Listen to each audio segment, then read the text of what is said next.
Ladies and gentlemen. Yeah, we build on topics, whether conscious or cosmic. It's never nonsense, mega levels are microscopic. It's a Killer Priest project, AD control the rocket. Before we land the plane, many things we engage and explain. The unexplained, without mask. Welcome to the Killer Priest podcast.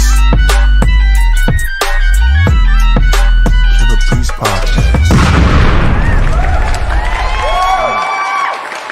The symbol.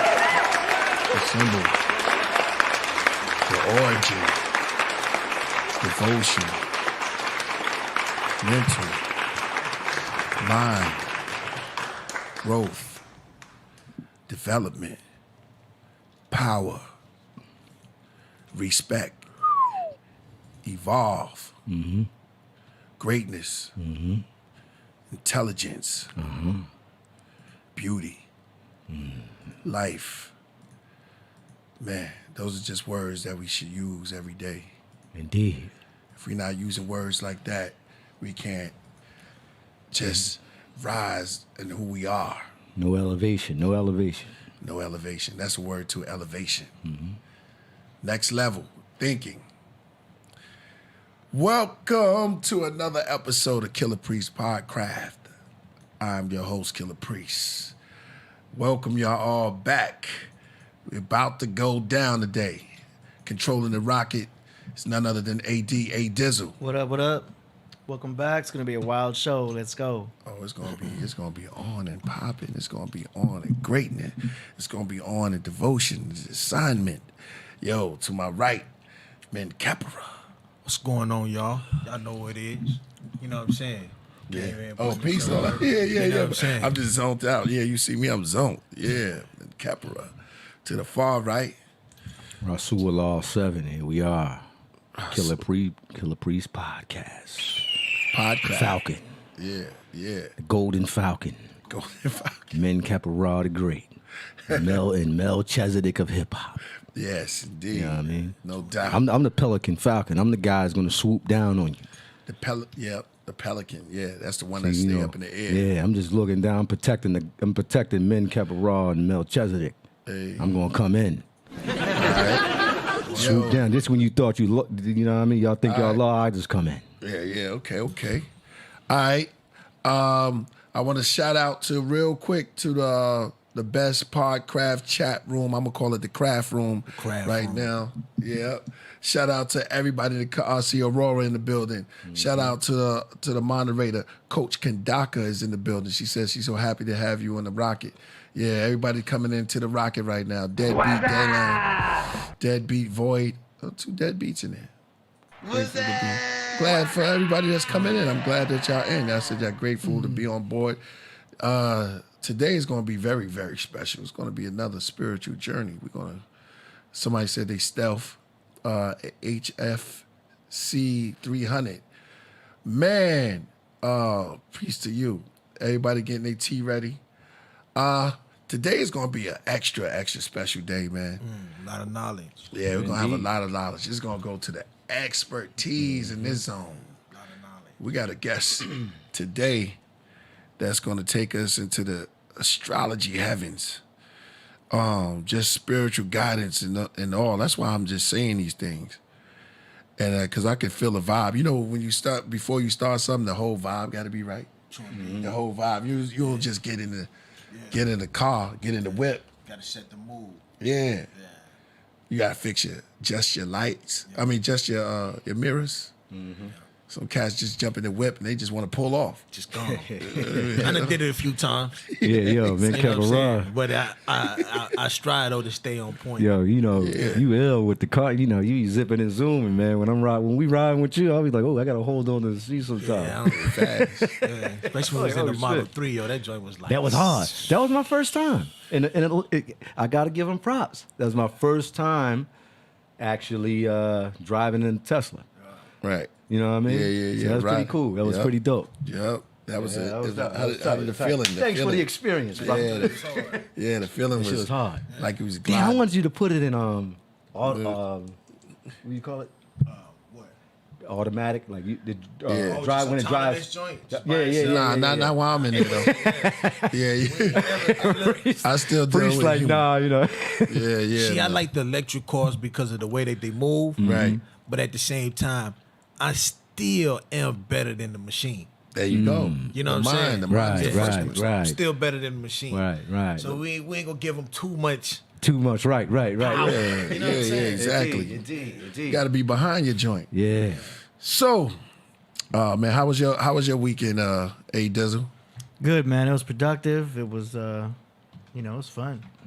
I got a bone to pick with you, bro. I mean, we was down there Friday.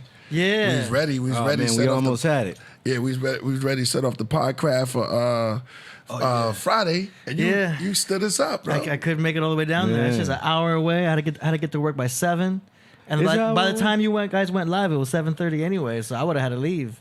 Yeah, You know what I'm saying? yeah, but we only needed you for a little bit. I mean, I don't mean to put it that way. We just needed you to make sure everything was right. Yeah. I mean, the big complication was that camera, but we're gonna figure. Now I out, fixed the camera problem though. Yeah. We're gonna set up the laptop right here, Okay. and then yeah. y'all will be set. Did you bring it? Yep. All right, so we're gonna fix got it. it. We're gonna fix that problem. All right, so that's good then, man. Yeah, letting man. you off the hook. Let him off the hook. It's a long drive. You know what I'm saying? Exactly. Is that a long drive? Yeah, I guess. I mean, only when guess I'm it is. working. If I didn't have work that night, I would have just came out. You know what I'm saying? Yeah, but we don't listen. All we needed was like 5 minutes. I mean, you know. could have just came But through and to- said, but it The did drive an all hour and gas. 15. Yeah, just to say I'm here hi. for 5 minutes, an hour and 15 back. Russell It's like, Simmons. Yo, you might as well just zoom it. We can Oh, zoom so this. AD said when he come, he gonna stay. Okay. He'll stay a little while. What you Yeah, talking hell about? yeah. Hey, On a Tuesday, maybe. Yeah. That's what Tuesday. You know what I'm saying? You know, I think you'll like it down there, man. Okay. Yeah, it does pretty look cool. dope. That's a good spot for a music from video. his job, Yeah, yo. definitely. I don't blame him, no. yeah, I'm like, now I'll be there 7 o'clock on time. on time, right? Yeah. Yeah, Be there on time. yeah. man. Oh yeah. AD, I gotta be there on time. AD, AD got a know. Christmas tree. Yeah. We got a bill about that. We can. gave his ornament, Oh yeah, man. Come on. yeah. I got a Christmas tree like Priest got a Christmas song. I got Okay, you. Hold you up, got hold you, up, you hold got up, hold you, up. you That's got not a you. Christmas song. What? I mean, That's not a Christmas song. the Oh, title of the come song on, is Christmas Priest. time. No, it's called. That's it. It has No, the. It listen. has the. It's not a Christmas song. Yeah, the only Y'all- thing is, y'all crazy. You ain't All trying right, to. then what is it? Yeah, What come is on. it? What is it? It's, What would you it's call about no. Which one? The Christmas time song. Listen to the lyrics. Okay. It was what happened during Christmas time. AD, that's a good trying to Okay. come back. Shout out to Dave Flores. But I thought he was going to get on Mistletoe. Mistletoe was actually about the because AD put the video together. I just bring mistletoe And that around for was the ladies. all What's Christmas. up, babe? I got the mistletoe. in. Yeah. But that was all Christmas in the video. I thought it was going to, and I didn't really look at it. I thought it was going to be a little bit more about the mistletoe itself because Yeah. there's a subliminal message in there. But, back to that Christmas tree. Now, you gave me the ornament, though. You got these ornaments. Okay. Yeah, hit me with it. Yo, I'm Wow, Wu-Tang. okay. Wu-Tang ornament. What this All-Mac mean? joint. And then you You got hang this on your tree? He also has the. What is that? Yeah, because I got one of these, out of the box Christmas trees. You know what I mean? It's just like it already comes prepared. It's just like a decoration is it? thing. He tried to- You know what I'm You saying? got, you got Yeah, some little yeah. design. It don't have any in the middle, ornaments. I don't got any ornaments. So I went on Amazon and Yeah. typed in Wu-Tang Christmas ornament. Yeah. And that was the only one that popped up. Really? Wow. And it has the look, the Aztec calendar in there. Is that the Mayan or the Aztec? I'm gonna zoom in It's closer. the thought that counts. Yeah, that's all it basically is. You know what I'm saying? Like, I like that. I like that. I like that. even though we could. I always call you like a big kid. You know what I'm saying? Yeah, like man. inside- It's Thought I was- tradition. It's fun. It's for the it's just for the holidays. I know we could break down Christmas and what it really is, and the pine tree about and having fun, Polaris, bro. and Yeah. we I could break it down, but it's like Yeah. when this time comes around, it's like Yeah. the chicks dig it, man. You know what I'm saying? Hey, Girls indeed, walk in. indeed. Hey, you can't knock that. You can't knock Yeah. it. You know what time it is. And plus, Exactly, it's a good man. time to be in that spirit. Exactly. But I got my one Wu-Tang ornament. It's pretty dope. You can't, yeah. You can't, Now I'm looking over there. Jab that, be I'm stabbed looking me over real there quick, right yo. now. He has He the caught me. Wu-Tang ornament on the tree. Yeah, right I got there. one for Priest too. Okay. That's who was Yeah, putting this up. is mine, right? Yeah, it's yours. I know you don't got a tree, but you could like hang that in the doorway or something. I like the way you try to flip it though, because you said the pine nail, the pine. Yeah, the Yeah, you pine said the tree, pineal. the pineal gland, The pineal. Yeah. pine cones. The And pine cone. Yeah, you've got snap that. you've got the pine cone statue at the Vatican. Okay. They know Add about a little bit of that to it. They know the pine. Okay. All right, so I'm gonna use that. The pine tree, the pine needle. But you ain't pine. gonna get a tree. You gonna get a tree? No, hell no. That AD Ain't tree is a gonna get a little. He got it's the little small, joint. too. He You got the almost- little joint right there. It's a tree in a box. It's like Charlie It's, Brown. it's already got the lights. It's like Charlie Brown. Oh, you just okay. Take you it out got the one of them box, plug it joints. in. There's a tree. Okay, you know we what I got mean? one of them joints from Like I said, it's just you decor. got a plastic tree. Yeah, it's all plastic. It ain't even real. not real. I don't even got a star on top or nothing. Yeah, but it's You like, could have put the Wu-Tang joint on. I got the on Wu-Tang top. Nah, ornament. you should have put that on the top as a star. That's all I. Oh, I could do that too. I need a bigger one for that though. man, you know, Mojito won't have that. Mojito was running up that for tree. none of that. Yo, he's calling. All right, man. Right. Let's get into this, man. We got tonight. We got a special guest, man, in the building, man. Yes. We about to take it there, man. Oh man, all the way. No, listen, this is gonna be crazy. This is the Alan. I want him to break down the whole thing before. Let me give him a great introduction first, though. Okay, I see you got the ill picture. Yeah, we got Priest Isaac coming Priest Isaac. to the stage, coming on the craft tonight. Yo, man. Yo, Nice, it's about to be nice. on. Yeah, I want to introduce him right. Is he in there already? Yo, Yes, my brother. Ladies and gentlemen, Give thanks. bringing on the craft right now. That's right. Y'all know him, Peace, my man. brother. Peace. Peace. Yes, my brother. Peace. Peace and blessings to each and every one, man. Blessed love, man, is a great honor, man. Oh To man, be in the rocket there. No doubt. thank you, brother. Thank you. Yeah. No doubt. We definitely on our way to, you know what I mean, the cosmos, trust me. Oh man, no doubt. I already know we about to go there. We I about can to tell. go. Yeah. Yeah, I can tell. You my Lord. Where you at right now? Well, definitely. Well, again, blessed love to you. And before I even go there, let me say it's really an esteemed honorable to be with the priest and, of course, your congregation. You know how it is. Years of admiration, you know, through different fields and even the music and these different things growing up. So one must definitely give honor and due respect. Where at the moment, I'm in Antigua. That is a Caribbean island, the island of Antigua. This is where I was born specifically. Give thanks. Yes. I hear the nation is Antigua and Barbuda, really. Sometimes, you know, when they say Antigua, people ask which part in Jamaica that is, but it's all right, no problem. Just a little space, you know, about 108 square miles, about 100,000 people inhabit it, really. That's basically what it is. Supposedly a former colony of the Queen of England or Britain, but still the leaders do pay homage to the British crown when they are elected. So you could still see as a Commonwealth, it's still a funny thing going in and out. But that's where I am at the moment, my good brother. That's in the island of Antigua. And that within itself, you know, there's so many things I could say about that. But I guess maybe when the program goes deeper, we can spark some interest in that arena. Indeed. My Lord. Indeed. Yes, bless up, man. Oh man, I feel the vibe coming, man. The chat Oh, room. we're not talking too fast, eh? Huh? Nah, you good.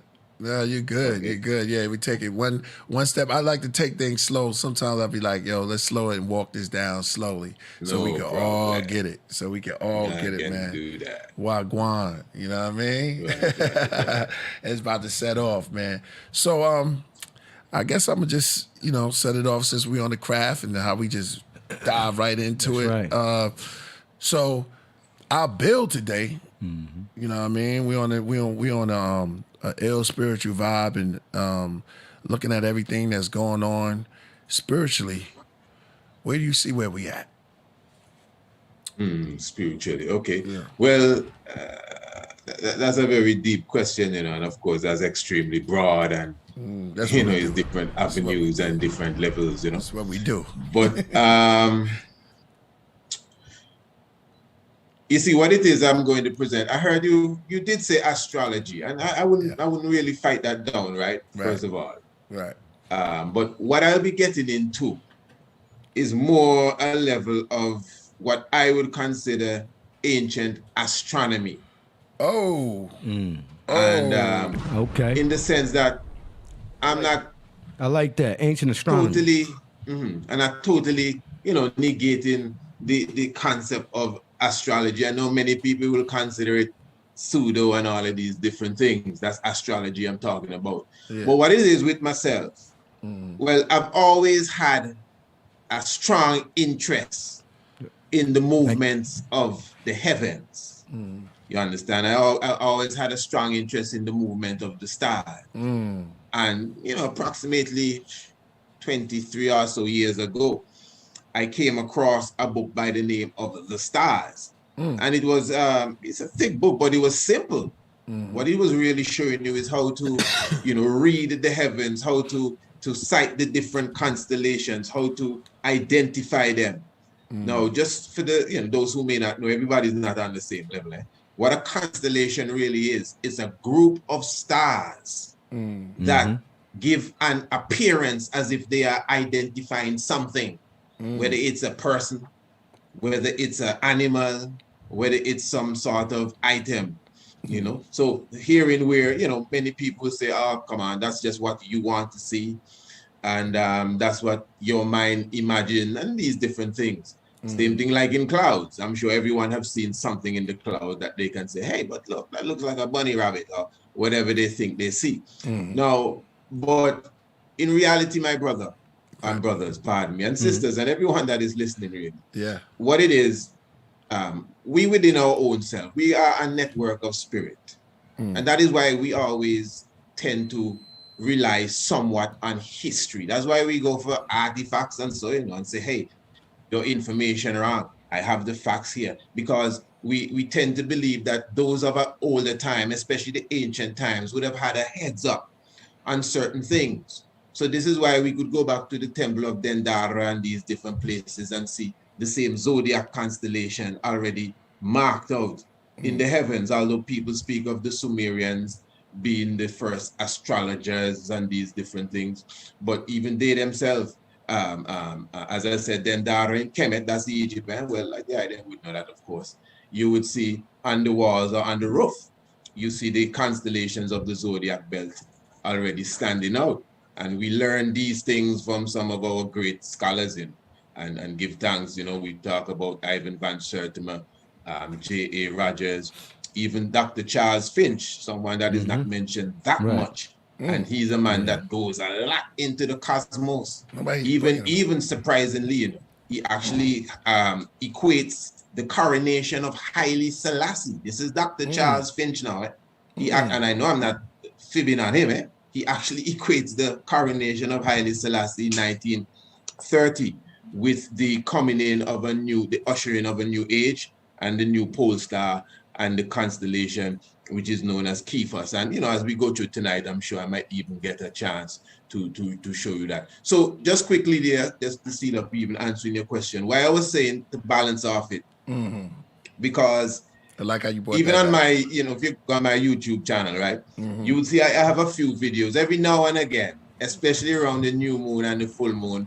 I would come out with a video and say, well, the full moon is not in, let's say Aquarius, it's in Capricorn, or the new moon is not in, Virgo, it's in Libra. Now, why would I do that? Because all astrologers, they give readings the new moon and the full moon. But the position of the moon, where the moon is at the time of its being new, and of course being full, the astrologers always have it wrong. So for example, the eclipse that just took place the other day, the 3rd or the 4th of December, that took place in the Scorpio constellation, but more so in a constellation known as Ophiuchus, which is the 13th zodiac constellation, the serpent holder. But the astrologers were saying that the eclipse took place in Libra. Now, there's a reason why they keep saying these things, because they're using a chart from about 700 years old, not understanding that the heavens is a living thing. The heavens, that's why we refer to it in ancient astronomy as an astronomical clock. So if you see the sun rise this morning with a star right next to it, not a planet now, a star, the next morning the sun will rise 4 minutes before the star. And then the next morning it's going to rise 8 minutes before the star. And then the next morning 12, and And so you understand that the heavens, the stars have their own rotation, the moon and the sun, everything has its own apparent rotation. Hear me say this now, apparent. Because I know a lot of people will argue about if the world is a globe or the world is flat. And to be honest, the remedy, come in there, man. I have a little of that in my presentation when we get there. Okay. But what I'm saying still, especially this is about to be, this is about to go. Do you study Benjamin Banneker too? Benjamin Banneker? Yeah. Well, I would only say I study him as far as a historical character, but I wouldn't say I've gone deep into how he himself broke down, how he connected and created the clock and how he designed Washington, D.C. And I wouldn't say I know of these things, like most of us, but I wouldn't say I've studied him and his specific craft and his art, Okay. So, but the basic thing I was saying just quickly is that let's just assume that the astrology, craft, as we're using that term, that's our term, isn't it?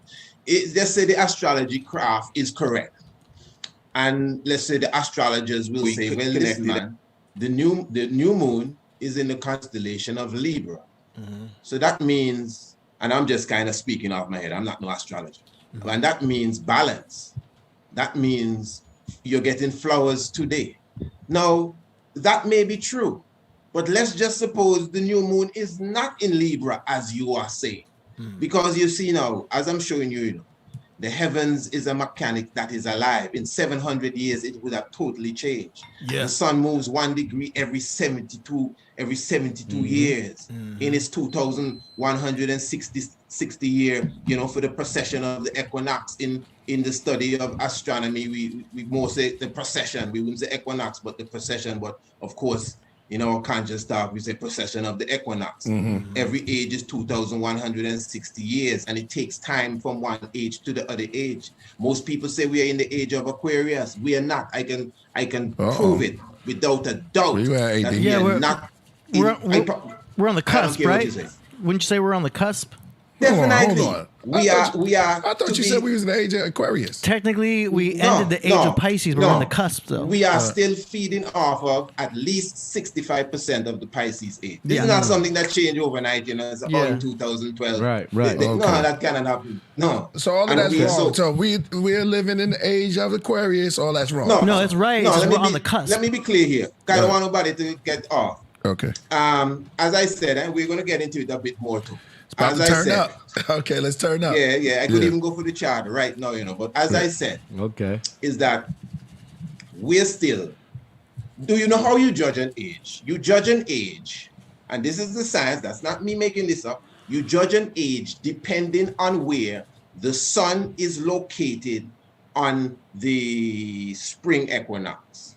Okay, that is correct. So if the sun is in the Pisces constellation, which is a zodiac belt constellation.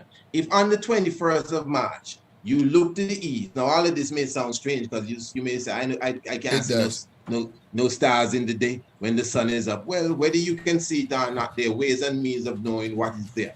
So once the sun is in the Pisces constellation on the 21st day of March, you could clearly say, okay, hey, we are still in the Pisces age. Now, the next year, the 21st day of March, the sun is going to basically be in the same place. It's going to appear to be there for at least 100 and 200 years before it appears as if it begins to move.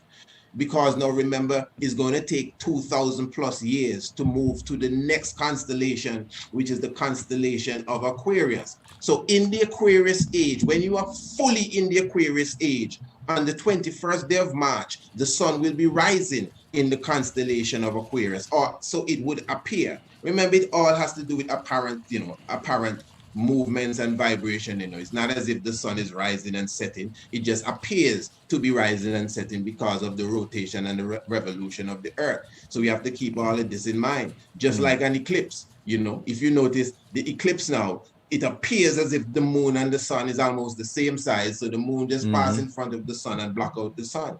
But from our understanding, the sun is so much bigger than the moon. But because of its distance in relation to the planet Earth and the size of the moon and its distance in relation to the planet Earth, it just gives this impression as if they're both the same size. And that's what the whole movements of the heavens is about, impression. Thank you. What it appears. Okay, thank you for saying that, brother. Yes, so I'm not going fine. Huh? I don't even know if I'm answering your question, Maybe I just in the mood to. Nah, you going in. You answering the questions that was said on. So here. if an astrologer I'm looking right at AD. give you a reading, Trying to ignore me. the astrologers are correct, But Right. if they're telling you the moon is here and it's not there, that means they're giving you a terrible reading because they're giving you the wrong constellation. Because they're following the old chart. They're looking on cards. The heavens is alive. It's moving. Right. It's functioning. Mm-hmm. Well, We they can say get that. in deep anytime you're ready. Go ahead. No, I was told that the sun wasn't that hot, and it wasn't that big as the Earth, right? What did you say?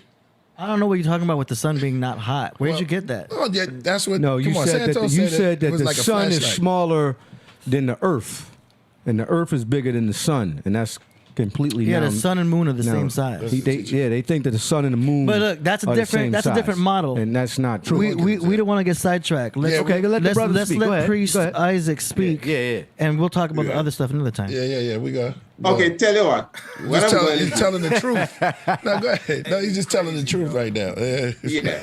Because a lot I of don't what want to we're talk about saying those things here. right now. You off trip. All right, let's go. See how the What we're FEs saying here. get? So I could begin to Right. share, right? Yeah. Okay. What I want to do. And although, let me make sure I'm sharing the right thing with you. Although this is, in a sense, presentation style.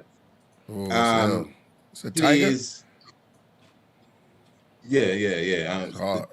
Okay, this is talking our about logo. This represents the Priest Isaac's Institute of Holistic Knowledge.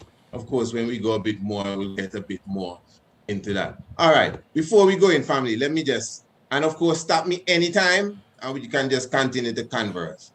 And I see the energy here. I may not even get nearly to the end of this, but it's all right. This is what's needed. I know you go for 5 hours and 6 hours, but let's see what happens. All right. All right. Good. The reason why I want to highlight this, because the moral of the story, family, I'm highlighting something here from the Bible. The moral of the story is that the ancient knowledge of the movements of the heavens is the original book. The original book is the heavens. Cosmic literacy is the first literacy. Yeah, give him that And fire. That's fire. That's fire. He said the even, first book is that. it's not just Bible, but anything, real. almost anything, even down to our ancient, Kemetic arts, anything, you could see that there's some sort of imitation of the movements of the heavens. Right. So in the 19th Psalm of the Bible, it says here, the heavens declare the glory of God. And the firmament, which is the same thing, not heaven now, heavens, the sky, and the firmament showeth his handiwork. Day unto day uttereth speech, night unto night showeth knowledge. There is no speech nor language where the voice is not heard. Their line is gone out through all the earth, and their words to the end of the world. Here it is. In them had he set a tabernacle for the sun. Okay, I'll stop at that. So clearly, so this here is saying that the heavens, That was a cold scripture. what is above you, is Yeah, it was, declaring yeah. the glory of the Most High. That's great. The firmament, which is the same thing, showing the handiwork of the Creator. I know the word God might be a little shaky. We'll break that down as we go along to it. So it says time. now, We got day time. unto day. Yeah, day unto day. That means every day.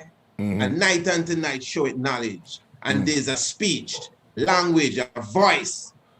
Okay, that's the heavens and the movements of the heavens. So I'm saying, family, that when you understand, not just knowing the sunrise and set, remember in ancient time, they would tell you when it comes to the whole aspect of the sun is always seen as a symbol of God. The sun is always seen, remember the sun itself is the center of the solar system. Then it's considered the life Get out. giving force. Come on. I'm not. Come on. It's coming to you, man. Now go ahead. Now you just showed what's that picture you got right there? That's a flat earth, man. I just wanted to explain something. Yeah, because you got him. You got people over here excited. Go ahead. You done triggered AD over here. He done pulled out a Good. Like, what is that doing there? His flat earth, what's that called? The little theme model thing. Yeah, they think that's the ice wall. That's that ice wall they talking about, God? Yeah, the crust. Yeah. Pizza crust. You see, the pizza crust. why I pull Continue, out this brother. first, right? Why I pull out this first before I go far? Because for the audience, I wanted to give an quick academical understanding of how it appears as if the sun is moving through, as this psalm say, the line. The line is the constellations. You say the line is the houses for the sun. The sun goes through 13 specific constellations known as the Zodiac belt constellation. And as the sun goes through these constellations, it is telling a story, an obvious story, but it's just us to understand what it's saying. All right. So I wanted to show the academics of it. You understand? But the flat earth vibes will get in the way. I'm going to be talking about the globe. Now we're gonna let you build. We're gonna let you build. Yeah. We're gonna try. So we're this gonna is try why our I best want to just show. Yeah. Let me be clear here.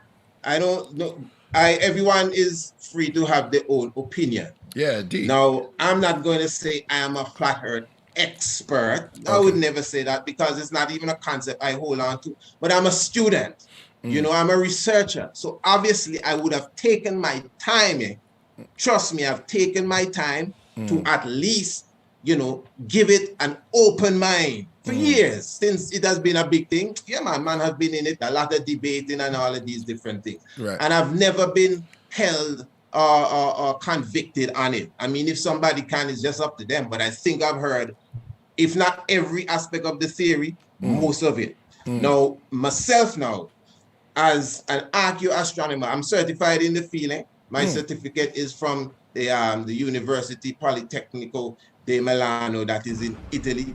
That is a course I did about a year ago. But I mean, that is just to say I have it on paper, but it's what's in here that counts. So I'm saying that there are something known as circumpolar stars, right? Just follow me good. Now, what circumpolar stars are? These are stars that go around the North Pole and the South Pole of the heavens. All right, let me see if you can see this here. The North Pole and the South Pole of the heavens. Now, where I am in the Caribbean, right, and even where the item is in the US, when you look to the north, you see what is called the star Polaris. Follow me good. Polaris. Now, Polaris, this is a sky up here. I'm going to show you the star Polaris. This is the same star Harriet Tubman and these ones would have followed on the Underground Railroad. Now, you see Polaris right here. It's basically center of the northern sky. So Polaris now appears as a star that doesn't move at all. Keep this in mind. Now watch this. What I'm going to do, I'm going to bring to life some of the constellations so everybody can see. Now this is just basically the Greek rendition of the constellations, but I brought them to life for a reason. Now watch what I'm going to do. I'm going to speed up the time just a bit. Now if you notice, all the stars are going around, but Polaris is just there. It is not moving. It's something like the North Pole of the planet Earth. Now, whether you believe the Earth is flat or not, I know you understand the concept of the globe. So we don't have to fight. You understand it, whether you believe it or not. You see, that's how brothers reason, Yeah. We don't have to fight. Yeah, I understand what you believe or what you think, and you understand me. Let's just see if we can balance it out. More tea. Now, so according to the globe concept, the globe is spinning, of course, the equator, and of course, you have the poles. It's the same thing with the heavens. Remember, the heavens is what you're looking at here. It appears as if it's a canvas with some little lights on it. That's why some people think that's what it is. But really, you're looking out into the cosmos, family. But from where you are, you get this impression. This is the handiwork of God. So it is because the earth is rotating. Okay. Why you get, here. why you get the impression as if some stars are going around. And if you notice, the closer they are to the central point, that is where they are standing still or going around very little.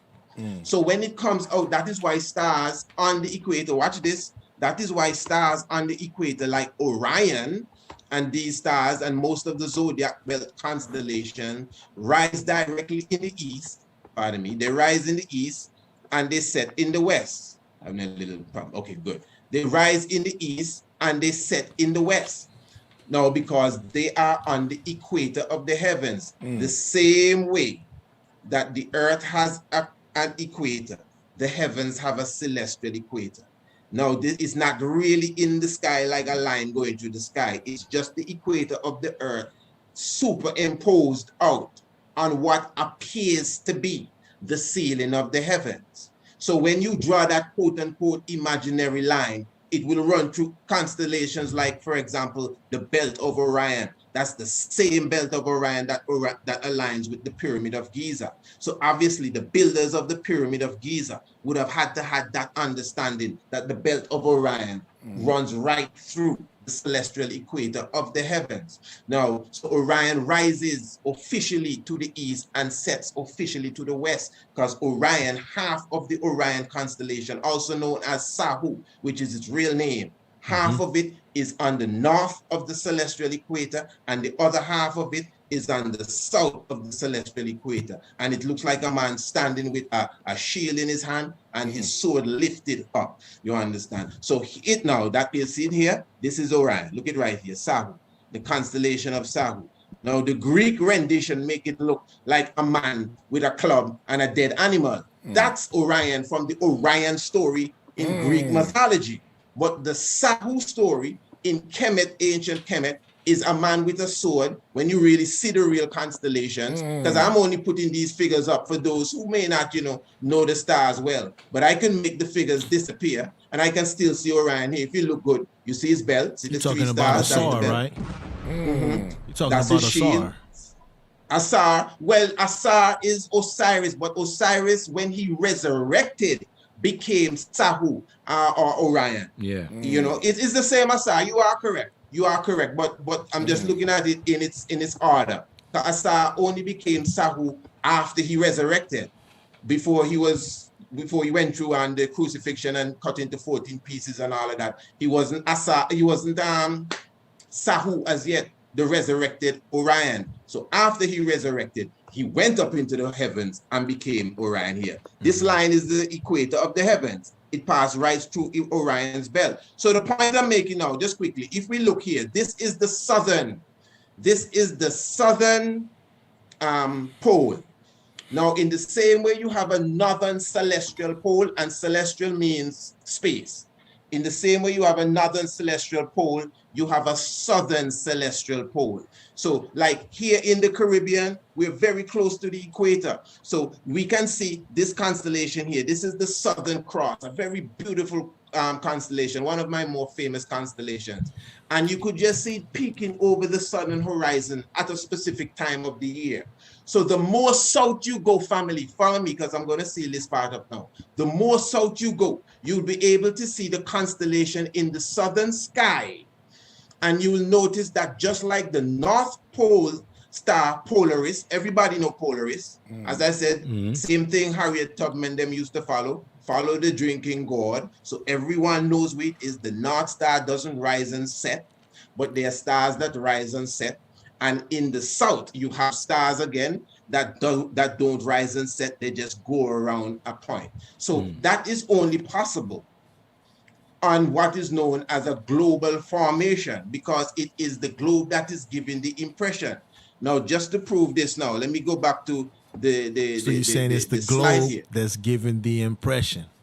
I can show you right now what I'm saying here, just to make sure I'm on target. All right, bam, bam, bam. Now, follow this here, bam, bam, bam. Looking for the share button, bam. Yes, good. Now watch this. I got a nice cartoon. This is not even my stuff, but I was surprised to find this. It says exactly what I'm saying. You see, family, what it is, this is what it is. Okay, this is the impression that I'm getting of what the flat earth is. And if you notice, you have this here. I saw this on National Geographic. I saw when the brother was presenting it. And these are the stars. See the stars here? This is his understanding of it. Family, watch me good.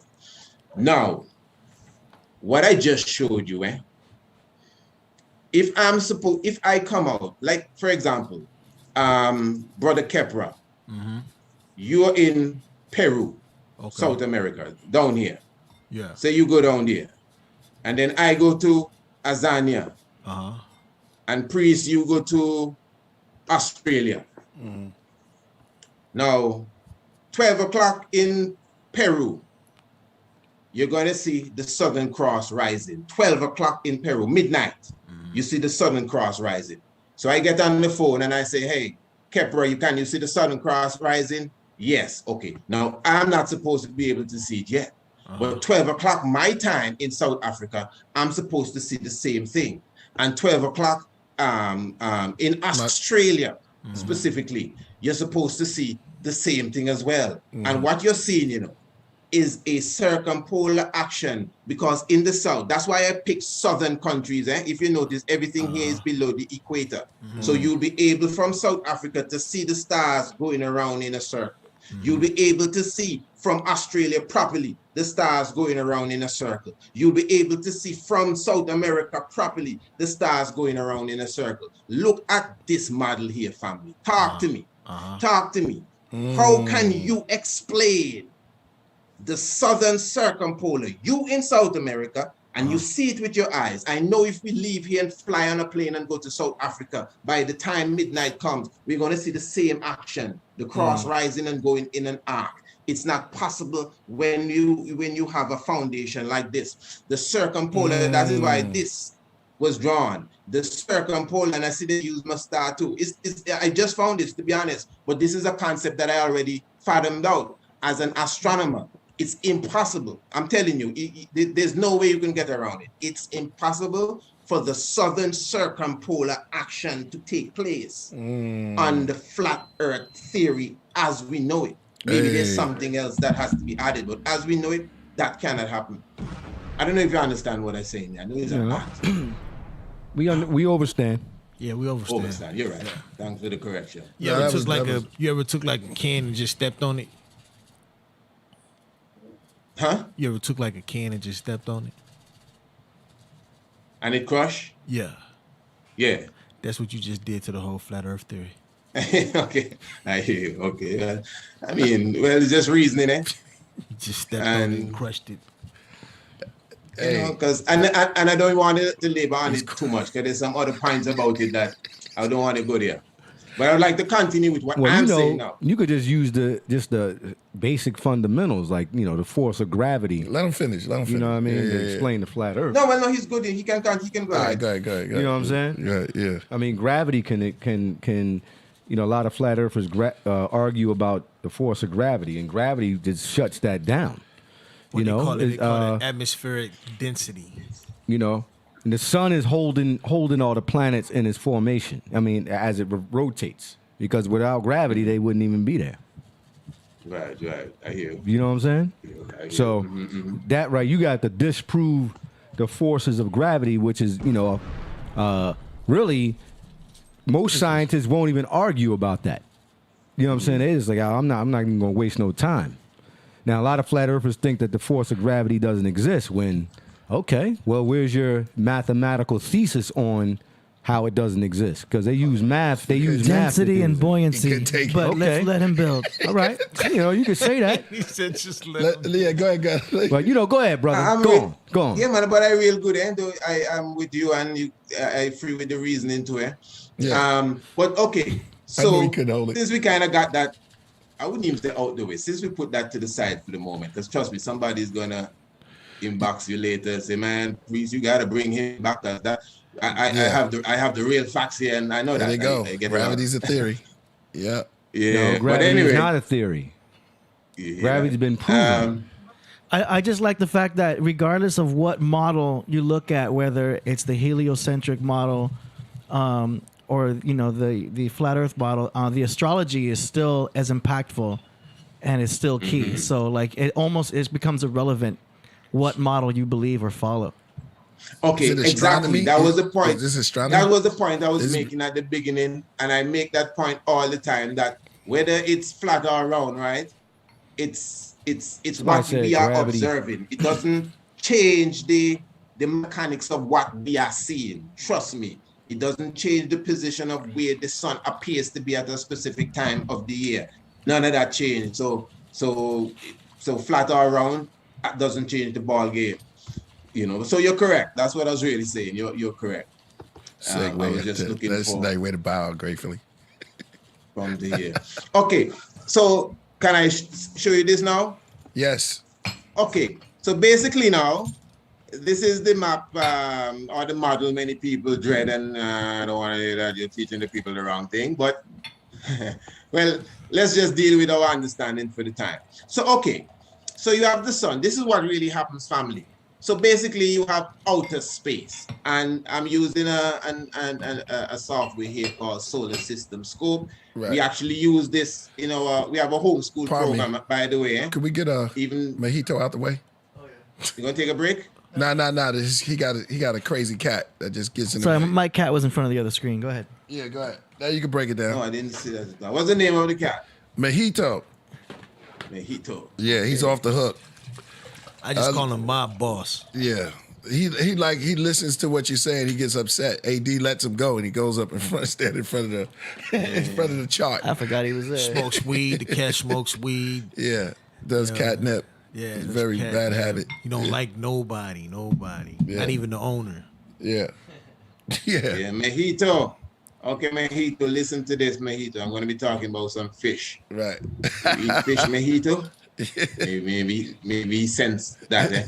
All right. So if you look at it here, maybe he's a flat earther. I don't know. If you look at it I here, think you see. he doesn't even know the Earth is. He says it's square. I just pull in his four legs. Yeah. You have the Earth here, Okay. and you have the sun. Eh? Obviously, this is not to scale, you know. This is heavy stuff. Now, If y'all look at it, hit that super chat. Good. this is just basically, yeah, super chat, man. They have to donate and make sure everything keep in order. And the brothers them doing a wonderful work and everything is in order. So Thank I you, encourage everybody to, put something in the super chat, man, that can't cost you nothing. Oh Indeed. my, I mean, wow. Anything, man. Not anything, something good, something reasonable, so we can do good. All right. Hey. What I'm saying now, family, this is what really happened. So we are here on the earth, and the sun is in front of us. Now, if you notice, what is this? This behind here is the constellation of Pisces. This is Pisces here. It may not look like two fish, but just trust me, that is what it is. Because this is another thing, that book I told you about, that's why I'm so happy, when I came into this, because they have changed the impression of a lot of the constellations. But I have some of the original drawings right here tonight, if we reach that far, that I will show you, and you could see the difference. But anyway, Pisces is supposed to represent the fish. Good. Now, if you notice the date I have here, 21st of March, 2021. Now, from Earth, just like the Earth is in front of us, this is it, This is how it looks here. This is Earth, and that's the sun, and the stars are in the heavens. But from Earth now, it appears as if the sun is inside Pisces. That is what happens here. That is why it looks like the sun is in Pisces on the 21st day of March. Okay, if I go into this now, let's say I change it to April, May. All right, May. Let's get back to the Earth. The Earth is here. So let's align the Earth with the sun again. All right. And then the Earth now, they have this drawn wrong, but the Earth is right here between Taurus and Aries. This is Aries, and that is Taurus. You understand? So this is why, because the sun in its movement, we all know that the sun basically moves from one constellation to another constellation once per month. That is why people have their zodiac signs, their horoscope. I like to call it horrible scope. Their astro guide, I like to call it astro misguide, because again, the heavens is changing. So when you believe that from the 21st of December to the 21st of January is Capricorn. No, it's not so anymore. It has shifted a bit. It's at least 6 to 7 days off, you know, going in, let's say, one direction, because the heavens have been moving since they started to follow it on that level. It's a very serious thing. Eh? So I'm just giving you an idea of how, on an academical level, the sun would appear as if not only it's rising and setting, but appear as if it's in one constellation or the other constellation. Okay, May, June. We look at June here quickly. And then if you notice, let's align Earth with June again, with the sun, pardon me. So the sun, that is June. This is summer. If you notice, this is the constellation of Gemini. So the sun is at the feet of Gemini every June. That is the most northern constellation in the zodiac belt. All right. So the zodiac belt now has a 23.5-degree angle to the equator of the heavens. What? The zodiac belt has a 23.5-degree. Sorry, my brother. We're done with that. The zodiac belt have a 23.5-degree angle to the equator of the heavens. Why? Because the planet Earth has a 23.5-degree tilt. Mm-hmm. The planet Earth has a 23.5-degree tilt. So this is why the equator, look at it good, this is the equator of planet Earth. As I said earlier, it's superimposed outwards to the celestial ball.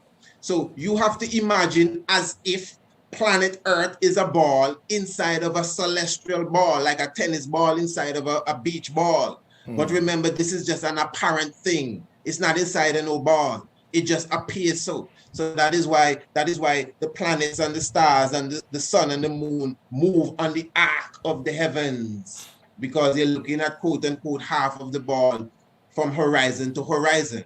All right. So because of the 23.5-degree angle from the equator, it creates a celestial equator and what is known as the zodiac belt constellation ring, which is called the ecliptic. The ecliptic is what is known as the pathway for the sun. The sun travels in the ecliptic belt. The sun travels in the ecliptic belt. These are the ecliptic constellations here. Capricorn, Sagittarius, Scorpio, Libra, Virgo, Leo, Cancer, Gemini, Taurus, Aries, Pisces, Aquarius. Now, as I'm saying, there are those that may, think that the constellation stuff is not factual.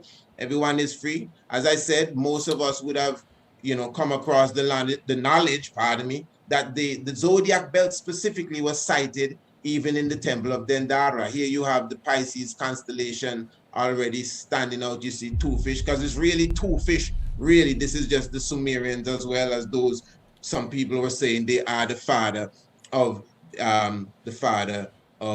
astronomy. So now this constellation is Virgo. Virgo is the constellation that is on the equator of the heavens. And that is very important, because when the sun is in Virgo, this is around the time of September. This is the beginning of spring in the southern hemisphere. Now, Virgo now, around the time of September, Virgo would appear as if she's actually pregnant with the sun. The sun would actually be in her womb. I want the identity to follow me good, eh? You're getting deep here. And of course, because of the movement of the moon specifically will pass through Virgo. The moon goes through all the 12 zodiac belt constellations every month. That's why it's called a month. That's why a new moon really begins the month. Moon, M-O-O-N, moon. Month, M-O-N-T-H, month, moon. Right. And the cow really does jump over the moon, That's a real thing, eh? Yeah, that's reverse psychology. Yeah, you're gonna have to. Yeah, man. You're gonna have to explain that. Man. I'll get there. Does it have chocolate in it too? No, you don't have all of that though. But the little dog laugh to see such fun, and the dish do run away with the spoon. And I will show you everything there. Okay. Just believe me, man. Just hold me to that. All right. All right, but I don't want to get off track. So what I'm saying here now, when you look in this book, the book here of Revelation, just check this with me, family.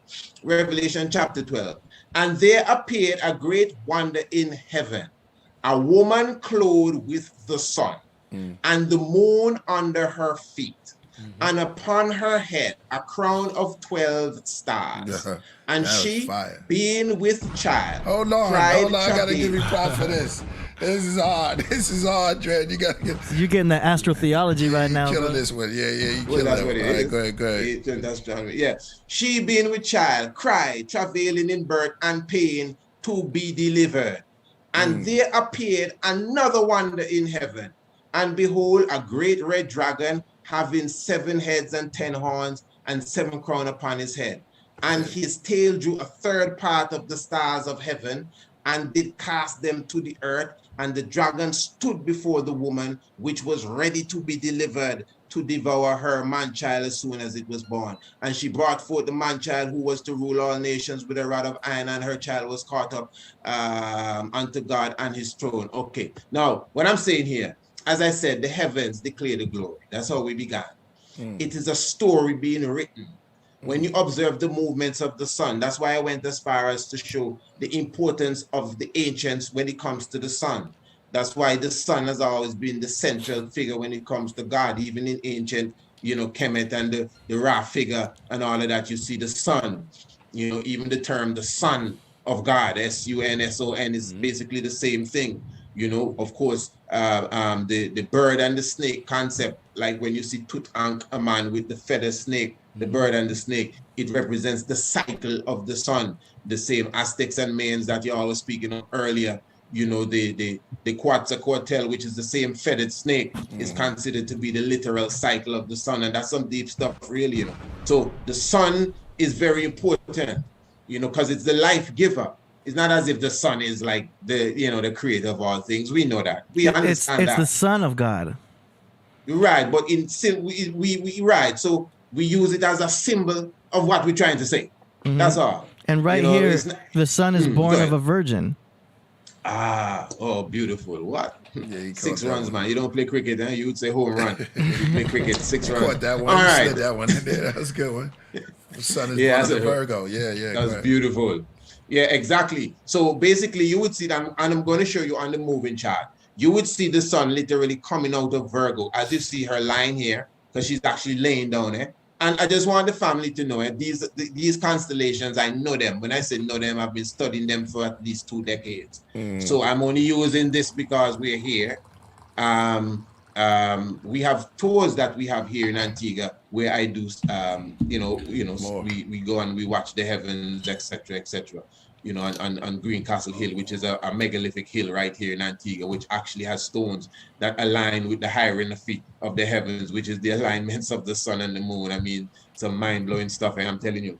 But I'm saying now, she actually looks like a woman laying down on her back.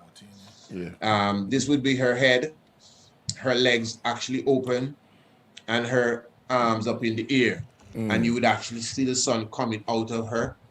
September really coming out, September going into October. It's still maybe in her during October because the season, the equinox, not the equinox, the procession is moving on, as I said earlier. So it's not central in her when it comes to the 21st to the 23rd of September, which that is the equinox. We call it the fall equinox in the northern hemisphere, but it's the spring equinox in the southern hemisphere. All of that is reverse psychology. You go to school and they teach you the 21st of March is spring. Yeah, it's spring in the northern hemisphere. So how you just totally forget the southern hemisphere? It's psychology. It might sound simple, but it's psychology. Now, if you look at that, this is the constellation that is after Libra, after Virgo, pardon me. This is Libra. Now, Libra is the constellation of the scales. Now, if you notice in Revelation, it says that the woman was laying and she was in travail, ready to give birth to a man-child, as you said, to give birth to the sun. Good. Now, when the sun comes out of Virgo, the next constellation that it goes into is the zodiac constellation of Libra. Now, interestingly, Libra is the scales, the balance. Now, she just, she just gave birth.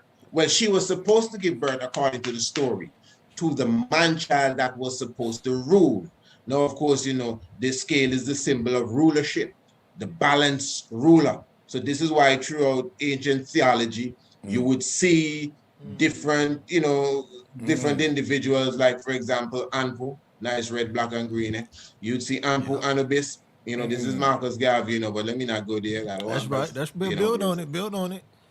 I'll get there, man. But Marcus if we Garvey. do that, we're gonna stop at every corner, man. Trust me. But I'm telling you, yeah. Marcus But Garvey. Marcus Garvey said, "When I die, wrap me in the mantle of the red, black, and green, and in new life I shall rise." And we know Anpu Anubis. When you die, he's the one that wrap you in that mantle. He's the one that bring you back to life, But deep vibes. The science continues. Let's go. And I've read in a book by the name of the Tutankhamun Prophecies. Maybe them have read it, by Maurice Cottrell, where he makes a connection with Anpu and the main bat symbol, which is the Olmec symbol. So he connects the Olmec to Anpu, and anybody can look at the Olmec and see Marcus Garvey.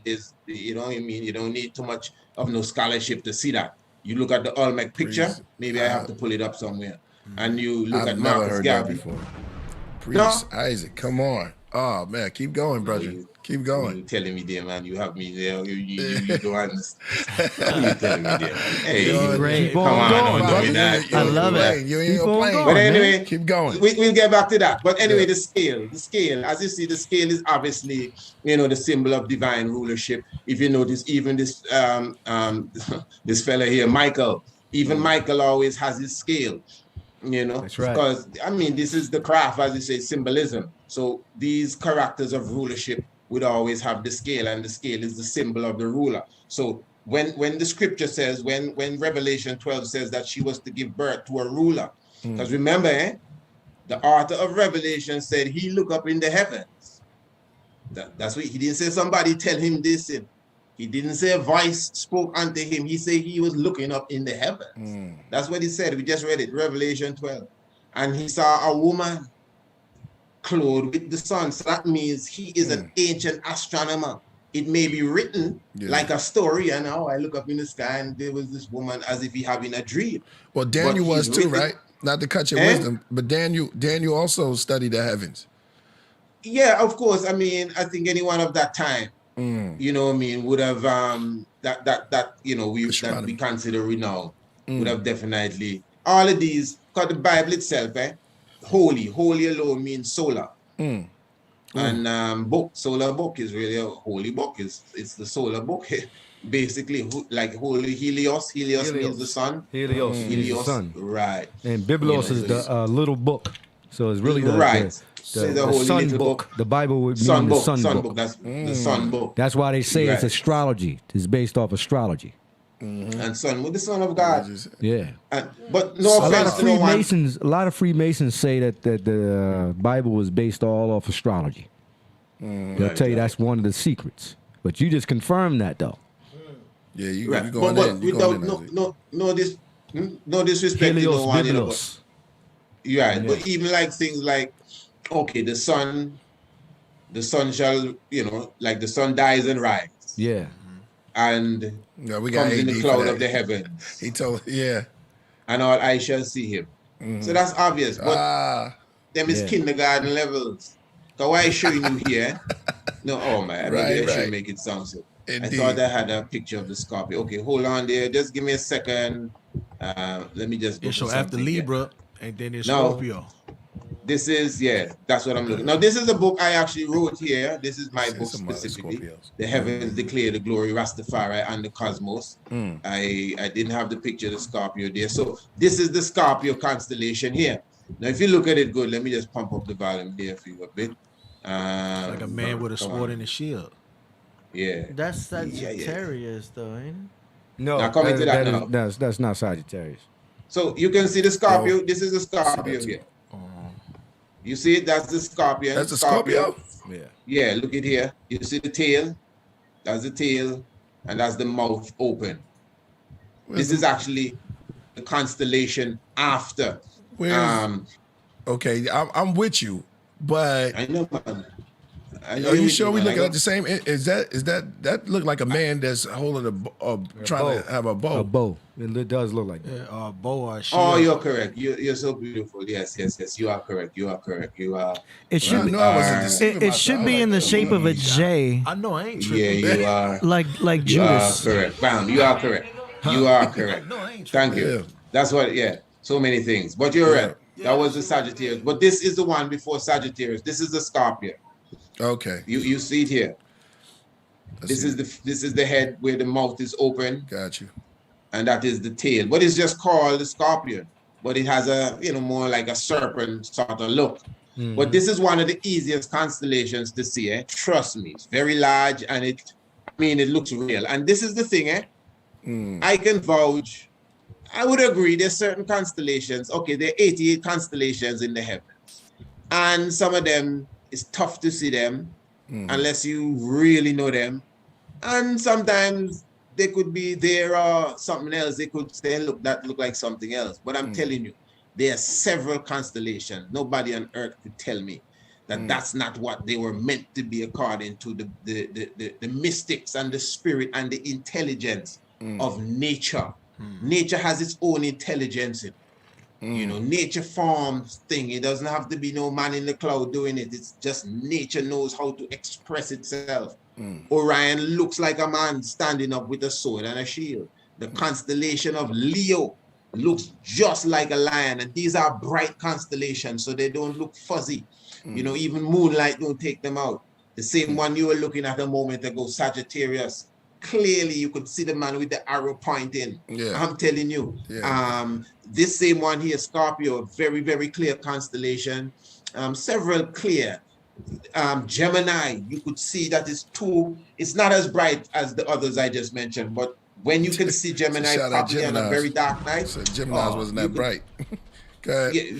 you see a man and a woman holding hands. Pardon me. So what I'm saying here, family, quickly. So if you notice, the story said that the woman was to give birth to a man child, but a dragon stood in front of the woman, ready to devour the man child as soon as it was born.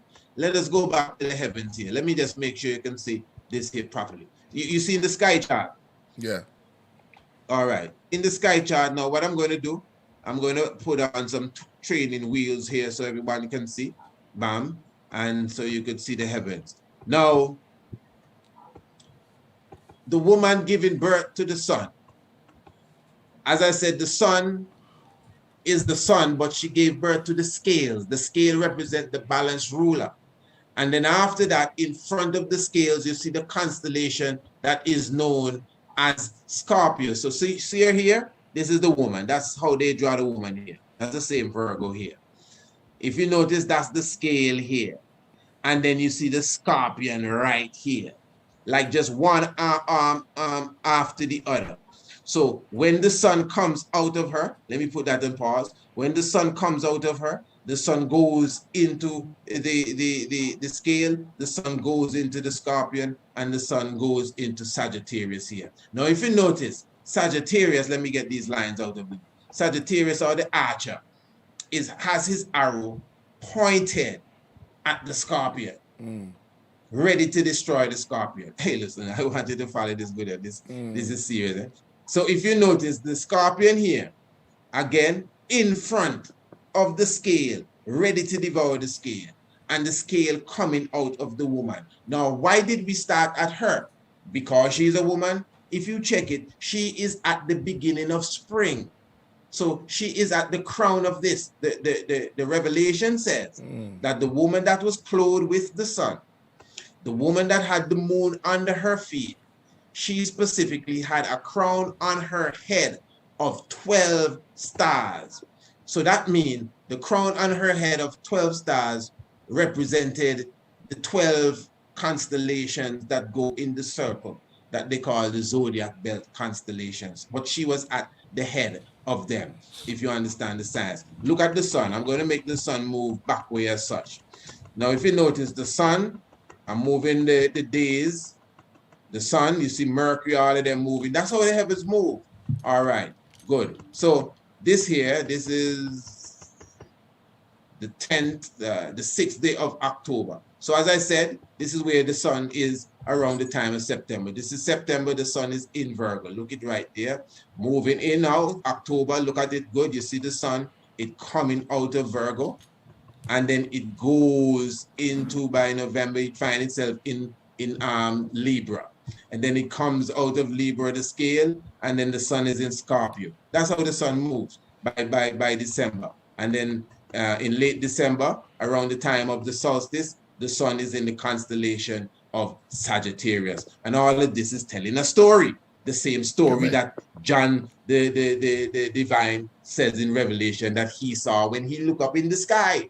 The woman with the sun, you just saw her clothes with the sun. Look, the moon right here under her feet. See the moon here? And it's actually under her feet. So it's astronomy he dealing with. It's a science he putting out. Now, if you notice, this is wrong here. They have this is the Greek rendition of this Minotaur or whatever they call this, with a man, half horse. That is incorrect. When you understand how it really looks, it looks just like what you saw here a moment ago. It looks just like a man, specifically with a feather in his hat. This is how it really looks, eh? This is a feather in his hat, which is very symbolic. The feather in the hat is very symbolic. It's the same feathered snake example. That's why you see Osiris with the feather in his hat, Mahat, and the feather in his hat, and so in her Zulus in wear her head. feather in their head too. Yeah, I mean, Yankee Doodle went to town, you know. You know that one, right? Riding on a pony, stuck a feather in his hat. Eh? All right. Remember, we have to talk about the cow jump over the moon. Don't forget that. All right. So this is how the archer looks. It's a man. It's not a half man, half horse. It's a man with a bow and arrow pointed at the scorpion. Now, if you follow this here quickly, in the same Revelation, in the 6th chapter of Revelation, it speaks about the what is called, this is taking too long. It talks about the opening of the seals, the 7 seals, for those who are into. Okay. This is advanced. It says, we're getting advanced, yo, man. This is getting advanced tonight. I love it. I love it. Go ahead. Breaking it all the way down, yo. Go ahead. Right, let me just break start it down, my brother. Go on. And I saw and beheld a white horse, and he that sat on him had a bow, and a crown was given unto him, and he went forth conquering and to conquer. Now, in theology, in most schools of thought, that character is considered as the Christ. Only very few are here says the Antichrist, but most consider the 4 horsemen, the one that came out on the white horse, is the Christ figure. Watch this. That's Revelation 6. That's the pale horse, right? This. Eh? The pale horse? No, that's not the pale horse. Yeah. That's the white horse. Yeah. White horse. You have the red horse, I think the black horse, and the pale horse. But that one is the white horse. I don't know, maybe some people mix it up with the pale horse. Pardon me. Now, watch this good. I just showed you that this is Sagittarius. I just showed you that Sagittarius is not half man, half horse. I'm just trying to 21st of December. You see right here, if you notice. Shout out to Kenneth. No, 19, 21st. You're going to save 21st of December. Right here, this area is when the sun basically aligns with the center of the Milky Way galaxy. This line is the Milky Way. You can see the Milky Way galaxy, which is really the galaxy that we're in, but because it's in a kind of, it's a spiral and it's flat. That is what's flat. Sorry, but that is what's flat. The galaxy that we're going in. Shots fired. Yeah. Milky Way is flat. Nah, man. Yeah. Daggers, eh? Yeah. When daggers. you look out there. There you go. Oh, Priest Isaac is on it. That's right. All right. When you look out House there. of Flying Daggers. Go ahead. Yeah, man. Enough respect. When you look out and you see the Milky Way, it's basically looking out at the galaxy. So really, that's what the 21st of December, 2012, what really happened astronomically shout out to Hands was up. that there was a perfect alignment with the center of the Milky Way galaxy, which, you know, I think by now I think by now the jury is in that there's a supermassive black hole. Yes, they say in the that. center. Mm-hmm. Yeah, you know what I mean? Yeah. it only makes sense. That's a theory I definitely work with. The black hole represents the female reproductive system. Our life come out of the black hole. It's the opposite. So on the 21st day of December 2012, there was a perfect alignment with the sun, the earth, and this black hole. So it was this sort of alignment that the Olmec man people would have seen thousands of years ago. Thank you, Ralph. So anyway, just to wrap up this part here, you see Capricorn? Now, We still see the text. I still see the text, and I slip in there. All right, yeah, you see Capricorn here, but you are sharp. No, we still see text on this end. Book of Revelations. There you go. Now we see it. Okay, good. Capricorn I want to know about this one. is always seen as a goat. Yeah. In fact, they're goat, half fish, and everything. Fair enough. I think in my studies, when you go through different cultures, you would see them change. It would appear as if a constellation changed to something else. Like the one we call Cancer the crab, it was once called a sheepfold. And some even say that it's the same Kepra. It's not the crab, but it's the beetle Kepra. You know, the resurrected beetle. Yeah. I That's think the Kepra, Kepra is right? what That's the Kepler. Yeah. The is beaver. what they in Kemet. I'm not sure which But the country it min was. represents life. But, Yeah, I'm Yeah, not sure men, which country Kepra. is what used the sheepfold. And there's a beehive. There's a cluster of stars inside of that constellation, and it's called the beehive. So it's some deep vibes even with that constellation known as Cancer.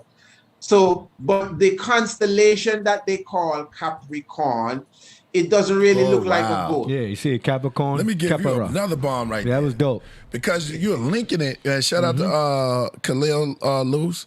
We're going to go back to all of those super chats, but we just shouting you out, man. They're coming through. Man, the way you linking them, Yeah. the way you Yes, are but- linking this is expertise, bro. I got to give you that. Go ahead. Oh my God. This Yeah, is yeah. what you But do, there's a please. few because Min Kepler. I'm linking this also with the Revelation 6. Is Because it? if you Okay. notice, the man in Revelation 6, there's a Okay. couple of things here. This is layered to it. The man in Revelation not- 6. Man, Boy, I think I got to bring back the picture Go so I ahead, don't go lose ahead. the battle. Yeah, it was The man in Revelation 6, he was given a crown. The scripture says he was given a crown and he was given a bow. If you notice, he was given a crown and he was given a bow. And he came on a horse. Now, when you look at Capricorn now, outside of the etymology, Capricorn doesn't look like a goat. It actually looks like a unicorn. If you observe it good, it has a long horn, and I'm supposed to be of the sign of Capricorn. I was born the 2nd of November. But anyway, although the sun wasn't in Capricorn when I was born, but that's the next story.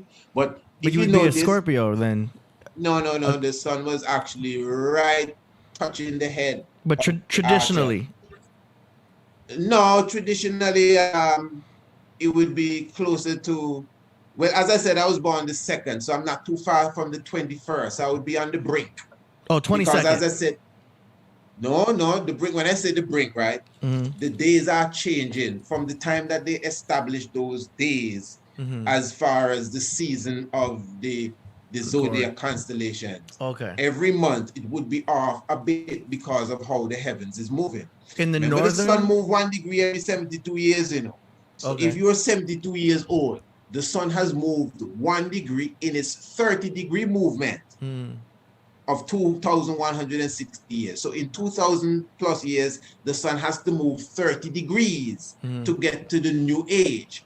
So every 72 years, it moves 1 degree. So it needs 72 years to complete a whole age. So if you're 72, the sun has moved a degree. Now, it's not enough to really appear to make a great difference, but that's a big leap. That is Yeah. why, you know, the age can't just change overnight. And on the 21st of December 2012, we went into the Aquarius age, the age of happy. No, we're still happy. But I'm saying we are feeding Yo, Mojito, get out the way, yo. I least can't. If you read 35% of the energy of the Aquarius age. But anyway, the point is that Revelation said the man came on a horse, he was given a crown, and he was given a bow. All of this is in the heavens. And he went forward conquering. Remember, he come to conquer the scorpion, you know. He was given a crown. look the crown here. It's known as the southern crown. There are two crowns in the heavens, the southern crown and the northern crown. There's actually a crown above this known as the northern crown. Look at here. It's up here. It's in the northern hemisphere of the heavens, and the southern crown is in the southern hemisphere of the heavens. And they actually align with each other, and they look the same. I mean, it's just some serious stuff. And the southern crown belongs to the archer. It's right in front of him, and the northern crown is in front of a constellation called Hercules. That's what they call it. You know, so but what I'm just showing to you in the Revelation vibes is just mystic, that all of what is seen in Revelation can be depicted clearly in how the sun moves through the zodiac belt. If we are to take these constellations for what they have been presented to us as, it's obvious that the story that we just read can be seen portrayed in the movements of the sun. And we didn't just pick any wild constellation and say, oh, look at that one, this look like that. We actually followed the path of the sun from the beginning too, not at the middle. We started from the woman, from the creation, and we watched it and we saw the whole story portrayed. And if we go all the way around, you know, you find the story in different forms. But you see, there's a lot of corruption that has come here. Let me just show you this. I'm going to jump off of this here and yeah, back to this and that. Let me show you. So, for example, okay, look at the Capricorn here. Looks like a unicorn. Now, this is Capricorn. Yes. Now, someone was asking earlier, Asar.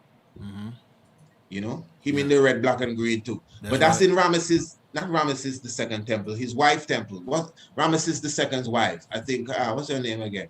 But her temple, everybody in there is red, black, and green. Eh? You talking about Nefertari? Red, black, and green. Nefertari. Nefertari, yes. Nefertari. Yeah. Red, black, and green. Eh? Yeah. Yes, but anyway. So yes, the story really says that he becomes Orion or Sahu at his resurrection. And the constellation of Gemini now, this is Gemini. Gemini, this is why I call it the astro misguide. If you pick up your newspaper and they teach you about the horoscope, they show you Gemini as two little boys. Look at them here. Yeah. Cuddling and breeding on one another. Gemini is a male and a female. Gemini represents Shu and Tefnu. Gemini, male, see the male here? And the female, that's the one with the hips. You know, this is where the sun is when it's summer, at its most northern part. It's in the constellation of Gemini, which is the most northern constellation. Gemini is at 23.5 degrees to the north, because remember, the earth has a 23.5 degree tilt. There's a song, right, on the seven seals. You know the seven seals from Rakim.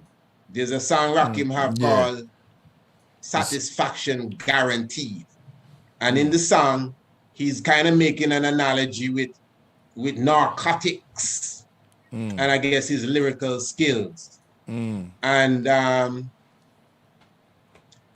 the beginning of the song, I can't quote it exactly, but he says he has the earth from the beginning. He has the earth in a fiend. He has the earth in a fiend from the beginning. It's still leaning, something like that. But what I'm saying is, I mean, that's deep, eh? Because you know the vibe. He's saying that because he's using narcotics, so you know he's gonna use all them different terminology. So he have the earth in a fiend. The earth is leaning, eh? Like, you know what I mean? He under high vibes there. Yeah. And the earth actually is leaning. The earth has a 23.5 degree tilt. Man, I found that very, very, very, very deep, eh? Them is deep. I could imagine how much people had that just go over. See? Yeah. I'm telling you. Wow. I hear that song. But anyway, so basically, so the sun, when the sun is in Gemini, so this is to show you the corruption too. Yeah. As simple as this looks, eh? This is serious. How they take the woman out of the whole story, rip her out, and put two little boys. Us King Gemini.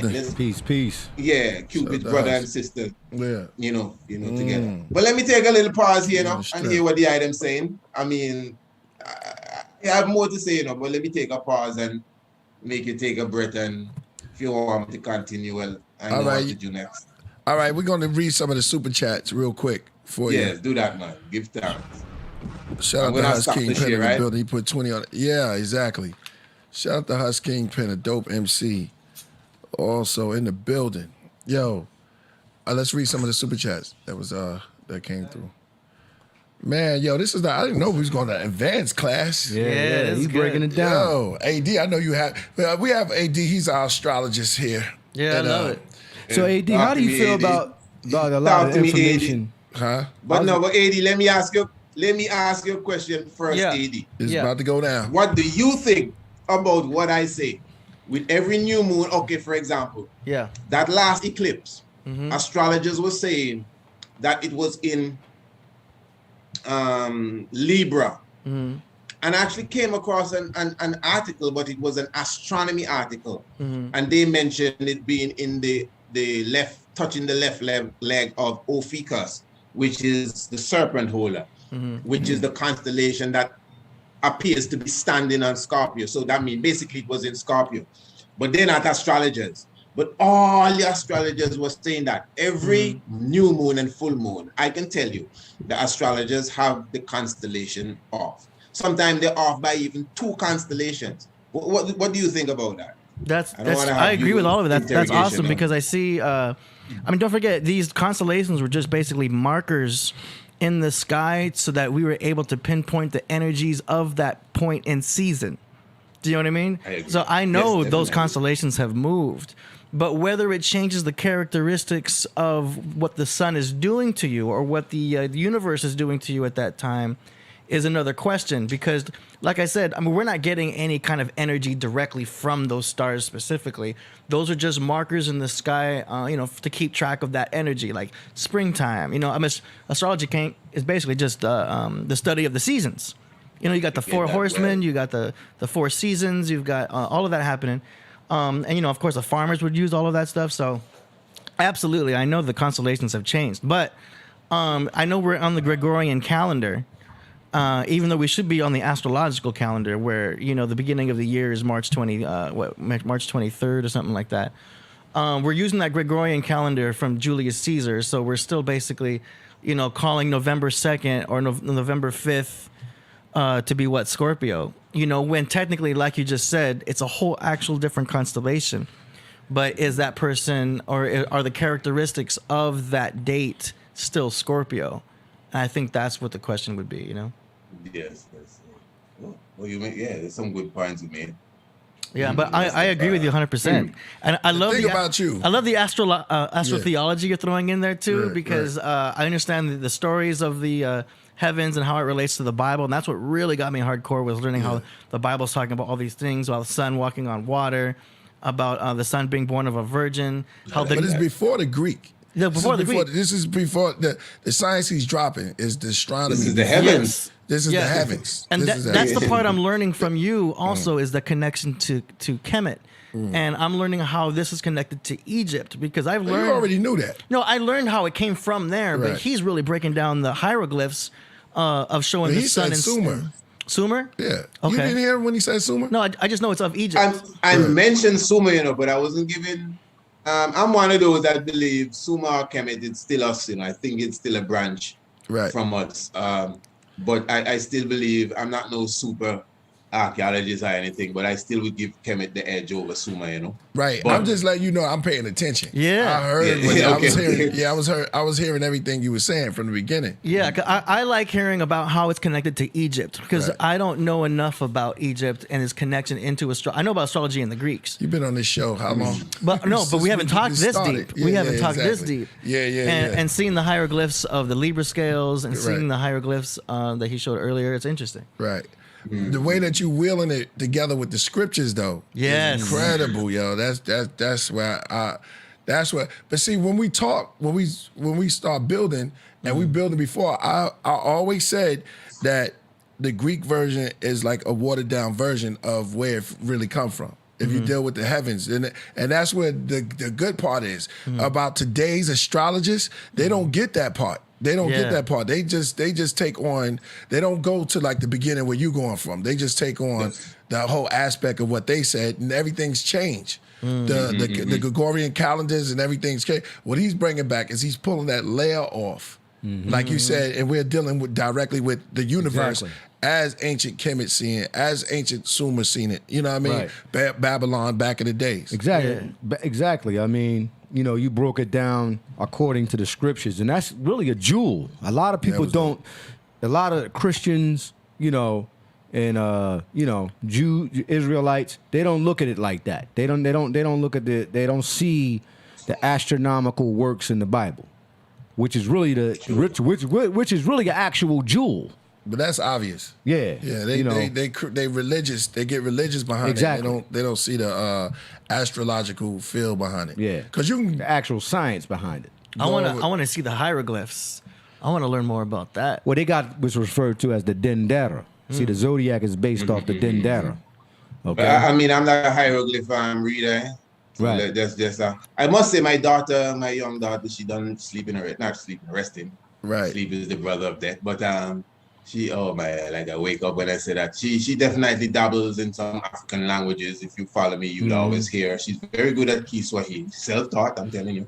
All right, here's my question to both of you. Yes. I don't want to cut you off, but all right. So in astronomy, inside when you look at the hieroglyphs and you look at the cuneiforms and you see the signs, the heavens, the celestial bodies up in the paint, up in the carvings, do you see the astronomy coming in fold in there also? Like when you look at the walls and stuff like that, do you see the astronomy in there? Because they do show planets. Do you agree with that? I mean, I'm asking you that question just straight up. Like if I was to pull up a chart from the cuneiforms or ancient Babylon, and when they broke down the heavens, when they had their constellations up on the walls in the hieroglyphics. You talking about which one are you talking about? Well, when you have the Dendera, and then you have when you see it, do you see the stories in those I think that I would. Well, go ahead, brother. Okay, wait a minute. Like if you see like what we just explained in the heavens, right? And the do you see those movements. on the wall? Do you see those stories written by the ancient people of Kemet on the walls back then? Like what you're breaking down now, did they translate that and put those on the walls in the ancient cultures? Well, you see, this is what I'm saying. I actually believe, this is my outlook of it, that as deep as all from Kemet to whether it's these books, the what you call them, the Indian books, the Vedas and Vedas, and all of these books, all of them is solar books.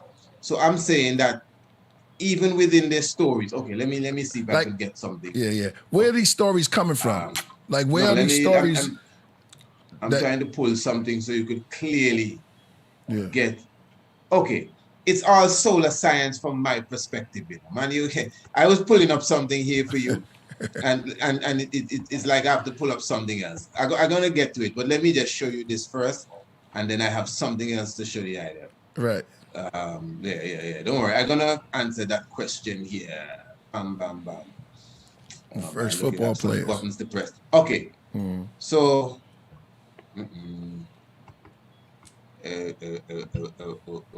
Sorry about that. A problem here. All right, you can see this, right? Yeah. The Olmec figure. That's the Olmec. So you know the Olmec. No, nobody know the Olmec. Yeah, yes. We know Oh, that. okay, right. Yeah, we Because know the earlier I Olmecs was are. asking and I was making mention. Over there I was making mention that you could obviously see the similarity of Marcus Messiah Garvey and the Olmec. Yeah, my pick. At least that. Put that up for me. Yeah, good. Yeah, at least that. I don't know why this is acting so. Give name to. All right, no problem. That's hard. Yeah, just give me a second. That's hard. I don't know what's going on. Here he said give it a name, so I give it a name. Happy. Let me just see what's happening here. Okay, let's go now. What's going on here? Okay, I don't know. That never did that to me. But anyway, you can see that. But Marcus Garvey That's fine. The Olmec figure, like earlier, you were talking about the Aztecs That's and fine. that calendar that they call the main calendar there. Yes. Some people argue that right. it's not the main calendar, it's the Aztec calendar. Right. Some people tell it's the Olmec main calendar. If you notice on it, on the calendar, there's the individual has his tongue sticking out. If you notice, that's like the symbol of Bes. Yes, You know? yes. Bes always have his Nice. Yeah, Bes always have his tongue sticking out. Even in Greece mythology, you see some of them have their tongue sticking out. He's always So there. even when you see, He's always there. You notice that? even when number 23 of the bulls passing through with his tongue sticking out, that I don't know, you know, the fullness of the science, but something going on there. But anyway, Michael Jordan I talking about. Who would have missed that? I think everyone. The Garvey flick is dope. Yeah, I like that. You ever saw my picture of Garvey? No, but you know, Priest look just like. Look at that. You see that? Look at that. You see that dread? Priest, you might be No, Garvey I'm not reincarnated. He can't see it yet because he's sharing, but okay. we'll show it to him. Priest, Yeah, coming now. who But that on the what side? I'm saying with the That's Olmec, me? right? No. The Olmec. That's me Olmec on the is side right there. Indeed. The top I hat. can make that you. You if you should say want. that. Yeah, that was you. That was funny as hell. But yo, yeah. Okay. But what I'm saying, the Olmec in that tradition is considered as the forerunner. Meaning the Olmec in the I mentioned a book earlier by Maurice Cottrell. He has another book by the name of The Super Gods. And in that book, and the previous one, the Tutankhamun prophecies too, he speaks about the Olmec being the forerunner for the Quetzalcoatl, which is the feathered snake. Serpent. Yeah. Now, everyone know that Rastafari consider Marcus Garvey to be the forerunner of Rastafari. But it's not just Rastafari.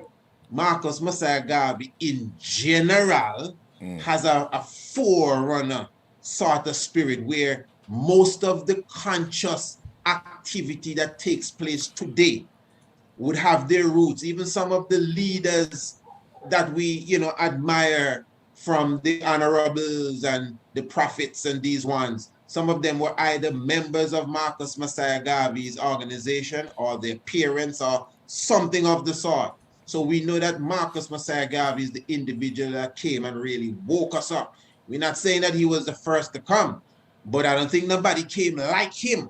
You know, the Black Tiger, we call him, and he really woke us up. So, so he came with that Olmec spirit. If you notice, remember the Olmec, right? Or they really call the shy people. The shy people, the Oli people. Oli means rubber. Now, interestingly, Marcus had a rubber plantation in Liberia. Wow. So you see the link? All of that is linking. And that's the same plantation that the Firestone Rubber Company took away. The president of Liberia at the time gave them Marcus Messiah Garvey's land. And I don't know if you remember around 2000, 1999, 2000, a lot of the tires were just tearing up on the Forerunners and a lot of the Jeep vehicles, Firestone tires, until they had cartoons mocking Firestone about how they were not, you know, durable then, because they was tearing up, Jeeps were flipping and so, and they had to recall the tires, the Firestone tires. I think it's 1999. But it was around the time of August, Marcus Garvey's birthday. What I'm saying, you know, them same tires that were ripping apart, you know, let's give came honor from the land. Yeah. Hold on, brethren. Let's give honor because you speaking some deep stuff. I want to give a moment of silence or noise, or we want to give some respect to Marcus Garvey right now, because what you're saying right now, I just want to let us all acknowledge Marcus Garvey. That's right. Because what you just broke out was so dope. To the great Marcus Garvey, we're just gonna give you a moment of silence right now. Marcus Messiah Garvey. Marcus Messiah Garvey. Blessings, man. Blessings. That's dope, man. That's it. That's all I want to do. Man, you said he helped own the rubber thing. He looked just like that Olmec picture, man, and everything, man. The great Marcus Garvey. Everybody that becomes a revolutionary has to study the UNIA. Because a lot of the things that Marcus spoke on still relevant to this day because those changes haven't been made. And even he spoke on, you know, especially when he spoke on how, you know, integration was going to destroy, you know what I'm saying, black economics. All that's come true. We for you, Garvey. All power to the Garveys. Let's go, brother. Garveyites. Yeah. So Garvey is the Olmec too, eh? Yeah, indeed. He calls it the spirit. You just, yeah. Garvey the Olmec, brother. I'm with it. This man too, and this is another great man. Oh, let's make that carried the noise. spirit. Idi Amin. He was an Idi Amin Yeah, right man. there. Remember, I was just building on him. it. Me and Priest is building on that. Idi Amin. Actually, we always Exactly. build on. Me and Priest, we always build on The last Idi king. Amin. Another Olmec spirit. If you look at his face, Look at it him. look That's like an the Olmec same right Olmec. there. Look at that. All right. Yo, There you Yeah, go. you let's killed get him some. with that. Let's get You know, some. Let's, yeah. Let's You give a killed moment that. of silence or a moment of noise or whatever. We're gonna do some respect for. Are we doing noise or silence? We're gonna do silence. I can light up the channel. I have to wait till tea Yeah, time. light up, man. We're gonna do some tea to this. We're gonna break down because Idi Amin don't believe. And shout out to Lord Fury. Yeah, big up the Lord Fury. We watched a document at his joint at his temple on Idi Amin. Oh, man. That brother was no beautiful. joke. Yeah, man. No I know joke. He exactly loved which his documentary people. you Yeah. watched. Oh yeah. Indeed. Indeed, And, brethren. do He you know was they no found that joke. documentary off of YouTube? Yes. If you try to upload that, they pull it down. They don't. You have Yeah. to go- You Imagine, gotta see and this. there's nothing wrong with the documentary. You know, Nah. it's nice. Nah. Nothing. Wow. But what happened is leader. that you see the truth. Yes. And the person that did the if you watch the documentary good, you know, you could still see they're trying to put in some propaganda. Indeed. Indeed.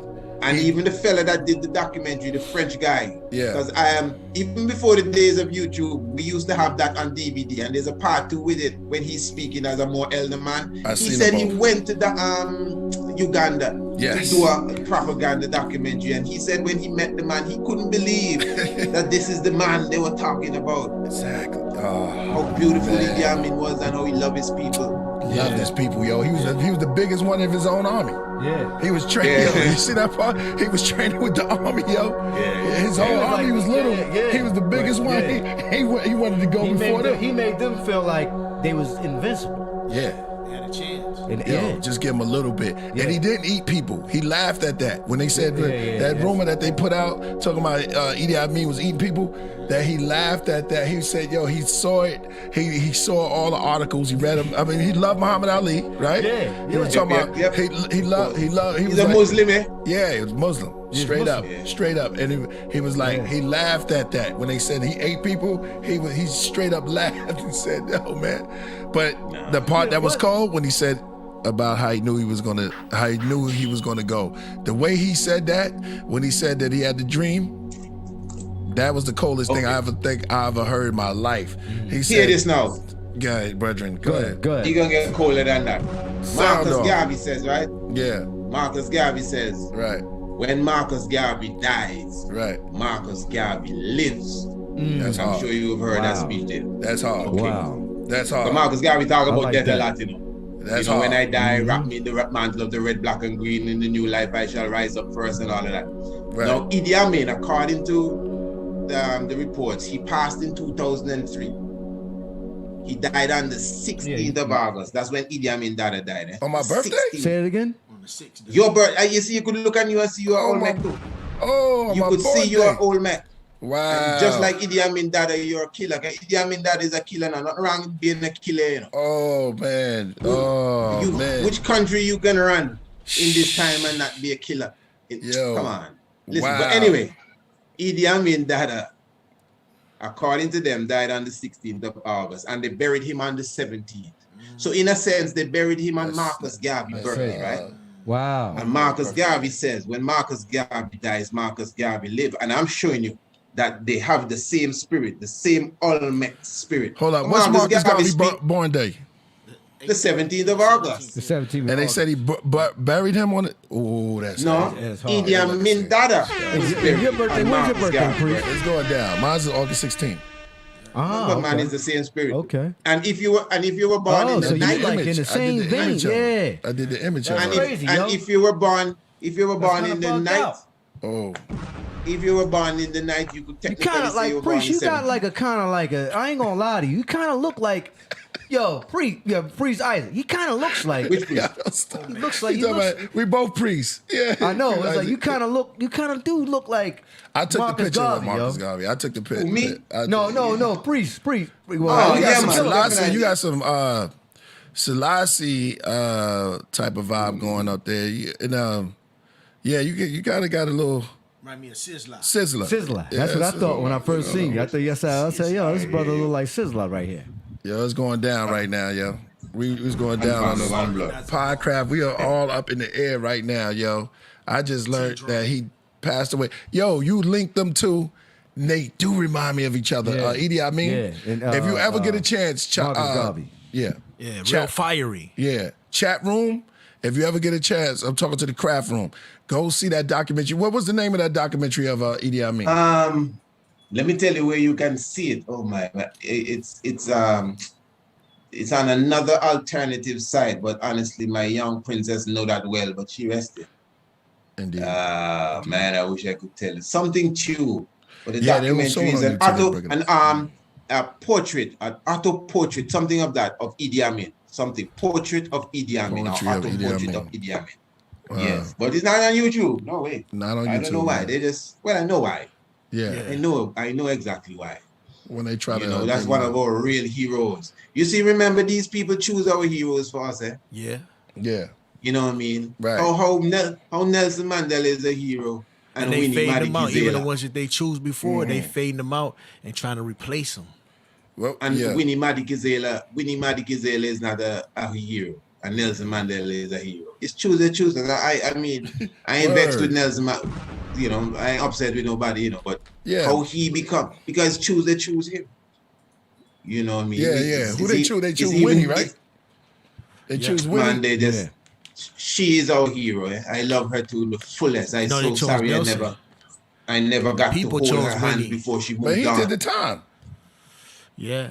But Which when time? he got out though, instead no, of him man. just, Nelson did the jail time. yeah.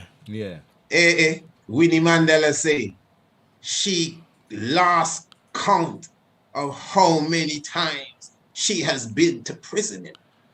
To go see him. No, Just for herself. Wait a minute, hold As a on. soldier. Who? Wait a minute. She lost that how many times? well, Winnie Mandela paid the ultimate price for all of us, God. I'm telling you. Nah, That's my man, you mother bull did. crap. Yeah, come on. Hey, when he been locked even up if like you that? watch go and watch the movie with Jennifer Hudson. Even though that might be a They put a little cop-out, cut on but it. you, at least that give you an idea of what was going on. It's a nice movie. Yeah. Winnie I'm was- sure you've Winnie seen ain't it. do You no never seen time. that? Nah, she did. Winnie was a soldier. She was I don't like think he 10 said sister that. soldiers in one. What? Winnie Mandela reached to the point when she almost lose her mind, talking to ants and cockroaches. Those were her friends. Is this Enough true? abuse she I get. don't know. Yeah, man, she got enough abuse in prison. All the time you see all these pictures you see of her keeping a strong face. She fighting for Nelson Mandela. Remember, their marriage wasn't no real marriage. You know? After they got married, after just a few moments after he was arrested for 27 years. And then after he came out, he divorced her. So it's not as if she enjoyed her life with him. And she fight for him, man. She keep his So struggle Nelson was alive. Yeah. So you Winnie saying Madikizela. That's our mother did, brother. Well, hold on, But priest. this is what I'm saying. Hold on, So the priest. media. Go ahead. Sorry. Go ahead. Are you telling me that Nelson wasn't that dude? That Wendy was the dude? Wendy was that person? Well, let's say she's the real Mandela. I like how you said the dude. Yeah, she was the real. Definitely. And whoa! yeah. I never heard this before. For real? Nah, Yeah, a lot of I'm people. I'm a straight lot up of people. talking. A lot You of know, I people knew- side more. It's kind of like Winnie Mandela and Nelson Mandela Yeah. is like the same of Martin Luther King and Malcolm X. You had the one that You're was the right. revolutionary, and then the one they felt like everybody, the one that was trying I'm to sorry, conform. bro. You just compared Winnie and what to Malcolm X and For real, yeah. wow. Am I lying, Dang, priest? Nelson. no, well, I would say more that Was with- Winnie with, more than Winnie? you Was see, Winnie more of a no, revolutionary? No, you have to give Nelson Mandela. You see the tricky thing in because George Bush said Nelson Mandela was dead. You know George Bush, right? Uh-huh. It's not me make up this. You could go if you go on YouTube now, then type in George Bush, Mandela dead. There's a speech where George Bush was talking, and he just out of his mouth he said, "Somebody asked me about Mandela. Well, Mandela is dead." And then he paused for a while, and then he said, "Cause Saddam Hussein killed all the Mandela. It's right there. It's right there. It's easy to find, very easy." No, what I'm saying, he said that when George Bush was president, George Bush II. So you believe that Nelson Mandela was more of a revolutionary than Winnie Mandela? No, but no. I come to the point here.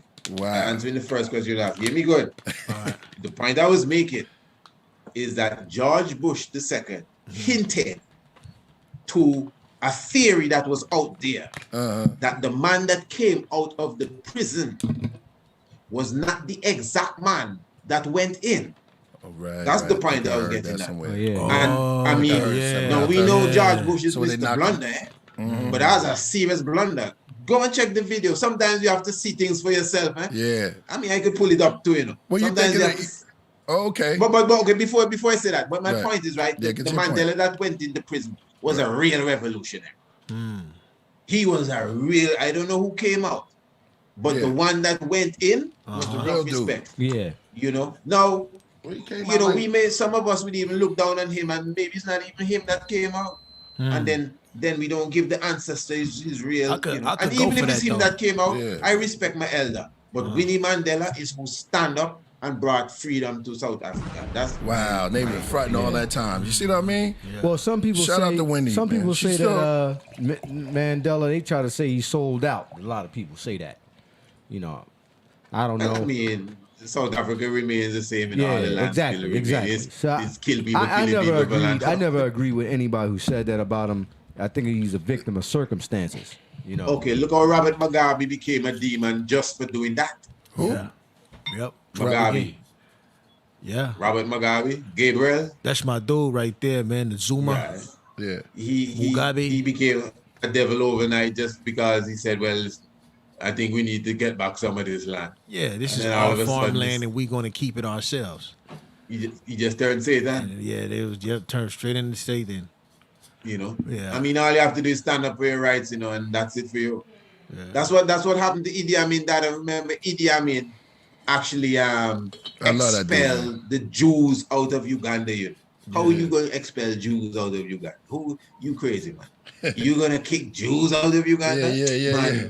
We gonna deal with you, eh? I think it's an Asian. I think it was Asian. Asians and the Jews. And the Jews, yeah. He gave him 24 hours. Mm-hmm. He was like, yo, listen. He was a little more than that. 24 hours to get the hell out of the country. Yo, right. Or we going, or it's going to be some serious problems. Idi Amin. Right. He's a wild bull. Yeah. You know? But I love him, Forrest Whitaker played him. Forrest Whitaker. Did you watch? I never watched that movie. Yeah. Did he do a good job? He played him is right. You see, this is the thing. To be honest, no disrespect to Forrest, but I kind of surprised. I don't want to say it the wrong way, but let me put it another way. Say it the wrong way. Say it the right way. You feel like you should say it. Way. From my understanding, a lot of people that acted Idi Amin after the movie, they just died. Someone was giving me that report. Wow. You know, I haven't done my clinical research on that, but it's a source that I would accept. That there are cases I can accept that. People have to play. No, you see, I can accept that one. Why would you play that even dude? Somebody like Marcus Garvey, these people, they're spiritual people too. Let's get the movie on Marcus Garvey. Can we do that? Yeah, that'd be dope. A movie about Marcus Garvey. Yeah, Garvey. Yeah, I want to do that. That would be ill. You gonna act Marcus That would Garvey. be so dope. A movie about Marcus. Talk to RZA. The RZA. There you go. He can do it. And we need to get some money. Talk to RZA and get that movie about Marcus Garvey. Yeah. Yeah, well, I mean, just contact me anytime. And we need some real rosters. Cats who know. What was the dude? Some real cats who was back there. You got a lot of Garveyites in Harlem. Yeah. And get the real story going on. The Garveyites. The UNIH still an organization in LA to this day. Still? Yeah. That's hard. Yeah, that's all hard. over, you know. That's right hard. there in Leimert Park. That's hard. I can see it. I have different branches in the United States, different places. I'm positive of that. Yeah. I'm positive of that. Not a direct member, but I'm positive of that. you know. Somebody said I should, and I'll play Garvey. Exactly. Yo, Indeed. Definitely. Who else? But I'm talking about a seasoned actor. Who would be good play Garvey? Man. Did you get Whitaker? Yeah, that's You know what I would get? First person. Who would you get? Who would you get, God? Beanie Siegel. Beanie Siegel kind of got a, but I don't know if he could handle that role. Yeah. Well, you might as well put get some me weight there. back on. Yeah, that's what I'm saying. You might as well put But just his demeanor, though, how his Beans mind. is. Yeah. He's a wild bull, though. I know him personally. Yeah. I don't know if he could handle that role, but I'm Beans with you. was I'm with smart, you on though. that. Yeah. I'm with you on that. I think Beans could do it. As far as Whitaker, and he disrespected Idi Amin, man. Oh, with that role? Yeah, man, you can't take those kind of roles, man. That's why I was saying, ones that play around with Idi Amin, Can't they do it. pass on. Cedric the Entertainer? Cedric, So, nah. All right. That'd be the opposite I of don't making know. something great. He too. Yeah, it gotta be. I don't know. It All might right. have to be a different actor, somebody that's new. Yeah. You never seen before. Yeah. All right, brother, you blowing on your ganja. We got what you got, your tea? All right, so Tea yo, time is AD, up, what you gonna drink? What you drinking, AD? Water. All right, you just straight water. We're gonna do the tea ceremony. We As was I have some sea moss here too. some nice, sea nice. moss, man. I got the purple one. Oh yeah. Yeah, It's not the purple. but Yeah, I get that. exactly. And I know. Shout out to Lord Ferry. He sent it to me like it was a Killah. Yeah, you got Wrapped up. yeah. It was, So AD, you you ain't never see doing that? Yeah, you got What's a lot that? of sea moss. that cereal? Yeah, I got some AD, rice you gotta checks. talk. I want to talk to this brother. AD. Well, you like rice checks? Cereal. Bomb.com, man. All right. Rice checks. Yeah, it's gluten free. Gluten free. You got it from the checks. I don't know. Rice You got checks, man. the healthy cereal. Well, it just Rice Krispies, bro. depends on what you compare it to, you know. Nah, I don't. You don't like life cereal? I haven't had life. I have to try Book of that. Life cereal. Is that good? Yeah, I like the cinnamon life. I used to eat that You eat cereal too? back in the day when I was little. Cinnamon's good. So, It's like cinnamon light. I don't know. everybody did cereal when they was young. Everybody. Yeah. AD still eat cereal. I do it around 7 p.m. Exactly. All right. So to the chat room, we're about to start our tea Have a ceremony. cable with the serial killers, eh? Yeah, brother. I like that. The serial killer. Hey, Captain Crunch serial and- killer. That's dope. Captain Like Crunch that. and the Rooster and the Leprechaun and all them and the serial killers. Indeed. Indeed. And tricks for kids and serial killers. Yeah, that's why all the boxers, they be looking down at the children. I'm telling you. Yeah, you go inside the supermarket, all just aiming at your kid. Look up. Yeah. Wow. All right. Interesting. So you can start it. We're gonna pour the tea ceremony for everybody. So if you're home, I did that. Man, I'm not even fast enough. We still got that. Still got something here. All right. What? You got the music. All right. Somebody said tea champs. No doubt. No doubt. Funny. T-champs. All right, so as we build, man, this is a great build. Priest Isaac, you have impressed me, bro, with the how you weave the revelation books with the astrology, and you can actually see it. Yeah. Actually, the woman clothed with I never heard that. That was incredible. I know we got more. We just getting started. We just heating the surface. We about to open up the doors. Shout out to the chat room. If you Maybe your hear, time slightly different. I know you just go for hours and hours. And, but I'm with you. I'll tell you when I have the floor though. indeed, Don't worry. indeed. Let me get this quick. Okay. Almost midnight on my end here. No, we're gonna let you. We're gonna let you. No, very good. I'll tell you when. No, I'm good. Don't worry. Okay. Very, very good. Oh wow! I'll do it in this one because that one's already full. So before we leave, I could give the audience an idea of a few things I have coming up. Okay. Okay, before we leave, not yet. In fact, while you're doing that, let me try to fix my thing here. So you It's giving me finished, some finished problems. the whole story? Because the last time he was at Capricorn, he was saying that Capricorn was a goat. Indeed. I mean, was a unicorn. Indeed. Good one. Oh, Remember I that. see what's happening here. Okay. No. But while you're pouring your tea, just give me a second. Let me see if I could fix this You want a big thing one? here. Oh, yeah. Shit. Yeah. Army. Yo, where you at, Sue? Oh, sorry. AD, When you gonna do some tea with us again? I don't like how it makes me feel. You like that good old fashioned Too relaxed. that good old fashioned. Let me get some too. You like that good old fashioned vitamin water, right? So yeah, sometimes. Today's rice checks, tomorrow could be vitamin water. Rice checks. I'll switch it up. Yeah. Some kind of simple carbohydrate. Yo, here's to you, brethren. To priest. Yes, my brother. Yeah, Blessed man. Lord. Yo, to the chat room, to the dopest chat room that asks all the dopest questions. Let's start answering some super chats. So what are the questions? You have questions there? Yeah. We're gonna open up Okay, got the phone line too as soon as I answer some of these questions. Here's to you if you're in front of your you want to say the prayer? You want to say the chant? I said a prayer. The guess? Oh man, yeah, they know what I mean. Yeah, exactly. You want to We're all about to eat now. yeah, peace bless the peace to food. blessings to everyone out there. Blessings to Priest Isaac who's bringing us this understanding today. We like to thank you and everybody that's in the craft room, the smartest craft room on the board, the Rocketeers and the Craftmen. Dope questions. We're about to get into the super chat, and here's toast for you. We're drinking matcha. Nice. There you go.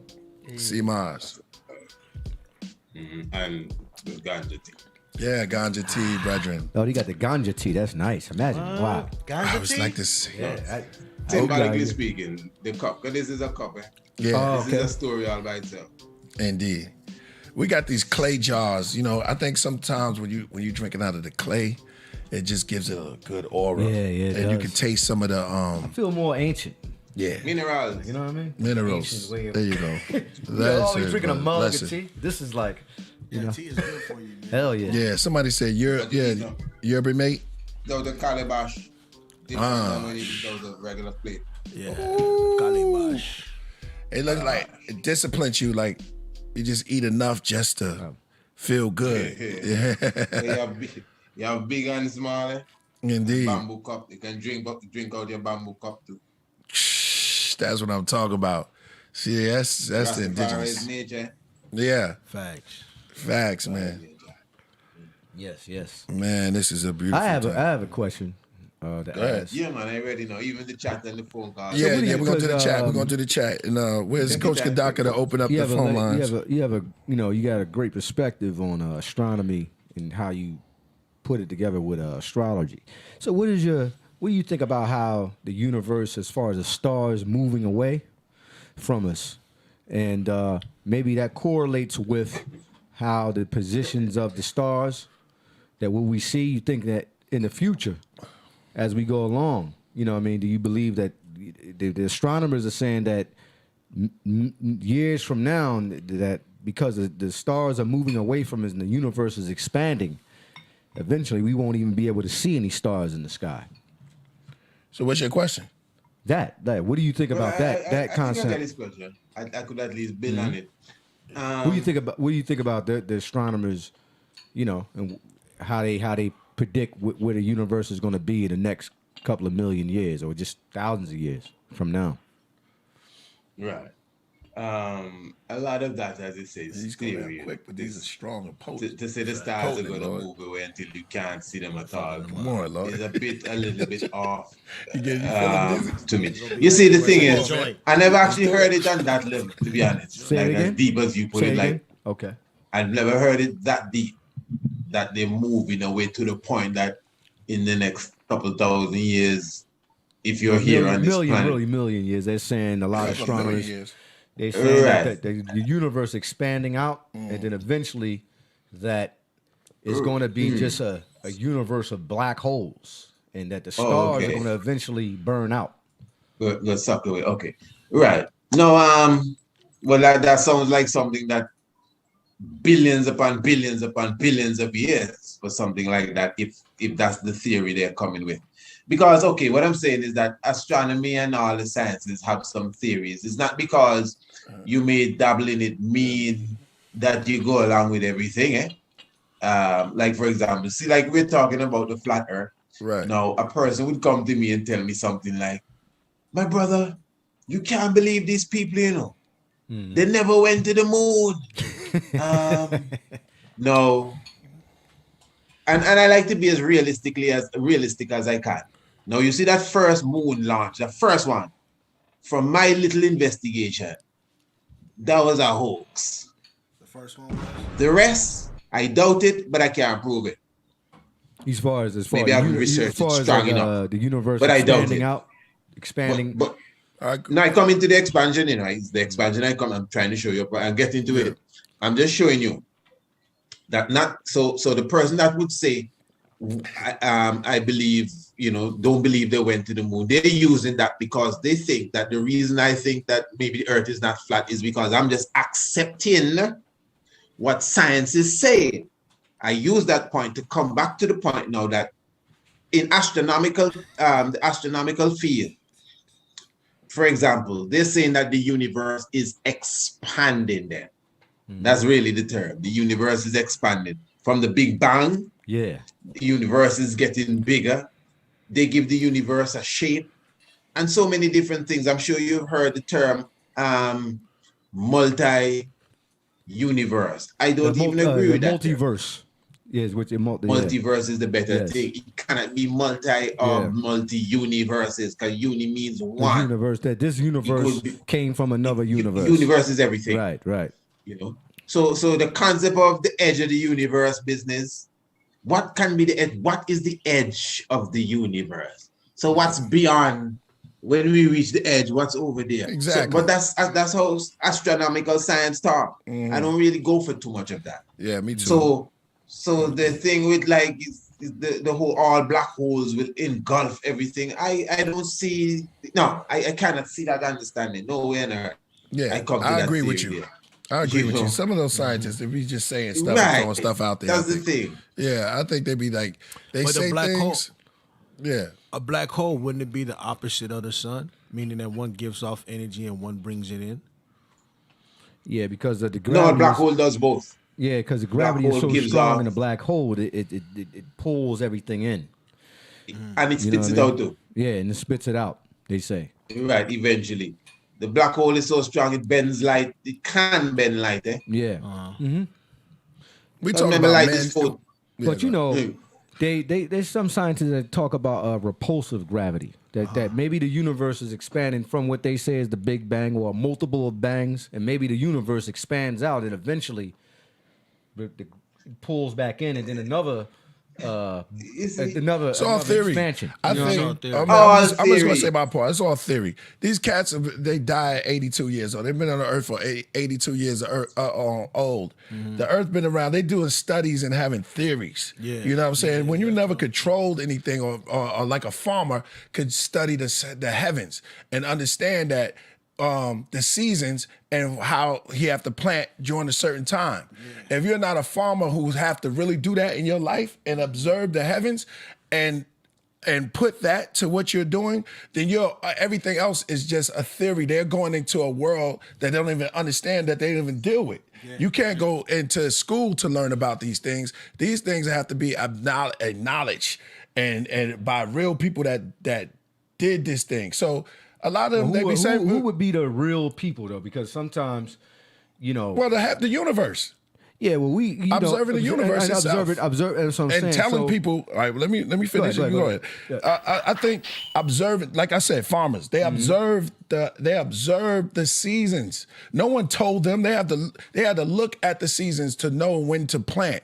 And after a while... They know what type of plants come up during season and what don't taste good during the season. That's by observing. When he said going in and pulling back the layers of these things, I think that the universe tells the people what they're getting. Now, you can go to school and come up there, but I think there's a lot of their thoughts is theories. Like when they go big, that way, I think. So maybe is the ancient layout. Or rather, I say that's more or less that maybe we should be going off that rather than using mathematics. Because they use mathematics that maybe their mathematic calculations are wrong. Where is their mathematics calculation? Tell us.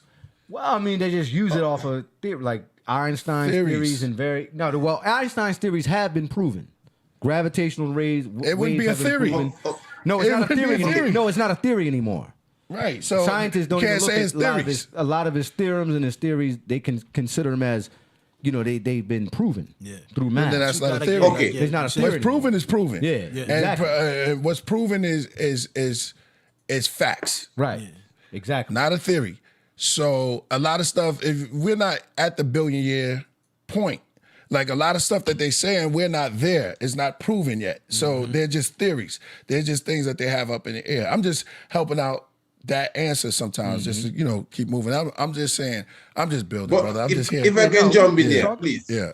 This is I great. can jump in. This is great to build on these questions, man. I love Right. them. I love them actually. Well, that's what they're about.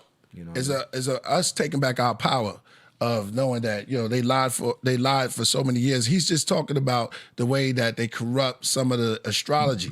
Yeah. You know what I'm saying? Mm-hmm. AD been telling us about this astrology for the longest. It's same astrology, man. Yo, We backpedaling now. Let me ask you a question. Let me No, ask we you good. a question. Go ahead. Priest, have you gotten to the point of studying your astrology that you now become predictive with it, according to the constellations? My astrology? Nah, I'm talking about yeah, these I priests too, huh? thought Yeah. Yeah, no, I like that. I Yeah, like that. come on, Priest Isaac. Yes. But man, there's something you were saying in the back and forth there. I wanted to get in there too, Right, so many things happening. So many things.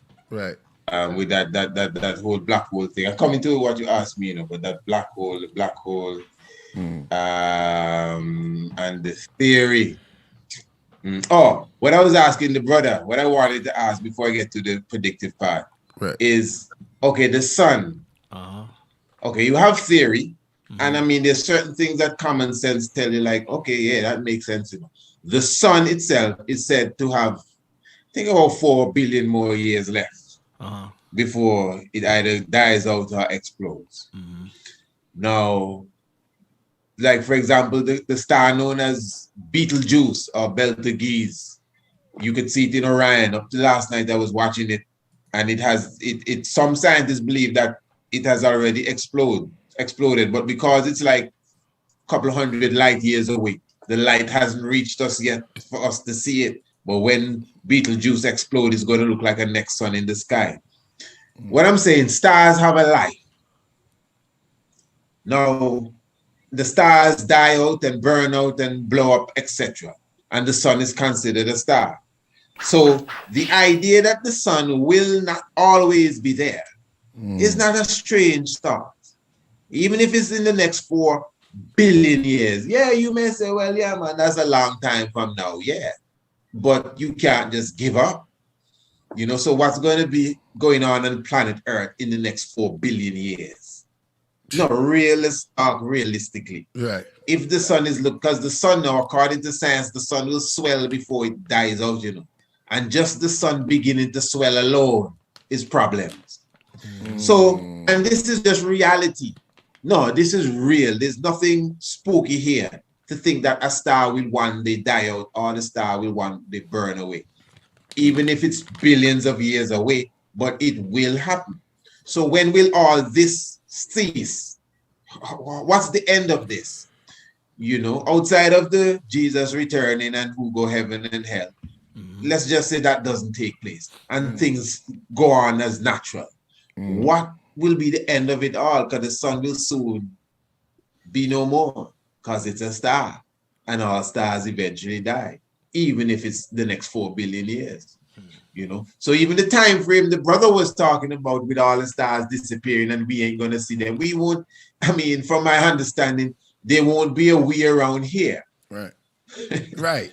But he was just quoting them. Yeah, he was I know. Yeah, but I know. But we're just looking at it realistically. Yeah, exactly. Some people never think about all this then, to say, well, for real, like the sun gonna blow up. Right. What gonna happen to my great? Elon Musk just got Time Magazine Man of the Year for his adventures towards Mars.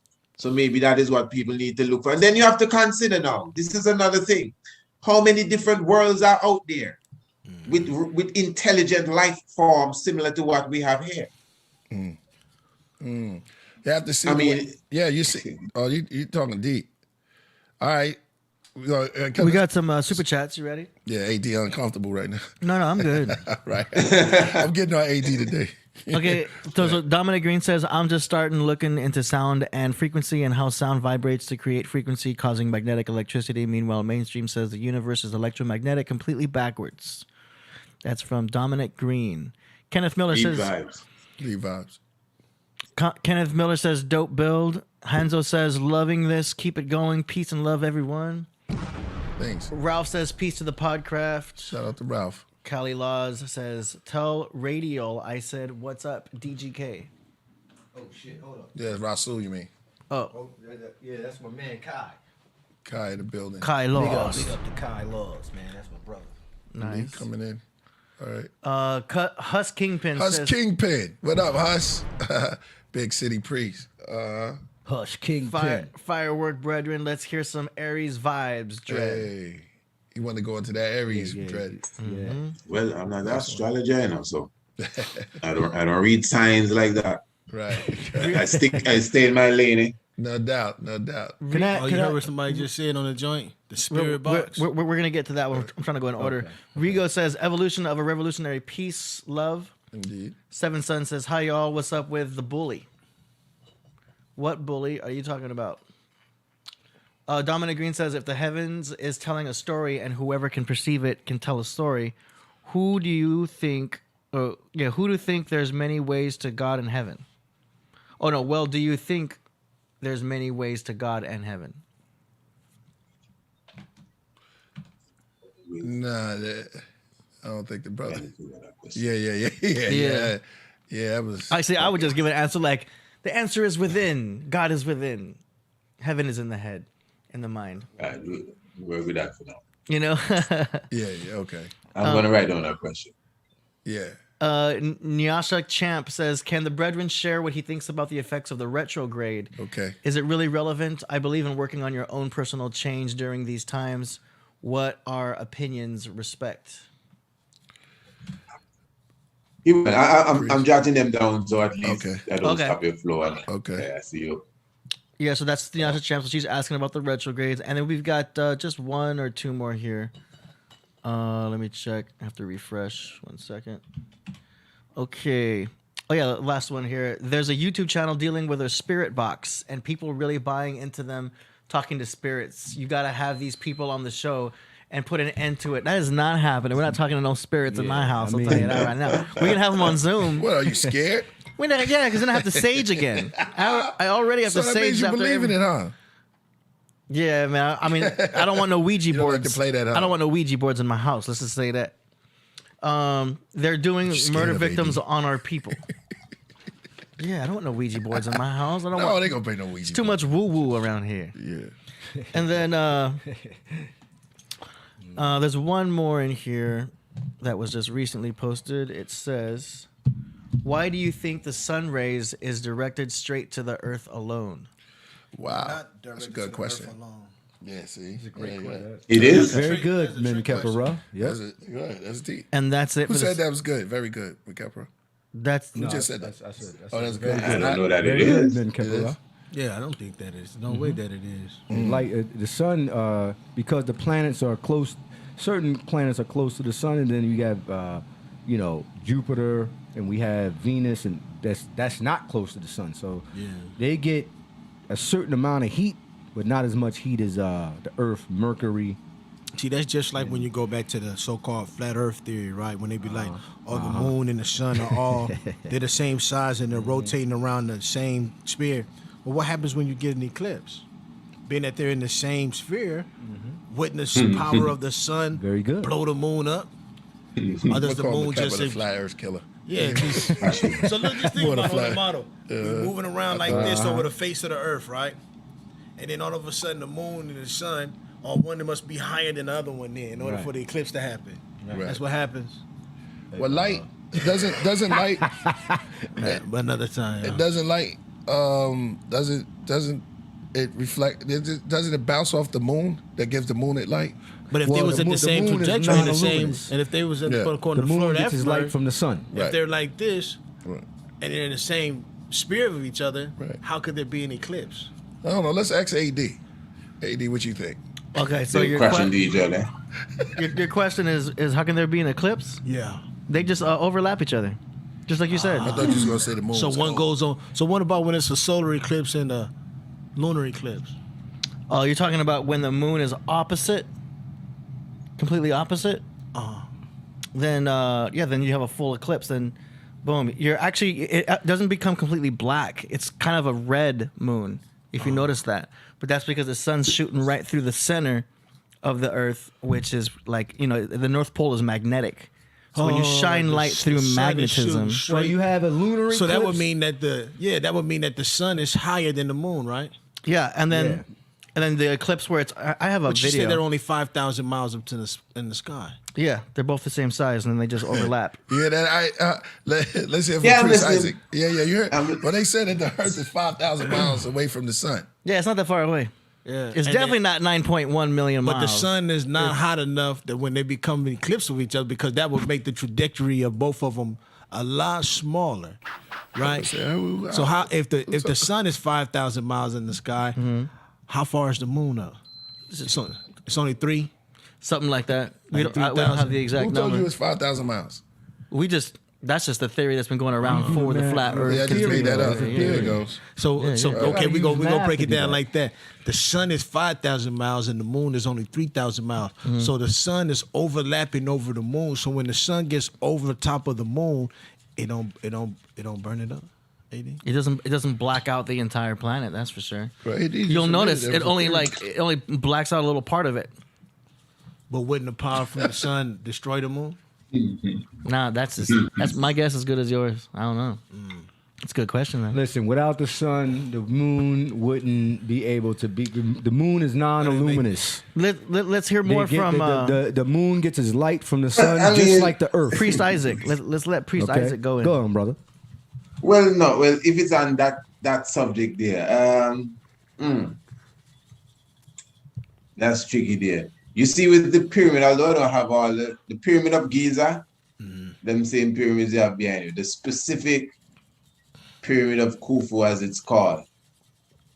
Although I was listening to what's my Step partner pyramid. the name, No, he's talking. big man, the right chariots of the god Great Van Pyramid. Yeah, my bad. Van Dinkel, Dinkel, the man that right chariots of the god. But anyway,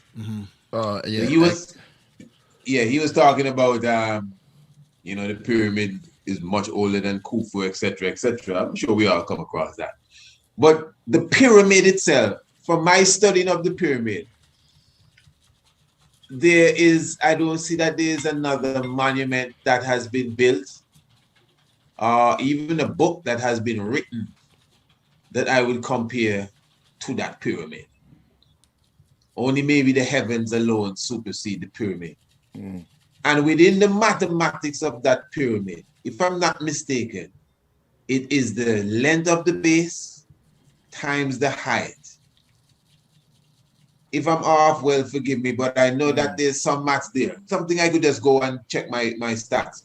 But when you do that mathematics, you actually get the distance that we are to accept of the sun from the earth, which is approximately 93 million miles. But whatever the exact position of the distance is, the pyramid have it. Right. Now, the pyramid has the curvature of the earth within the way that it's built. Of course, you know that a lot of the keystones have been taken away and etc. But engineers would have studied it. There are so many books written on the pyramid and the engineering value of it. And the side of the pyramids represent the natural curvature of the earth that is supposed to be a global earth. Even within the maths of the pyramid, well, we know it has pi and phi and epsilon. We know that for sure. You could just take the king's chamber and the queen's chamber and divide the length by the height and antechamber and the width and all of these things, and you keep coming up with pi 3.161 and the rest of it. And epsilon, I think that's 2.71 and phi or 5, 1.6, and the golden ratio. The pyramid is packed with all of these things. And I realized that a lot of these things, like example, the distance of the sun from the earth, the distance of the moon from the earth, even the velocity that's needed for spacecraft to leave the Earth's orbit is seen inside of the pyramid. And I say, wow, well, if this is not something else, and I mean, the pyramid is so vast and massive, and it's like, it's just dynamic to me. You know, the studies I've done on it, and I've never been there. I've never gone into it as yet. And I'm telling you, I respect it more than any other thing that is built, any book, anything, because a person may not understand that. But within the same pyramid, man, all the mysteries are hidden. That's why Masons, Freemasons, and secret people would use it as a symbol. It's on the dollar bill, etc., and other places. Because it's although the pyramid on the dollar bill is not really that one, you know, it's more a Sudanese pyramid though. Because it's essentially free energy, right? Because the pyramids used all to power the whole cities. And we know it means fire inside, so the very shape is a technology. That's awesome. It's all of that too, right? That book by Don shows you that, you know, the pyramid being like a dynamo in itself, you know, as you say, collecting energy.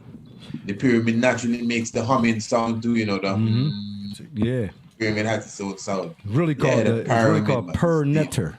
That's the original name for it. Per. The house of energy. Per Netter. Yep. What about the term Merkut? What about the term Merkut? It's actually written on a lot of the walls in Kemet. If you for those who can read it, Per Netter. Right.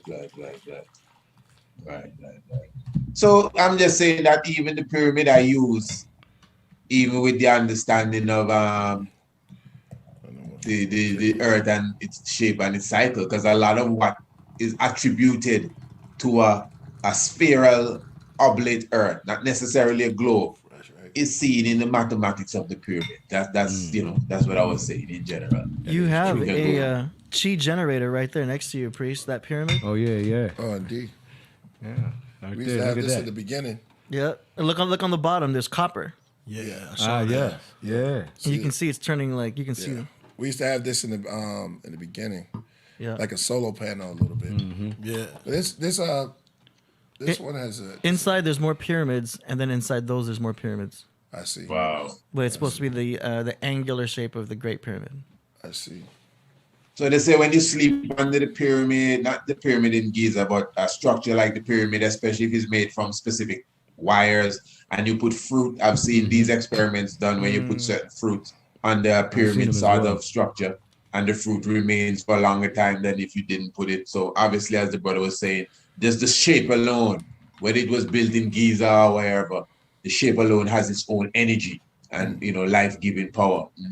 That's amazing. Without doubt. Yeah. But listen, man, I want to tell you about, I don't even have to go to the stars, but I have to tell you about the cow jumping over the moon. Yeah. You see, the thing is, as I said, I have a few things I want to share before I go. But one of the things I'm going to share is I'm going to be doing a lecture on the 22nd of December entitled Fairy Tale Folly Days and Nursery Crimes. Big up.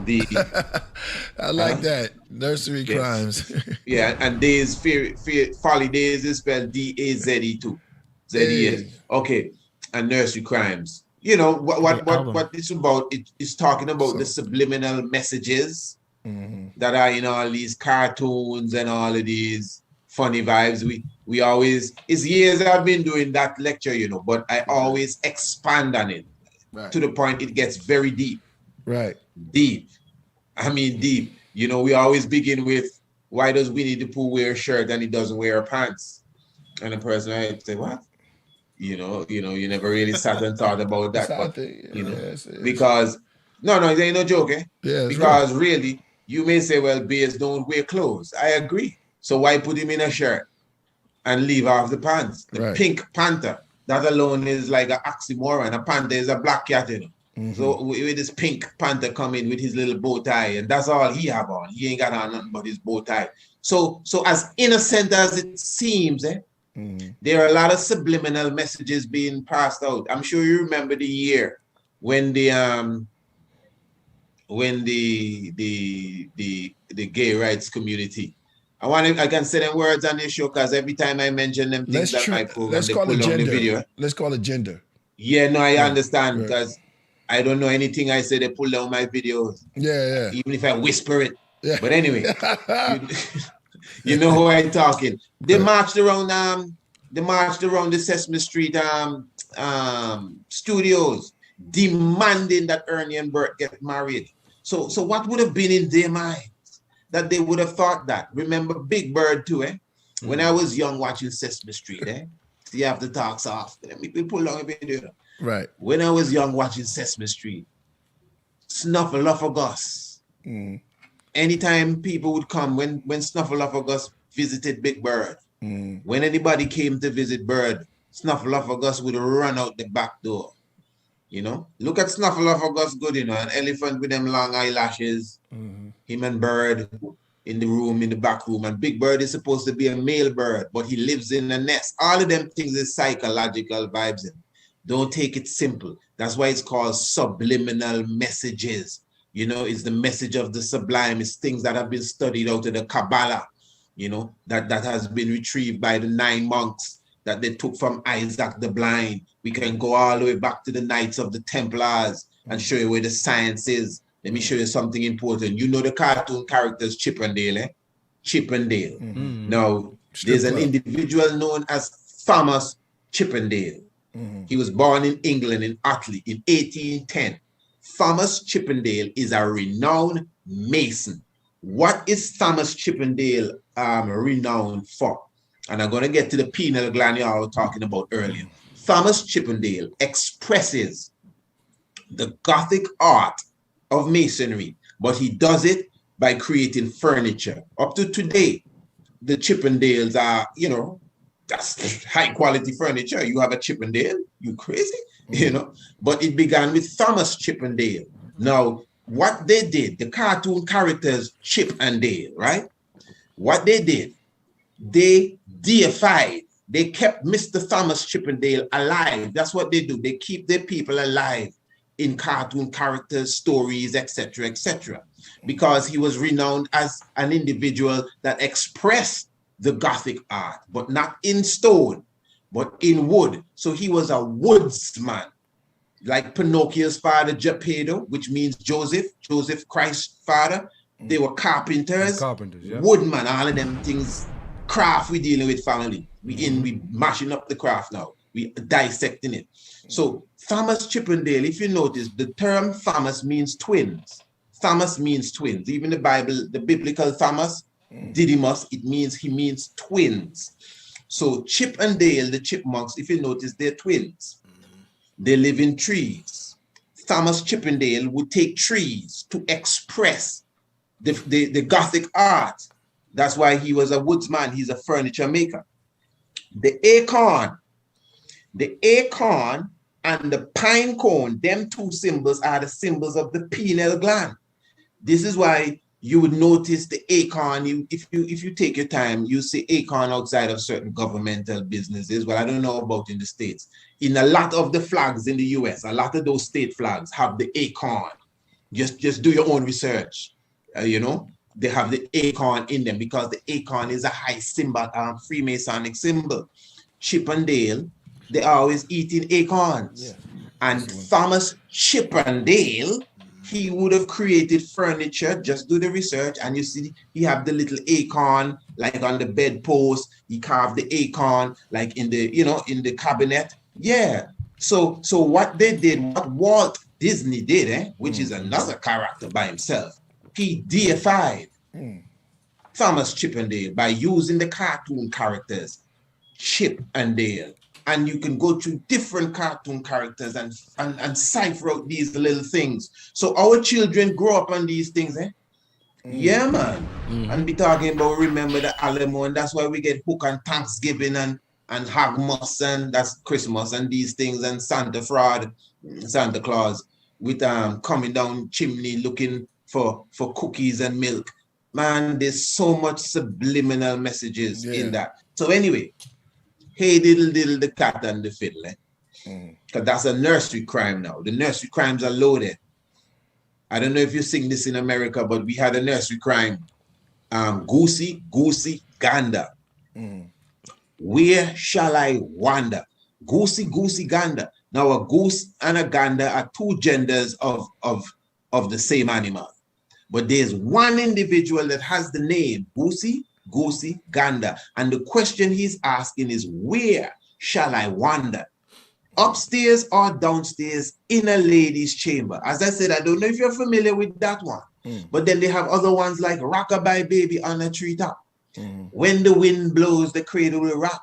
When the bough, which is the branch, you see, we say bough so you don't pick it up. When the branch break, the cradle will fall, and down will come baby cradle and all. What kind of wickedness? The person that writes that, the person that sit down and pen that have to be a cannibal that eat babies alive. Yeah. I'm telling you. So just to show you the kind of things they put in our minds. So let me get to the point, I know I'm doing all over the world. But you see, I'm saying all of this, so now when I hit the real point, it's like you already have a cushion. Hey diddle diddle. I wouldn't even go for the sky chart. You have to can trust me by now. Hey diddle diddle. The cat and the fiddle. Now, the same area I was just showing you, which is the northern circumpolar area, where you have Polaris. You have a constellation known as the Lynx, and you have a constellation called the Lyre. It's like, like a string, one of the first string instruments. It's like a harp. Yeah. And here it says, hey diddle diddle, the cat, which is the lynx, and the fiddle, the cow jump over the moon. Now, all of these constellations are in the same path. The constellation known as Taurus, the bull. Oh, this is deep. You see, the thing with the moon, right? The moon is not like the sun. The sun specifically goes through the ecliptic belts, but the moon tends to be a little higher or a little lower. So there's a time when the moon actually appears as if it's underneath the bull's belly. So it looks like the bull actually jumping over the moon for real, if you see it, in the heavens. So, hey diddle diddle, the cat and the fiddle, the cow jump over the moon. Pull that up. The little dog laugh to see such fun. Now, underneath the bull is Orion or Sahu. Sahu has his shield. And next to Sahu is his companion, the dog called Sirius. Everybody know that. The dog star Sirius that the Dogons would see. Now, you hear the dog name? Sirius. Sirius, the dog name, the brightest star in the sky is Sirius. The nursery crime says the little dog laugh. Remember the dog named Sirius. The little dog laugh to see such fun. And the dish ran away with the spoon. The little dipper and the big dipper are two dippers. Like you dip out juice or dippers. So one is a dish and one is the spoon. The little dipper is the Polaris is the end of the little dipper. So the little dipper just goes around, and then the big dipper goes around the little dipper. The big dipper is the drinking gorge that Harriet Tubman them speak about. So it looks like if the big dipper and the little dipper are running away with each other, the dish and the spoon. So that nursery crime is astronomy or astrology. Hey diddle diddle, the cat and the fiddle, the cow jump over the moon, the little dog Sirius laugh to see such fun, and in the northern heavens, the circumpolar constellations, the dish, the little dipper, and the big dipper, the dish ran away with the spoon because they just keep moving around each other. And that is the nursery crime expressing the movements of the constellations. You understand? So, yeah. That's it. The cow. So even though we say, I like that. But no, it's reality. Yes. It's not me making it up. It's we unraveling it. That was, man, dang. You just made, man, that was crazy. In fact, that was in crazy. fact, let me just highlight this since I'm there already. So as I said, the lecture, let me just highlight this for you. You just did that with the scriptures, family. Yeah. Yeah, just quickly. Okay, so this here now, all these designs, all my designs are done by my son. He's resting too. So this is a lecture that we're doing, our online lecture. We do online lectures every month, but for the Hogmas season, Hogmas is Christmas, that's what they call it. We say Hogmas, that eat a lot of hogs, you know. We'll be doing a lecture, Fairy Tale, Folly Days, and Nursery Crimes, the Firing Squad edition. These are online lectures, really, because I'm an international lecturer. That's really what I do. One of hats I wear. I'm an international lecturer, an independent international lecturer. I run my own institute. The website is the priestIsaacInstitute.com, PRIESTISAAC Institute, no apostrophe S.com. And if you go there, you know, you could save me some talking here and you see all the information I'm telling you about. We're having 3 dynamic lectures, The 22nd and the 23rd, we'll be doing the Santa Claus Massacre.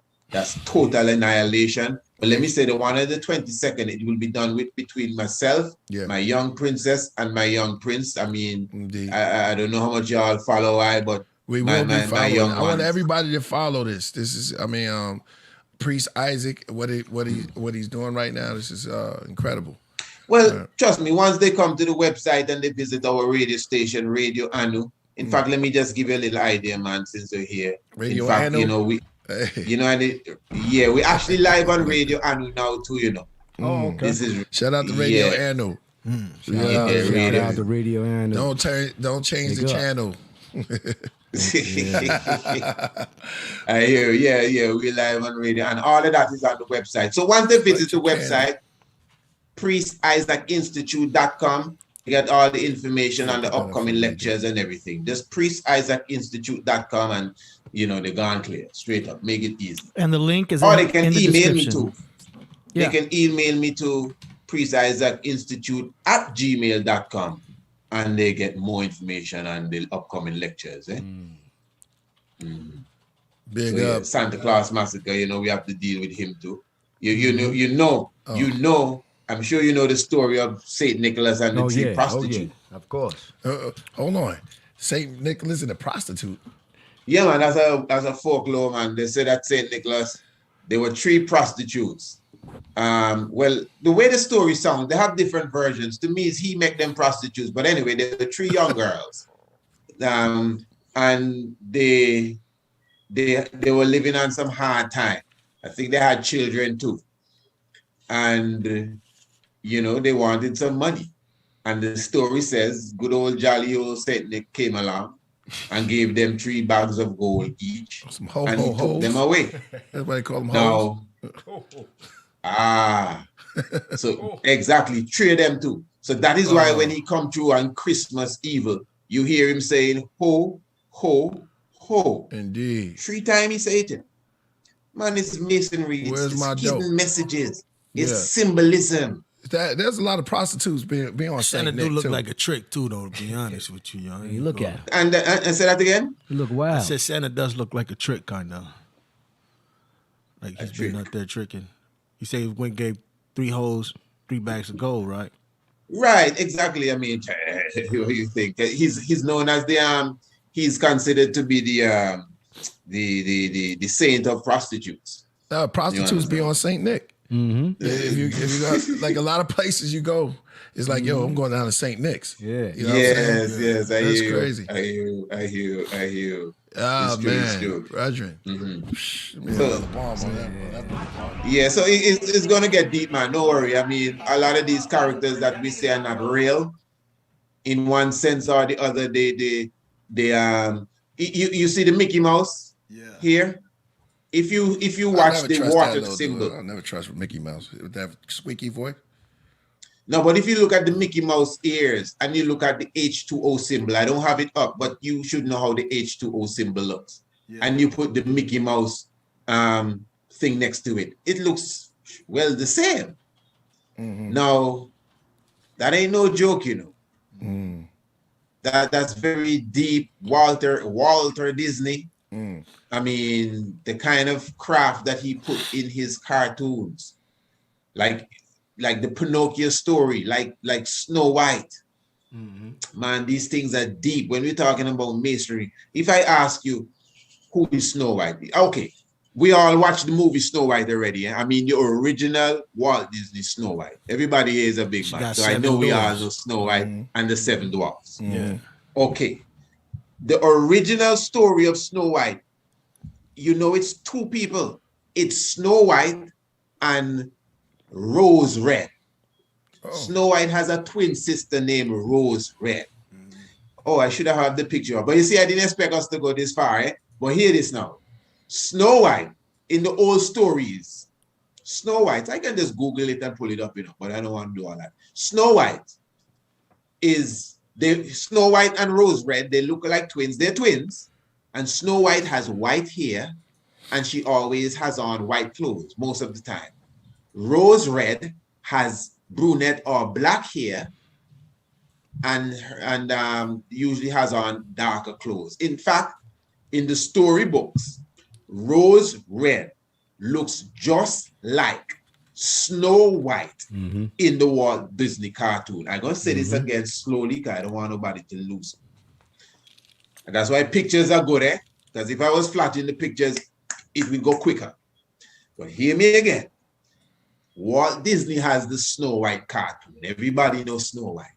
The pretty girl with the seven dwarfs. How does she look? She has black or brunette hair and usually has on blue or something dark. Good. Go back to the old Snow White stories. She's never by herself. It's Snow White and Rose Red. Oh, good. Look at both of them. How does the Snow White in that story look? She has blonde hair and she usually has on white. How does Rose Red look? The Rose Red looks like the Snow White that Walt Disney portrays. Now, is this just by mistake? Or there's some level of science happening there? I would up that there's some level of science going on there. Yeah. It's just you to try to figure it out. But you see, do you know, coming back to the Snow White, right? But do you know that the whole concept of Jonah being swallowed by a whale, you know, is Walt Disney invented that. Walt Disney is the one that invented Jonah swallowed by the whale, not the Bible. Because what happened in the old Pinocchio story, because it's not Walt Disney invent Pinocchio. There's a story, Walt Disney's come and meet these stories. The Brothers Grimm would have told these stories before Walt Disney. The original Pinocchio was swallowed by a fish. Being swallowed by a fish is an ancient science. Jonah in the Bible was swallowed by a fish. The Bible never said he was swallowed by a whale. He was swallowed by a big fish. Now, it doesn't mean that a real fish come and swallow a man. I don't believe that. What it means is symbolism. You know, he went into the belly of the beast. If you see Vishnu, you notice Vishnu comes out of a fish in the Indian tradition. Vishnu comes out of the fish because the fish is very symbolic, it's spiritual. So coming out of the fish has a meaning. The fish and bread is the Pisces age and the age of Virgo, the house of Virgo and the house of Pisces, Bethlehem and Virgo, the house of fish and the house of bread. It's a lot of astronomy and astrology involved there as well. Pardon me? No, I said there's AD stuff. AD talks like this sometimes. Right. So I'm bringing all that back to the everything with the Snow White and everything. You know, I know it's a lot because you see. We need a lot. Well, give thanks. The Walt Disney science man. What I'm showing you is that he made Pinocchio. He changed the story of Pinocchio being swallowed by the fish because all of that has to do with the age, the Pisces age, etc. You know, that's why the Christ in the Bible has so much to do with fishes. You know, the fish and bread. He hang out with fishermen. You know, when he resurrected, they gave him broiled fish because he has a lot to do with the man coming in the Pisces age. Even the Popeye character. Popeye is a Christ character. That's why he's a sailor. That's why his wife is olive oil. Olive oil is a very powerful oil. Eh? If you drink olive oil on an empty stomach, man, it strengthens your immune system. Olive oil can get rid of kidney stone. And he likes spinach. Just to add on to that, if you notice, sometimes Popeye would eat his spinach through the pipe Yeah, man. Don't run from it. When Popeye tied up on the track, and the train come in. Yeah. And the spinach drop out of the truck. He just put his pipe by the spinach and open it and suck the spinach to the pipe. The hallucinogen, man, the tree of life, the marijuana, don't make them fool you. You know what I mean? The cannabis, got the spinach in the can. Cannabis is tahuti. The cannabis, the ibis. Boy, look. Go ahead, brother. Yo, that's why when I smoke, I feel amazing, man. So Wimpy Popeye spinach up in this mug. Well, Wimpy ate a lot of Wimpy ate a lot of hamburgers. Oh, yeah, exactly. Yeah, and we'll pay you Tuesday for your hamburgers today. Yeah. Exactly. Oh, that's a great point there. Our next home run there. So I mean, I know I'm going from here to there and everywhere. So Pinocchio was swallowed by a whale, but Walt Disney changed that. Walt Disney is crafty. He knows what he's doing. Snow White now, we're calling her Snow White, but we're looking at Rose Red. What kind of science is that? We are saying Snow White, but we're not looking at Snow White. We're looking at Snow White's twin, Rose Red.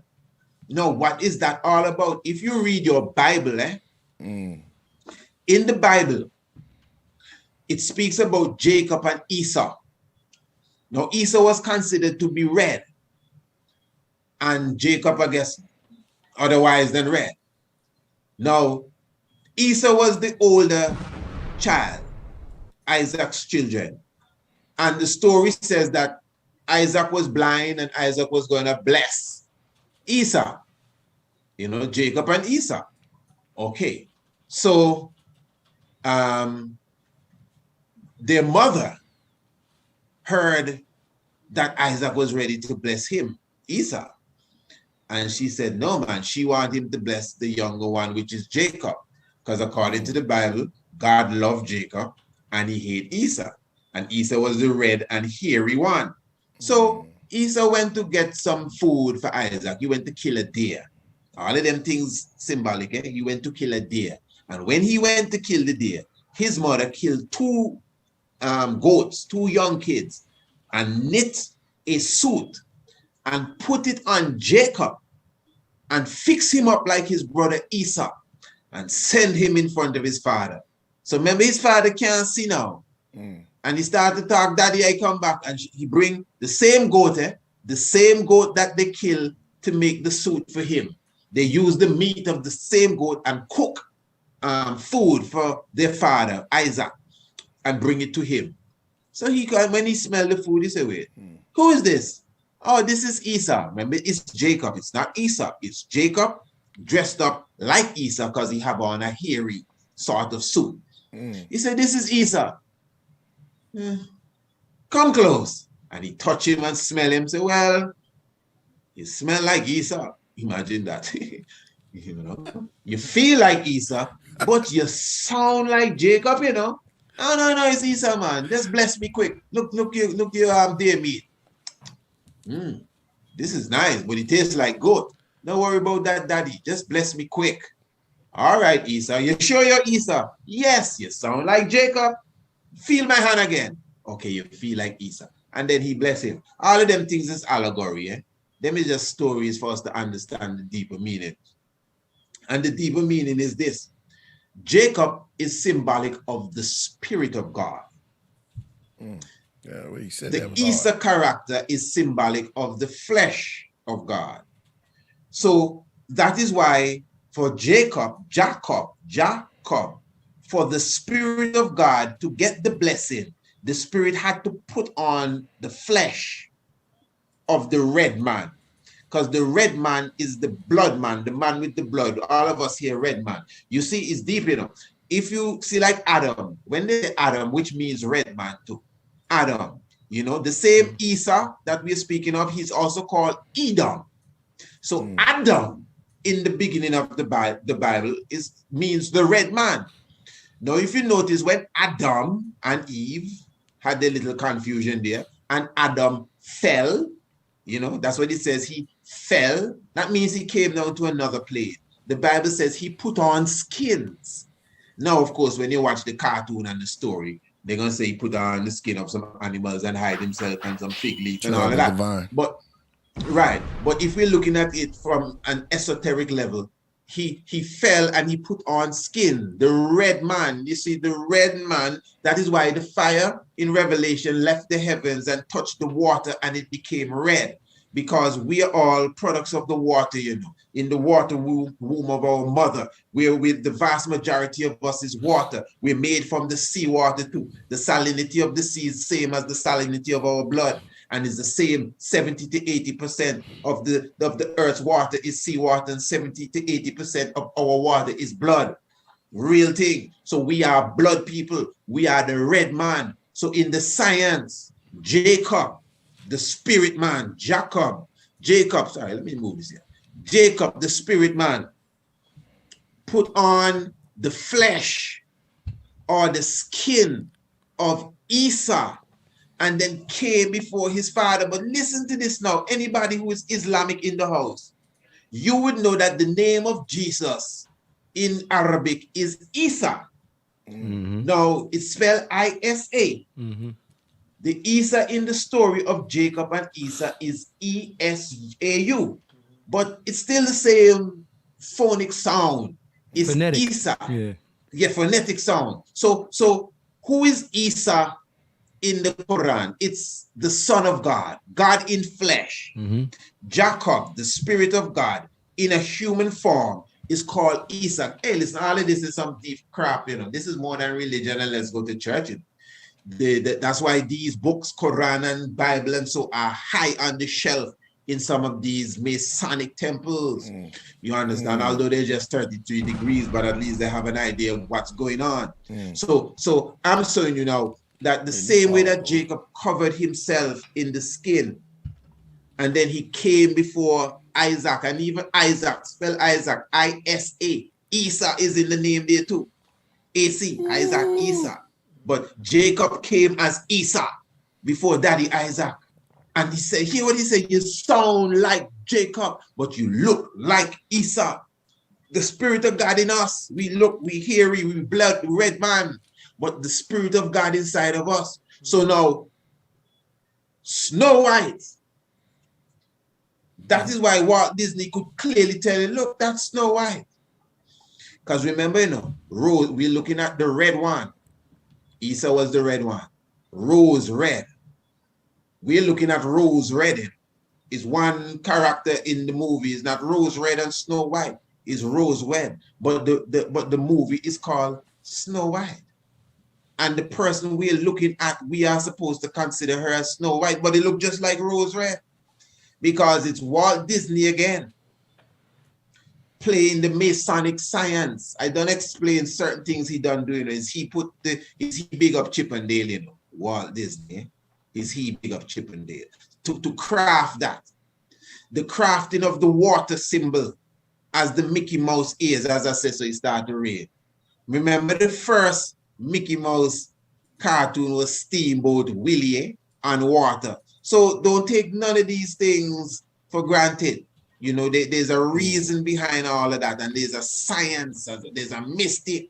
That's why all these characters dead and come back alive. Sleeping Beauty and Snow White, and the same Pinocchio and Jiminy Cricket. You know, Jiminy Cricket means Jesus Christ. Jiminy Cricket is a derivative of Jesus Christ. JC. Jiminy. Jay-Z, exactly. Jay-Z and Jay-Z too, you know, but that's the next thing altogether. So I'm showing you that the story of Geppetto, the first story of Geppetto was like a god figure. He had a whole garden of trees. And he told Pinocchio not to touch a specific tree. Just like the Adam and Eve story. Not Walt Disney's Pinocchio, you know, the other Pinocchio. And Pinocchio went and carved out a little bug, the Kepra, but it became Jiminy Cricket. It's enough science that is expressed in the cartoon. So listen, you know, I can go on and on, you know. But how they jump over them. That's why when I get mad, I don't say Jesus Christ. I say Jiminy Cricket. It's just safer. Jiminy Cricket, right. Oh, wow. Jiminy Cricket. Jiminy motherfucking Cricket. So, no. Fuck Jiminy Cricket. Yo, I love this. Hey, you starting to trip me out, podcast. Joe, because you said that Jay-Z and is Jesus the same thing. JC, well, And then it tripped me out because then I started thinking like, damn, Kanye did come out with Jesus Walks. Yeezys. Yeah. And then he came out with Yeezys. Yeez. And they doing the whole Christian thing. But then when you ask him who his boss is, he say Jay-Z. They said JC. JC is Jesus Christ. Right, no. but No, it's he still just said on the some. show, He right? just said that. In the show. He's I think correlating he said Jay-Z C. with JC. Oh. Yeah. That's why Kanye, Hey, it's language, you know. Jehovah. Yeah, yeah. Jehovah, Also yeah. Jehovah. Yeah. Jay-Z, Jesus. It's language, man. It's like Christmas coming up Yeah. in the Caribbean, in the French Caribbean islands. There's a Christmas song. It has a calypso sound, and the song is called Mary Asset. Mary Asset, Mary Asset. But Asset is patois that means it means pregnant. Mary's pregnant. Pregnant Wow. Asset. And the song saying Mary Asset. And you don't know Mary, you know, the Marie, you know, Maria. Mary was taken from Asset. Yeah. We know that. And the song, every 8 plays there. Every time I hear it, I just have to smile. Mary Asset. Mary Asset. But the song is saying Mary is pregnant. For those who would know the broken French. Mary pregnant. But the people, the majority of the people who hear that have no idea. Yeah. That I wonder Mary if that's is Asset. Merry Christmas too. And Mary. All of that. Let's get married. All of It's like, that. how you gonna get married? Like, where's Well, the word Mary come from? Mary and marriage. Maybe Marine. Remember Mary's waters and Marim and Mariam. You know, it's all of that. The M words, the mother, the mama. You know, the matter. The matter is water, because the woman represents the physical. If you turn the W from the matter upside down, you get water. Then Water. you get maritime. Maritime, yes, all same thing. You know what I mean? Maritime law. Maria. What's her name? Mariam Nana, in the Old Mama. Testament. That's why Mariam in the Old Testament, Moses' sister. If you notice, Miriam. she led the woman through the Red Sea. Water again, and the Red Sea represents the blood too. That's why it's red. I think It Mem is- is water. I think Mem is like water too. The alphabet. Yes, yes. And Yes, the glyph yes. for Maya is water in Arabic. the glyph for Virgo is an M. I think Moyim is Hebrew. Yeah, Mem. The meme or Moyim And is Scorpio. Hebrew. And even the way you if you look at how you say it, it looks like water. You know Yeah, what I like mean? the The moon. way you draw it, it's got the up and down water symbol, and it comes The down Egypt, like is that. the Egypt, Waves. in Egypt, The Amun waves. is and also the reeds also represented Amun as well. That interprets it as the wind, because the Amun meant hidden. So you know you Yes. can't see the wind. You know what I'm saying? So a feather, water, and also reeds represented the hidden forces of nature. Nice. How that go to Mary? Miriam. Yeah, Water, Yeah, and you find it other Mariam. places. water. You know what I mean? yeah. Maya, water. Someone in the chat said Mary had a little lamb. Ah, that's that would be Christ, right? Mary and a little lamb. The lamb could be the ram of Aries. Well, the little lamb, Aries, yeah. Well, what's the difference between a ram and a lamb? The ram lamb. A ram a bit. I think We do this all day. T-bone. I think the ram. A ram is a term like a bull, you know. It applies to more than one type of animal. Like you can have a bull. I think Merry-go-round. like a hippopotamus can be a bull, eh? Right. A male hippopotamus, and a cattle can be a bull. A ram, if I'm not mistaken, you can have ram goat. You could still have a sheep ram, and even a cat, pussy cat. Right. Well, at least around here, the male cat, we call him ram cat. I don't know if it's just The because ram of cat. how they behave. But I don't know if that's the right term for a cat, but around here we call them ram cats. I think it's just a local thing, to be honest. Now I'm looking at it. I don't think it's international. But I think ram can apply to both the goat and to the sheep as well, you know. Without a Little doubt. Bo Peep. Yo, this is crazy, man. Yo, But that's why I I mean- love this show, man. This is why I tune in. Nah, for real, we going in there, man. We talking about rams, lambs, Mary, And the fleece was white as snow. and the fleece. Right, and talking everywhere that Mary went. But talking- since you Well, I heard a story about the 3 little pigs one time that Yeah, it was kind of crazy. My cousin told me a story about the Three Little Pigs, and it was like an hour. But An hour? It goes longer. And the Grimm stories, I mean, I think something happened with the Three Little Pigs. They got out of there. One of them was working and stuff like that. It was the Big Bad Wolf. It was a whole bunch of, one of them played as the wolf, something like that. But I know the Three Little Pigs is kind of crazy. It's all this happens in the forest anyway. You go to the forest and it gets your mind clear. But my cousin told me an ill story about the Three Little Pigs, which happened in the forest. They always in the forest somewhere, Alice in the Wonderland and all that. Alice in Wonderland, man, that's all about hallucinogenics, eh? Yeah, right. It says eat this, eat me. Yeah. Right. Drink this. The Three Little Bears. They and have, Goldilocks. they have a tea party in Alice in you know. Wonderland. You know exactly what's going on, eh? And you know the Mad Hatter.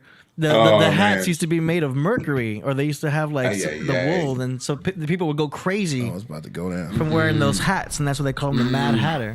We're about to go Imagine down. that. Yeah. And then the cards. What's the name of the song? Free Your Mind. I think they used it for Matrix.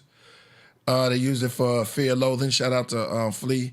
What's the song? Airplane. Jocelyn. When they talked about airplane. when they talk about the one pill can make you stronger. That's definitely about drugs. One make you smaller. They talk about Alice in the Wonderland. Wonderful Wonderland. Free your mind. When they was talking about is it from the 60s.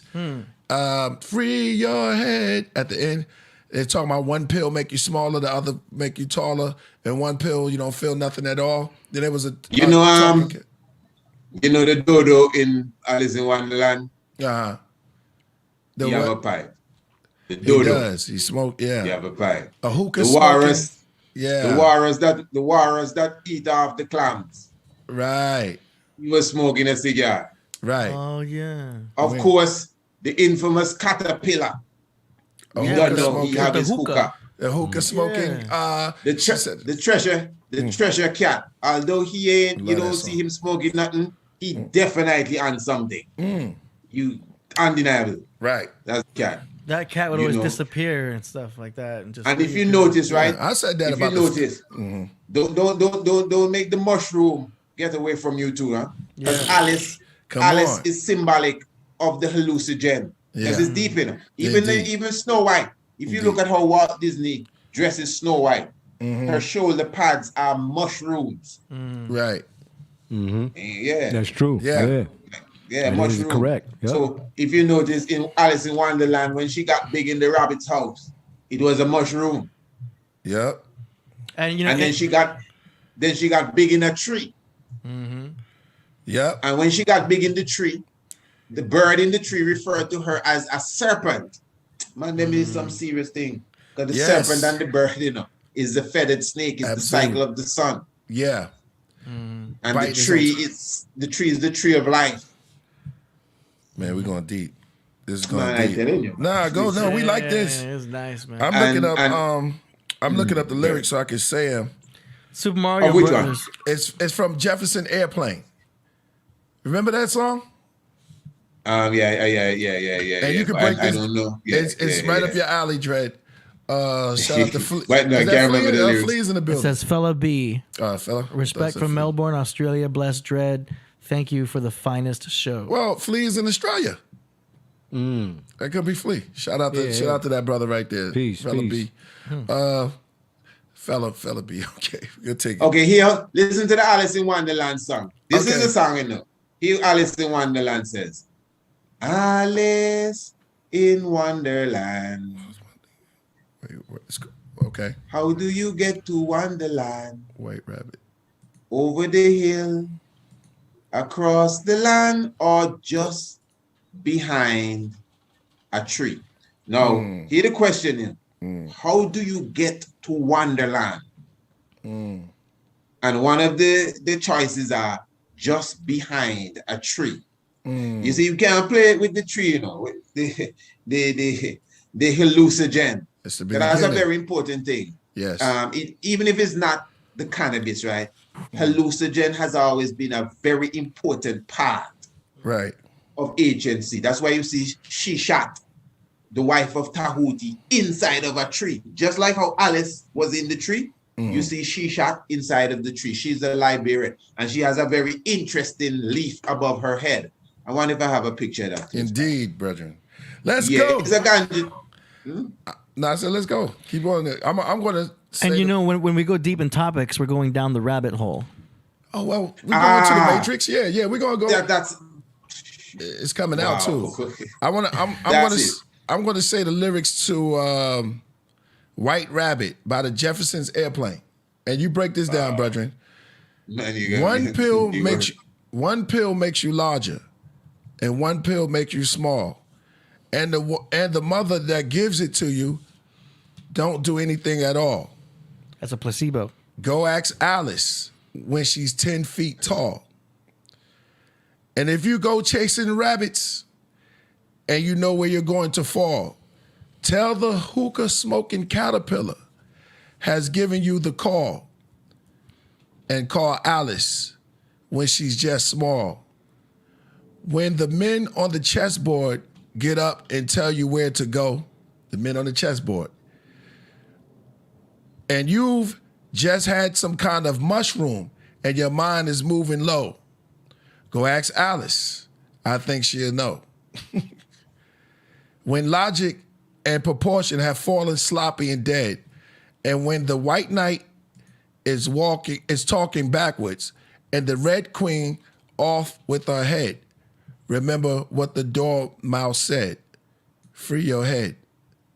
Free your head. Nice. You can break that down. That's you know that song that go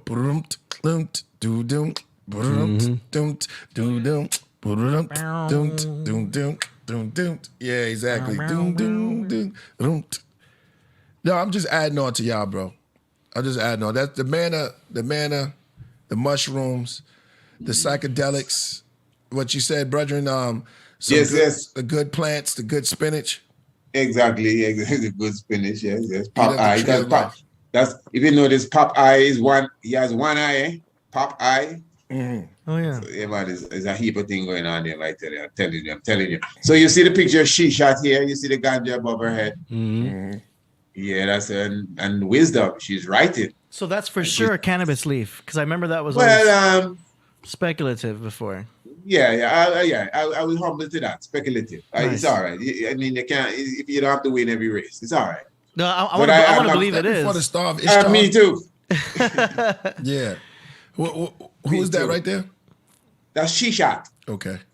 She's the wife of Tahuti or Thought. She's a Liberian. She keeps his records. You understand? So yeah, and very similar to Ishtar. The tree. And this is wow, that's crazy.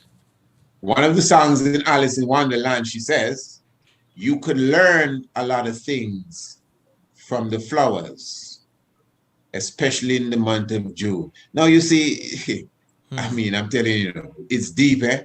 Even when she was amongst the flowers in the garden, they started to say that she was a weed. They referred to her as a weed. And one of the flowers said, to be very blunt with you, that's what they say, to be very blunt with you. All of that is in the movie. To be very blunt. And even at the beginning of the movie, there's a big chalice when she was coming down the passageway floating down. Right there, big chalice, but it looks like a pot, like a teapot. So, I mean, the movie is plastered with psychedelics. So when they made that song, it's not no mistake. These things, these movies, Pinocchio, and Johnny Appleseed had a pot on his head. He was a pothead. That's a good one. Jack and the Beanstalk. You know what I mean? Yeah. What kind of stock can carry you so high? Yeah, they were definitely getting high. I believe that. I'm telling you, that can be. It's go ahead. No, I said that about the founding fathers. Who's the three dudes that were walking down the street? One was playing the drum. Yankee Doodle Danny. Those guys that were walking down the street. One had a broken arm or a broken leg. One was playing drums. The other cat was playing the fiddle. And I don't know where they were going. They were just walking down the street.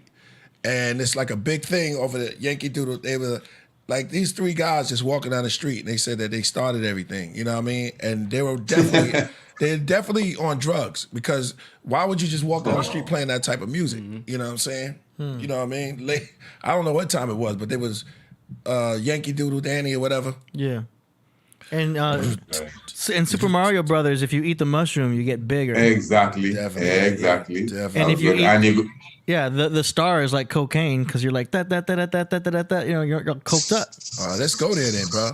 The Smurfs. I always go back to the Smurfs. Yeah. The little blue people that lived inside of mushrooms. And psilocybin is blue. Gargamel, they were wizards. And Papa Smurf himself was a wizard, and he created Mrs. Smurf, Smurfette. He created her. She was never even born. He made her.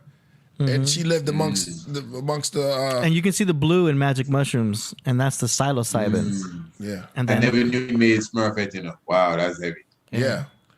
Gargamel. Wow. Gargamel is so what was the cat name? Gargamel. Azrael.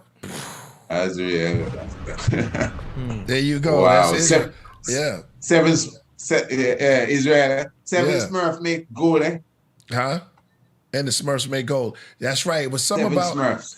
Yeah, that's right. And if you notice, the hat that the Smurf wear is the hat of Mithra, which is also the hat that the Jesuit would wear. Jesuit priest. Wow. Very similar hat. Wow. We was talking about that last week. Yeah, need to pull that up. The Dagon, the Trust priest. me, we not playing around with that when we get on that lecture, man. We have it down pat. You gotta come back on this. Yeah. I mean, anytime, you know, and touch it on the next level, because there's so many other things to, wow, even within the cartoons. There's another, especially, I'm sure, on the sick level, there's a cartoon character they call Otis. Otis, the back of the barnyard. That's a more recent cartoon. When I say recent, well, in my stage, I call that recent, maybe 10, 15 years ago. Right. This is about, well, it's a bull, but he has the what you call it, the breast of a cow. Okay. It's a cartoon, all the youths know. Otis, back of the barnyard, and I'm sure the people in the chat know of it. But it's so in your face sick, that this is a bull with the female, the cow's apparatus. I mean, it's just so sick, and it's just right there in front of you, and everybody watch it and giggle. There's nothing, no esoteric behind of it, you know. It's just in your face that he's either queer or trans something. He's something going on there, and it's just in your face, and that's it. We just accept that, and we just go along, and everything is dandy. That's how serious and bad these cartoons are. So this gone beyond Bart Simpson and these fellas here.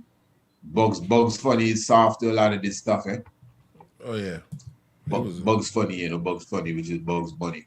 But hey, listen, you can go deep, you know, because, you know, you have characters like, you see, as I said at the beginning, for example, the Knights of the Templars. Now, you see, remember when the Knights of the Templars were running from the Rome and France, the Pope of Rome and the King of France and so, they got refuge in Scotland by Robert the Bruce. This is history. Now, Robert the Bruce hid them in the Bruce Cave. Anybody can do the research. The Knights of the Templars of Solomon, or the Knights of the Knights Templars, they were saved from destruction by King Robert the Bruce, the King of Scotland. Now, Robert the Bruce is Batman. Bruce Wayne, Batman. Wow. Now, hold on, I'm going to make that clear. Because if you notice, remember it's all Freemasonry and Masonry, and remember the Gothic image is very key in Masonry. That's what it's all about. You know, the expression is Gothic, especially in the building styles and all these universities and the Doric and the Corinth pillars, which is the same Boaz and Jachin pillars that you have to pass through and all of this stuff. So all, you know, is very important. So when Robert the Bruce could have saved this in a time of trouble just like Thomas Chippendale, we have to find a way to keep his name alive. Now, the Batman character, if you notice, Batman, Bruce Wayne, that's just the beginning. Bruce Wayne, right. Robert the Bruce, and you don't know it's Batman and Robin, Robin and Bruce, Robert the Bruce, Bruce Wayne. Now, just like Robert the Bruce, Bruce Wayne has a cave. They have a Bruce cave, you know. You can go to Scotland and you'd have to pay money to go in there. It's a tourist attraction today, the Bruce cave. The Bat cave is Bruce Wayne's lair, where he goes and he, you know, do all what he have to do. If you notice, Batman is a very intelligent being. Batman is not a superhero like Spider-Man and Superman and no superpowers and he can look through the wall. No, he uses his intelligence and he creates things. He's a millionaire. You understand? Now, the same Batman now, you could say he's the king of Scotland. Bruce Wayne is the king of Scotland. Scotland, the Gothic Scotland is Gotland. Now, Gotland is not spelled like how it sounds. It's spelled Gotham, but we know how we pronounce it. Gotland is like kindergarten. It's not spelled kindergarten, but we know it's kindergarten. We just say. So the Robert the Bruce character in Scottish history has been immortalized in Batman. I'm positive, and he can go more. And Batman is Hulk too, because Hulk's name is Bruce Banner. Not just Bruce Banner, Robert Bruce. Robert. That's Banner. That's okay. Wow. So that alone is supposed to raise the antennas, and there's much more because man, he can go deep and deep and deep in. I'm telling you. Wow. Wow. So a lot of these things are hidden, man, right in front of our faces, and it plays with the mind. It looks like just simple fun. But it's doing something, because those who put it together know what they're up to. They know what psychological effect it has on you. You know, you remember when they had a commercial they brought out, right? I was doing some research, and when I came across it, I mean, tears came in my eyes. There was a commercial that came out when they're having the genocide in Rwanda, 94, when the Hutus were killing all the Tutsis. They have a thing they call a Tutsi roll lollipop. And I remember as a child watching the commercial with the owl. You ever see the owl and the lollipop saying, how many licks? Yep. Here, I was saying, to get to the center of the Tutsi. And if you notice the manner of death that was going on at that time in Rwanda, the Africans wasn't killing the Africans by guns. They were using machete. So it was licks. I purposely say Africans killing that, because that's really what was happening. Now you can't run around that. You know, whoever influenced it, I understand that too, but it was a dread thing, man. Just to understand, almost 1 million people suffer at the hands of their own brothers, because the enemy come in and divide them and say, well, the taller one go over here and the shorter one go over there, and you're this and you're the other one. The Twa people, original people killing themselves, you know. And then the owl in America saying, how many licks does it take to the cell, get to the cell? 1, 2, and 3, and he give me. Oh my. It is a. I was trying to figure out, yo, man, you're gonna give him a bomb for that, man. One last thing to you ever see the commercial with Ritz, the Ritz commercial when all the Ritz them coming out of space like falling comets? When I see that, you know, I remember when Malachi York say he's the man from planet Ritz. I say, I wonder what the Ritz biscuit now. If they know something that we. Wow. Well, you know, that word rizq is an Arabic word. Yeah, from right. Razaka. But you know, they play with it, but good too. From Razaka. You know, if you look that word up, R-A-Z-Q, you spell it in Arabic. So, and it means, I think, not recall, it means provider, a place where the providers come from. Razaka, from rizq.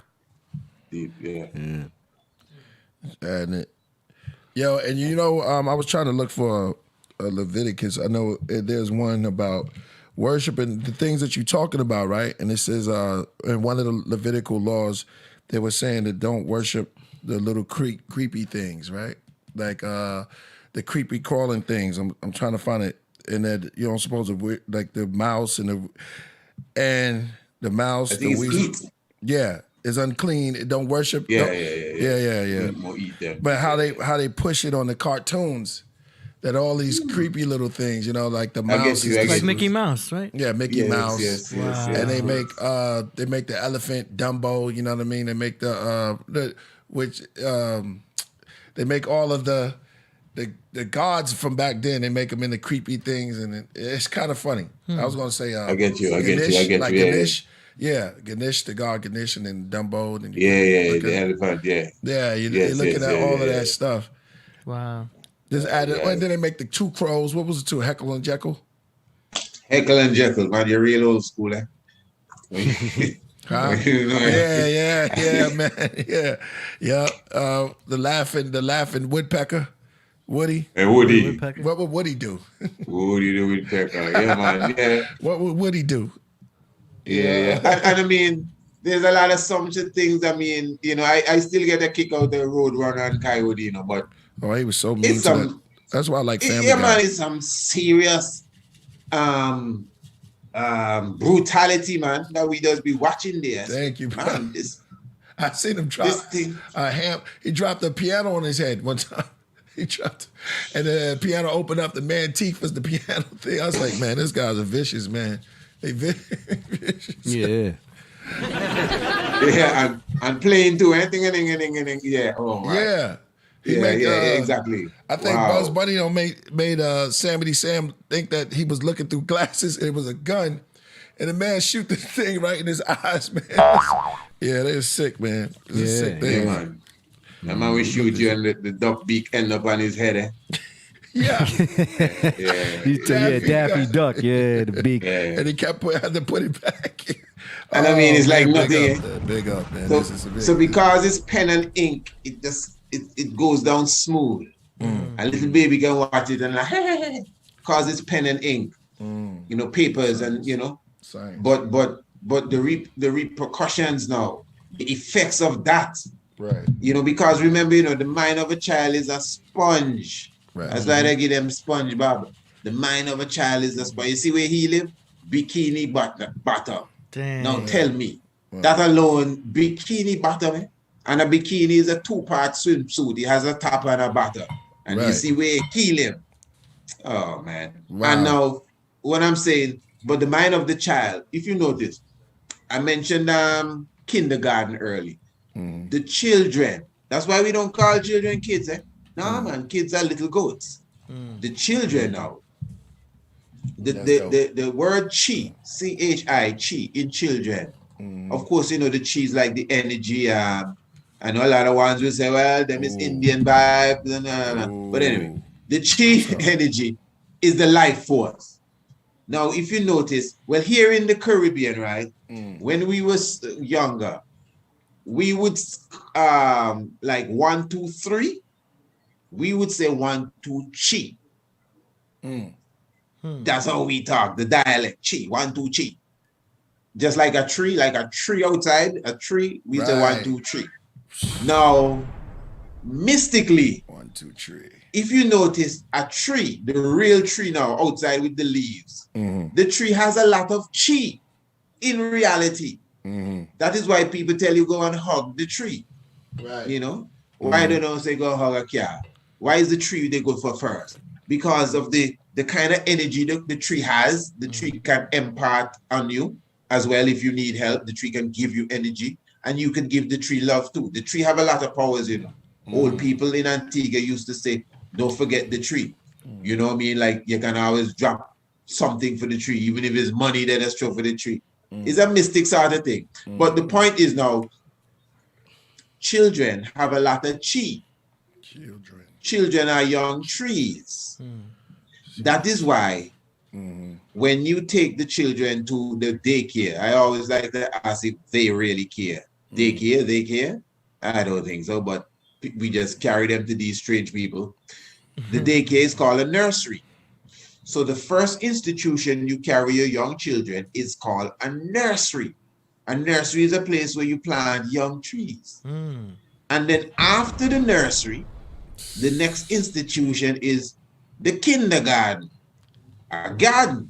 Now, that's how you deal with slips, you know. You take them out of the nursery and then you put them amongst the bigger trees in the garden, you know. So you could see the enemy understands all of this, you know. That's why everything is, it's almost like the story when they say, when God tell the devil, well, listen, and you have power to do this and that, but, you know, you can't do this and that. I always get the impression that the enemy always have to leave a clue behind. It's so dope. Trust me, I just feel like in all the wickedness, some clue has to be left behind so that we can see, oh, that's what they're doing.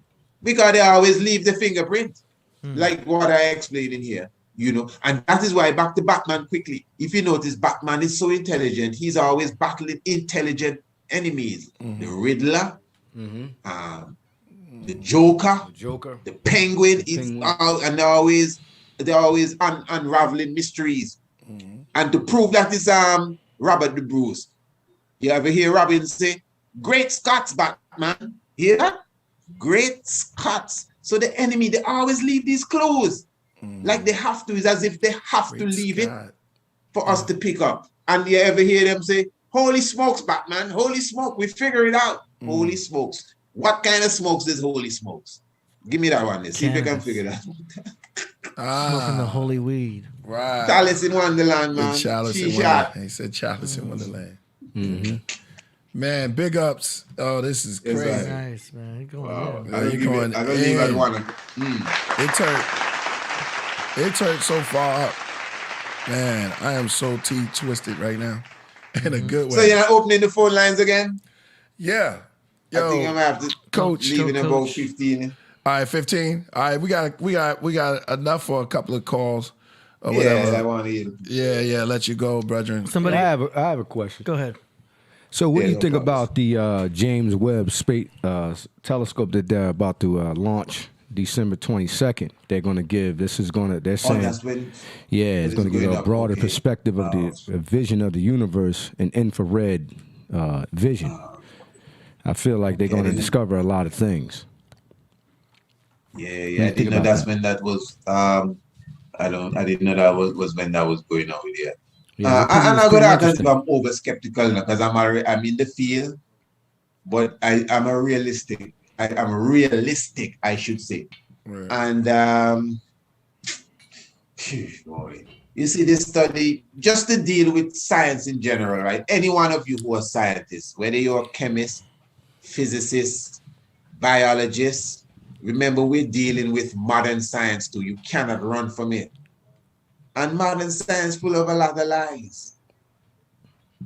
Say it again. I mean, say it again. There's a lot of lies. Modern science full of a lot of lies. So in other words, just like the brother would say, they say they went to the moon the first time and they didn't go. All right. And I know that's a fact. I know they didn't go to know. I sure about that one day. That first time. So you have to think twice when they say anything else. They will tell you they have something going out into space, has been going for 13 years. Okay, well, how would you observe the heavens? I mean, you know, we listen to you. We listen to you for a good amount of time. You know what I'm saying? And I understand that nobody really wants to believe in NASA. You know what I'm saying? But again, the knowledge that you just gave out today was awesome, and that's from observing the heavens. So, you know, these great observatories that we had did give us a broader perspective of the universe and the scales of how it is. You know, that's undeniable. Why you say it's undeniable? What if I denied it? What if I said if you denied that's their speculation and that they're wrong? Okay, like, where's the fact? Prove it. You have to prove it. But they have to prove that it's right. Well, I mean, now, you don't think I'm gonna wait for you. Prove that it's right. Well, I would say that the distances from they use light. Scientists and astrophysicists use light. You can't prove it, bro. Okay, fine. It's all theory. All right, all of it's theory. All the scientific methods theory and so we don't need to believe in. Nah, you getting emotional. Don't get emotional about it. Emotional. It's like you trying to. Is that basically what he just agreed with me? They use light to measure the distances Yeah, between that's one of the stars. Have you technique seen it? things. Oh, yeah. Keep I the looked sound at a and telescope. Have you went through this data yourself? and Yes, I seen them? have, yo. You did? Yes, I looked to a Okay, tell telescope, us and about I it. do. Tell us about it. I think that, in my opinion, from all of the observatories that they put out there, I think that the Hubble telescopes. Or you? No, not the fact Hold is on, I that gotta we have call. a broader perspective of the stars When you say right now. we, who you talking about? Hold on. All of us, because I got it somebody- affects all of us as astronomers. All right, I got so Hold on. here's hold the on. thing. I got a question. I got a caller in here right there. Who's that? P, say I got him. say your name. Hey.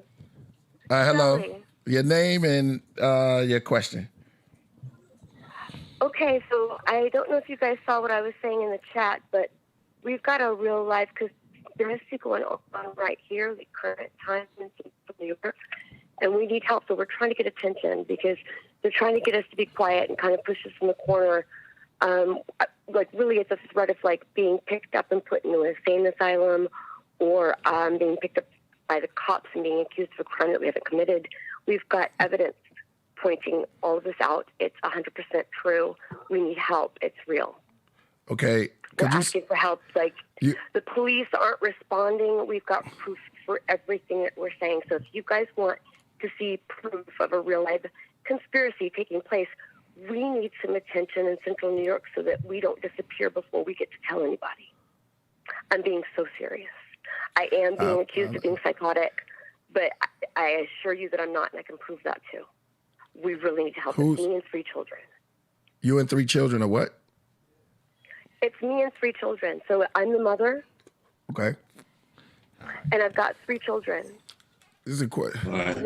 One of which is Ryan, that shows up on the show regularly. We can send you pictures. We can say hi. Okay. If you want to hear our story, it'd be really cool. Right. Do you have a question? Sure. Okay. I'm listening. Oh, You're breaking up. let me. We live in a basement. I think I said that a couple of times. We're in a I didn't hear you. You live in a basement. And, Yeah, we're in a basement. We're squatters. I'm a squatter at 37. It's a lot of fun. but you got a cell phone. Yeah. Well, it's You my got kids. your- Where in the world is she? My kids What part in the world is supporting In the she? me through basement. this. Literally, 19 years old. My kid's been supporting us, buying our groceries and everything, like upstanding kid. This kid is going to be a graphic designer and graduated from Skinny Atlas High School with honors in art. And we're struggling to get away from a very abusive father who seems to have control of the system. And we don't understand why, because we have documentation of his acts against us and nobody's listening. It's starting to be really scary. Okay. You're kind of losing me because I don't know. You're the parent, but your father is your the kid's grandfather. I don't get it. No. You live in a basement. The children's, no. I can tell you the whole story, KP. You'd be shocked. If I tell you the whole story, Well, if you see it from beginning to end, and we have facts. I don't know if we have time. facts. We've got it.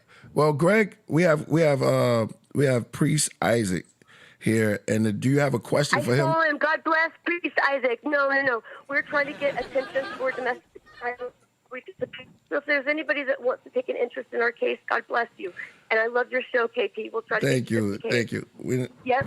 God bless you. Shalom. Okay. Peace. Yeah, first, we're not police. I don't know. I don't know, that was weird. But, it's a comedy. Yeah. Oh, man, where were we? We was, yeah.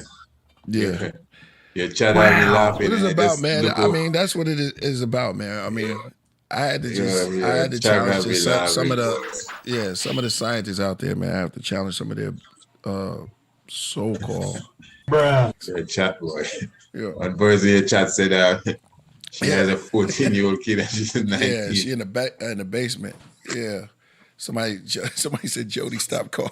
Yo, I'm no good. Yeah. Oh, Oh, man. oh man. All right, we got another one. We got another one for you. Got another one. Yes, let's see if we get. And I hope the woman gets through with whatever problem is ailing her. Yeah, indeed. I really do. I hope. All right, you on the live on the Killer Priest podcast. Say your name and the reason why you call it. Hello? All right.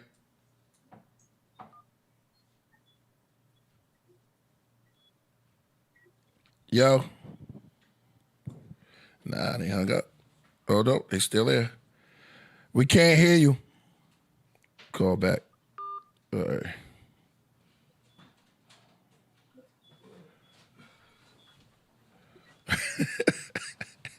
I just got a message. All right. Yeah, brethren, that was if you out there, call back because we couldn't hear you. Not the basement. All right.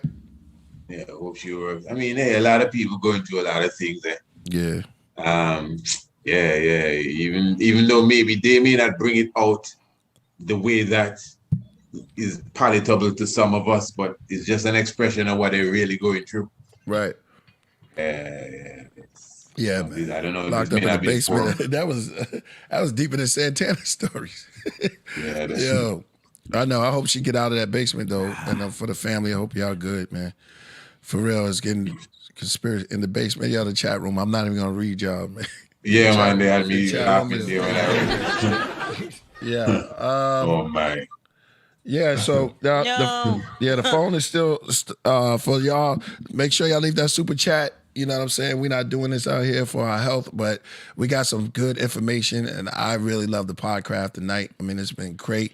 Make sure y'all leave don't treat us like a chick that you don't even want to talk to no more, and you keep seeing the number, and you just let it ring. Don't treat us like that. Man, leave a super chat or something. Exactly. Or don't treat us like that, them child support letters. You know what I mean? Just let us sit there. No. You don't want nothing to do with it. Or the bills, them late bills, the doctor bills that be calling, man. We Priest Isaac been dropping some jewels, heavenly jewels about the celestial bodies. The celestial bodies and how it correlate and taking the layers off the heavens that we can see them. And then the way they relate to the scriptures, the way you did that was, the way you put that together was so beautiful. You know what I'm saying? We all gotta lift up our minds and get to those levels of where we're not scared to take on our universe. Our universe, we're too scared. We're scared to look up there and ponder the heavens ourselves. You know, we always talk about the forest, but we don't understand and listening to the forest because they have a story that we need to listen to. They communicate through food, and the universe have this story, and they're trying to give it to us, but we don't want to listen to it because we're too scared ourselves. We're ready for other people to do it, but you took on that task, brother, like a real G. Make some noise. I appreciate love that. We got a question for you. This from Lottie. It says, Isaac, what you think about Nag Hammadi scriptures, the Nag Hammadi scriptures?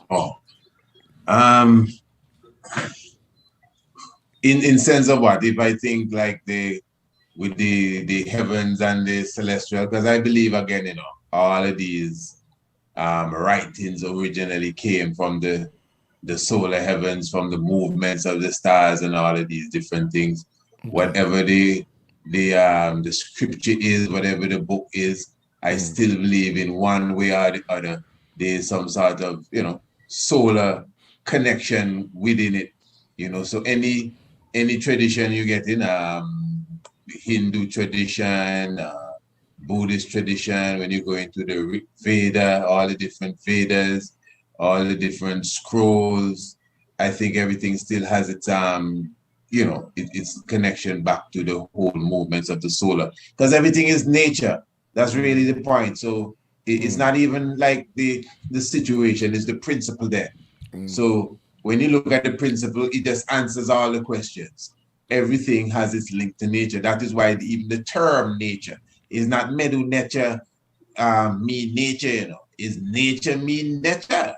Is the nature came first, and not we, but those who decided to name so-called nature took it from the ancient language. It's those of us who didn't even know our ancient language start to figure this thing out. It's not they teach us this, Is we sit down and say, oh wait, look how nature sound like nature. Nah, man, somebody trying to hide something from us, and then we put it together, and then we understand that, hey, man, this is really where it came from. So no matter whatever the script is, you know, once it's an ancient, see, that is something that we even, hey, listen, even something that you may not want even to be a part of.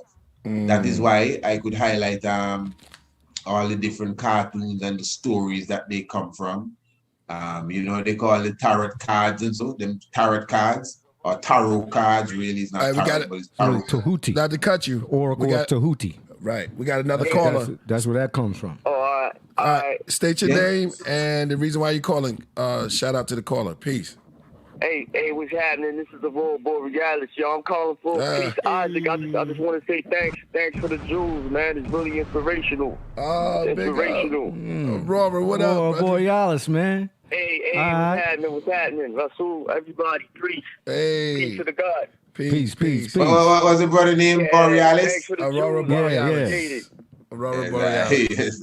The Northern Lights, man. I'm gonna catch y'all on the show. I'm gonna let y'all continue. All right. Peace. No We got another one for you. Peace. We got the Northern Lights. Yeah. Priest, do you have a telescope? Do you ever use a telescope to gaze at the Yeah, heavens? definitely. Question too. All right, hold on. For sure. Yo, peace. For sure. Go ahead. Yo, you got to turn off your back. You got to turn off your background. Yo. Yeah, got you. All right. Tell us your name and why you call it. Hey, Dr. Fatah. Good. Hail up, King Isaac. Can you hear me? Yes, I. Why sound familiar? Yes, King, bless him. Yo, bless up. Tell us your name and great. and your question. Yeah. Dr. Fatah. Dr. Patah. Hail up, King Isaac. Dr. Patah. Yeah, greetings. Now, hail up to Peace Isaac and the rest of Yes, the I. community in St. Lucia and so forth, and Killah Peace and the whole panel. Right. Yeah, now, ask Peace Isaac if he could go in and show the correlation to the Christ energy and the matrix number 3 coming out together, and show the correlation with why they putting it out on December the 22nd, knowing that that's part of geometry, the law of 44 and so forth. If you could dive into that connection quickly for the people. Wow. They're also launching the James Webb telescope on that day, too. Oh, yeah? Yeah, man. That's deep right there. That's deep. Okay. Yeah, but sorry though, but I'm not getting everything. What he said happening on the 22nd? I was saying, I just wanted to add on to that, brothers. No, tell him his question. What you said again, I got brother? your part. But what did he say? I really didn't get it.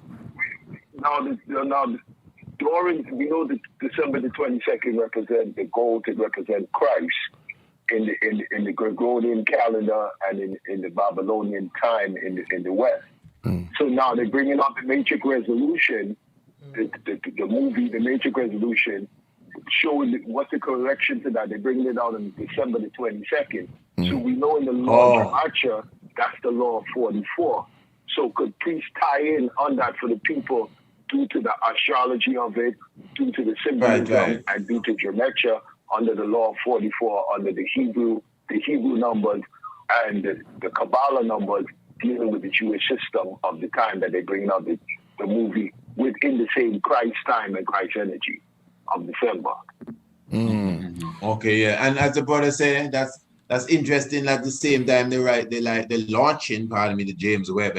It's a power time. Right. Turn off the phone. Hang up the phone so you can hear it. The thing with the 44, brother, to be honest, right? I think that might be your lane.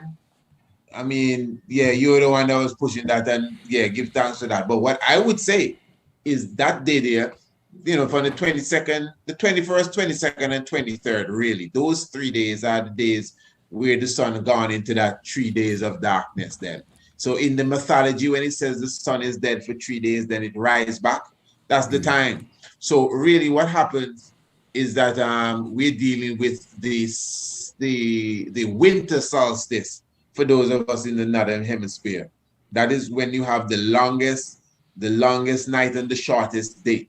That is the 21st, 2nd, and 3rd of December. So that means the sun is at its most southern point in the Zodiac belt. The same area I just showed you where the sun is lined up with the black hole in the Milky Way, that's around the same time of the 21st, 22nd, and 23rd. So that's a very powerful, powerful time. Winter They have a lot solstice. of Winter solstice. yeah, they have the winter solstice. They have a lot of alignments that you would see all over the earth, you know, from Stonehenge, different cathedrals. I do dare say even right here in Antigua, you know, on a hill we call Green Castle Hill, that where we have countless of megaliths that literally align with the movements of the heavens. So that's why a lot of the monuments have been built across the earth. Ramesses Temple and Abu Simbel, and as I said, Stonehenge, the Great Pyramid, and many temples. A lot of the Greek temples as well, obviously, have been built in a way wherein they align with the sun and the rays of the sun on certain key days. For example, as I just said, the 22nd and the 23rd and the 21st day of December. So yeah, they are power days. They are power days. And those who would have, you know, decided to bring out that movie and launch the spaceship, I think they know exactly what they're up to. Yeah, straight. They know exactly what they're up to. It's the power of the winter solstice. Big up, big up. And then the sun is dead for 3 days. Yeah, the sun is dead for 3 days. I wonder if you just quickly there, if you can see this here. Hold on. You're right. Here we are. So, you know, so you see, don't tell me that again, man. I already fixed that problem there. I don't understand. Oh, man. All right. So what you're looking at there, I'm going to refresh that. But Stonehenge, as I said, Stonehenge, if you notice, they have places, even some of the cathedrals. Some of the cathedrals that you see in certain places like Spain and Britain and these places here, some of these cathedrals specifically, they are, if you want to say, they were built in such a way where they align with the movements of the sun.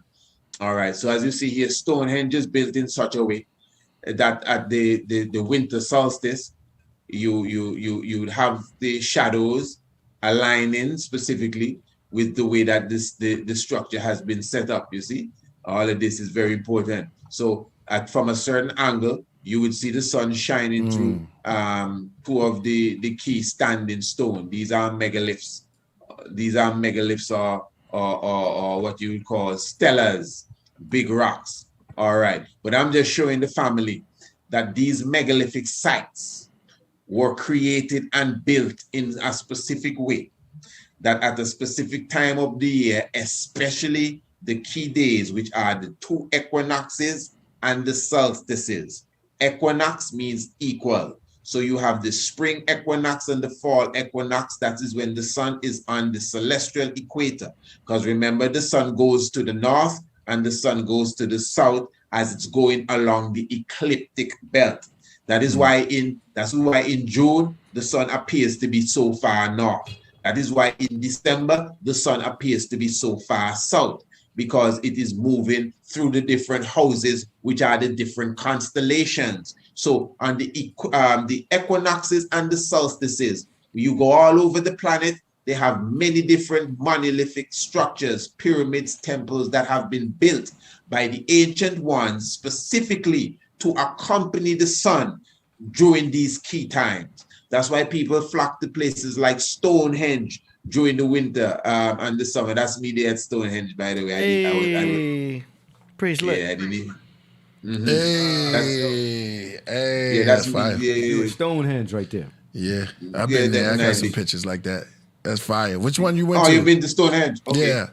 Yeah. Yes, exactly. This is this is the New Bridge. This is a monument that aligns with the I think it's the rising winter solstice. You know, all of these. See here is set in a way that the light of the sun comes through the hall and, you know, lights up the back of the room. You know, but the point is that the ancients took very serious, outlook at where the sun was at a specific time. You know, so I'm saying all of that to say it cannot be a mistake that they're launching the movie on the 22nd. It can't be a mistake that they're sending out the Webb telescope on the 22nd, because that's a power day, that's a key day. That's a day when enough places align with the sun. Angkor Wat, Angkor Thom, the Aztec cities, the pyramids. I was thinking the same thing when the brother brought that up. I was like, wow, they are, on that same day they're going to launch that thing up there. Yeah, maybe that's like, it's deep. That's pretty deep, yo. Priest Isaac, we sometimes try to launch Priest albums on a full moon. Or sometimes a new moon. You're not supposed to tell the secrets. Well, I mean, is that true? Is that true, Priest? We aim towards them. Yeah. I didn't know that. Yeah, I think there's a power with it. You done gave the secret out. Do you believe there's some benefits to full moons, or should we be looking at other planets besides the moon? Even that too, but even that too. Observe but the the moon day. for sure. Like these things here. Like this is a bamboo stick. Mm-hmm.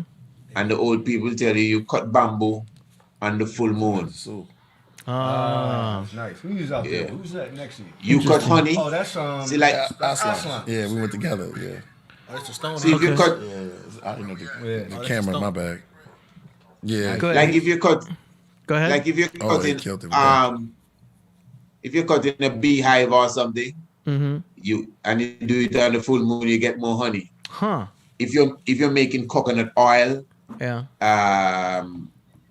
and you deal with the plant on the full moon, you get a more yield. That's so interesting. yeah, and that's just African science there. That's just African science there that I'm highlighting. So it shows the power of the moon, especially the full moon. The full moon does that. Because remember, the full moon rises the tides of the water. Oh my God, I'm going too far there. The full moon brings the water level up. The moon also, is coordinating with the cycle of the woman and the woman's menstrual cycle, etc. Yeah, the moonstrel. The moon is a powerful thing. I noticed. I work in the nightclub industry, and I notice in full moons there's a lot more people drinking. Oh well, I can't. I can't give you the dimensions on that one. There, must it? It's a pattern I've noticed. Every full moon, people just start getting drunk. It's crazy, like more than usual. Y'all ever notice this here? This is Horus inside of the brain. Look, the hero right here. If you look good, I think this is the we call this part of the brain. The brain stem here. The word ain't coming out my mouth. The medulla oblongata. Yeah, That's right? it there. Forget that. Somewhere right here. Joints, right? If you look good, you see the eyes, you see the beak, too. The little joints. you see the head. Yeah. This is right in the brain, Look at it right there, inside of the brain, the Horus in the brain. Yeah. So this is. Let me see that. Hold on, bring that closer. That's hard. Wait. Oh, That's the. So I'm just showing. Corpus. So that is how you see we use these things, Oh, that's fire. Yeah, we Horus use. That's in the why bra- you see in the we pineal. end up with these things. Oh, Yeah, wow. the pineal again. Mm-hmm. The acorn. And even in the Bible, Jacob spoke to God at Penel. He said Penel, he spoke to God face to face. Big up. Yeah, man, it's deep, man. Man, Yeah, but family, you don't know, really. I think I'm gonna have to. Nice. I think we have one more question from Jody No problem. that Let me we hear can what shoot Jody out. said. She threw 20 bucks. Oh, no, it's not Jody. I'm sorry, Reggie. Oh, AD got Jody on his mind. No, because we see her in the chat here too. Oh, my mind. Reggie P56 says Ophiuchus, the 13th sign that was hidden. Does it correlate with Jesus being the 13th character out of the 12 disciples? Does it represent Jesus battling the serpent? No. question? Okay. Yeah, you could say it does represent the Christ figure, as you said, battling the serpent. I'm looking for so many things. You see, I put all kind of pictures here. It does represent the Christ figure battling the serpent, yes. But what stands out about it? Let me just show you that. I think, as I said, we could seal up on that. This is it here. So again, let me just give you the Greek rendition. That's the best we can do for now. So the serpent holder here, although they have him as a shirtless man, he's really a man. You see the triangle? In ancient astronomy, wherever you see the triangle, they would say that the man have on turban. Now, to be very fair, a lot of ancient astronomy that has been passed down to us has passed through the hands of the Arabs. That is why, you know, even places like Iraq and so are considered to be very, you know, advanced in astronomy in that time. You know, the Arabs of Iraq now, not necessarily black. So a lot of the names of constellations basically come from the Arabs. That's just reality. So anyway, the serpent holder here. If you notice, the serpent holder is really standing on Scorpio. So Scorpio is here, and this is the serpent holder. And if you notice, the serpent holder is holding a serpent, really. That's what it is. So he's standing on the scorpion, and he's holding the serpent. Now, what is that all about? He's standing on the scorpion for the archer, as we saw earlier, to slew the scorpion. And if you notice, above him is the constellation of Hercules. Now, remember I said earlier, you had two crowns, a northern crown and a southern crown. And in front of the southern crown, you have Sagittarius, and at the northern crown, you have Hercules. Now, Hercules has a sword. I'm going to show you a better picture than one they're trying to portray here. But Hercules, listen to me good, I'm going to soon seal that up. Hercules has a crown, and Hercules has a sword. And this sword now, he is pointing it specifically at the serpent that the serpent holder is holding. So the serpent holder is holding a serpent, and he's standing on the scorpion. But he's standing on the scorpion for the man with the bow and arrow to slew. And he's holding the serpent for the man with the sword to slew as well. So if you notice, the serpent holder has a somewhat of a position of just that, a holder of the serpent. He doesn't have a weapon there. You know, he doesn't have a weapon like how the Hercules have a weapon. This is a better one. That's the Hercules with his sword, and he's ready to slew the serpent that the serpent holder is holding.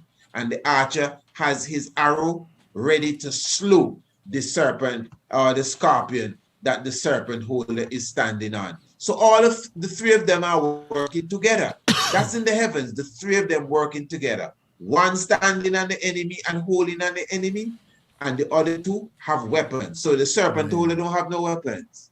He just holding them. And the serpent holder doesn't have any crowns. But the man with the bow and arrow, he has a crown right in front of him. And the man with the sword in the north, he has a crown right in front of him. That's very mystic. So that is telling you, that's a story of in the future to come. That's like a whole trinity working there together, because it's three beings doing one work in the heavens, and that's undeniable. So yes, you can see the Christ figure in the serpent holder if you want to use that. But I would fall short of using the term Jesus, to be very honest, because the Christ term, Christ is the charis, it's an ancient Kemetic term. I know you know that, the charis, the KRST. It's Charis. also, the charis. You could also use QRST. And that is why in the alphabet, Q, R, S, and T follow each other. You check it? Q, R, S, T. So the name of Christ right in the alphabet, the charis, Q, R, S, T. And listen to the next one, UV. UV is the rays of the sun. Ultraviolet. Okay. So even in the alphabet, ABC, A, B, C, a B, like a honeybee, a B, C. C, you know. And then the next word is deaf, D-E-F. A, B, C, deaf. Yo, wow. I'm telling you. I'm telling you, some deep stuff. Yeah, some deep stuff. Nice. I didn't get to show that the way I wanted to show it, but it's all right. Yeah, I haven't heard any of that. Yes, family.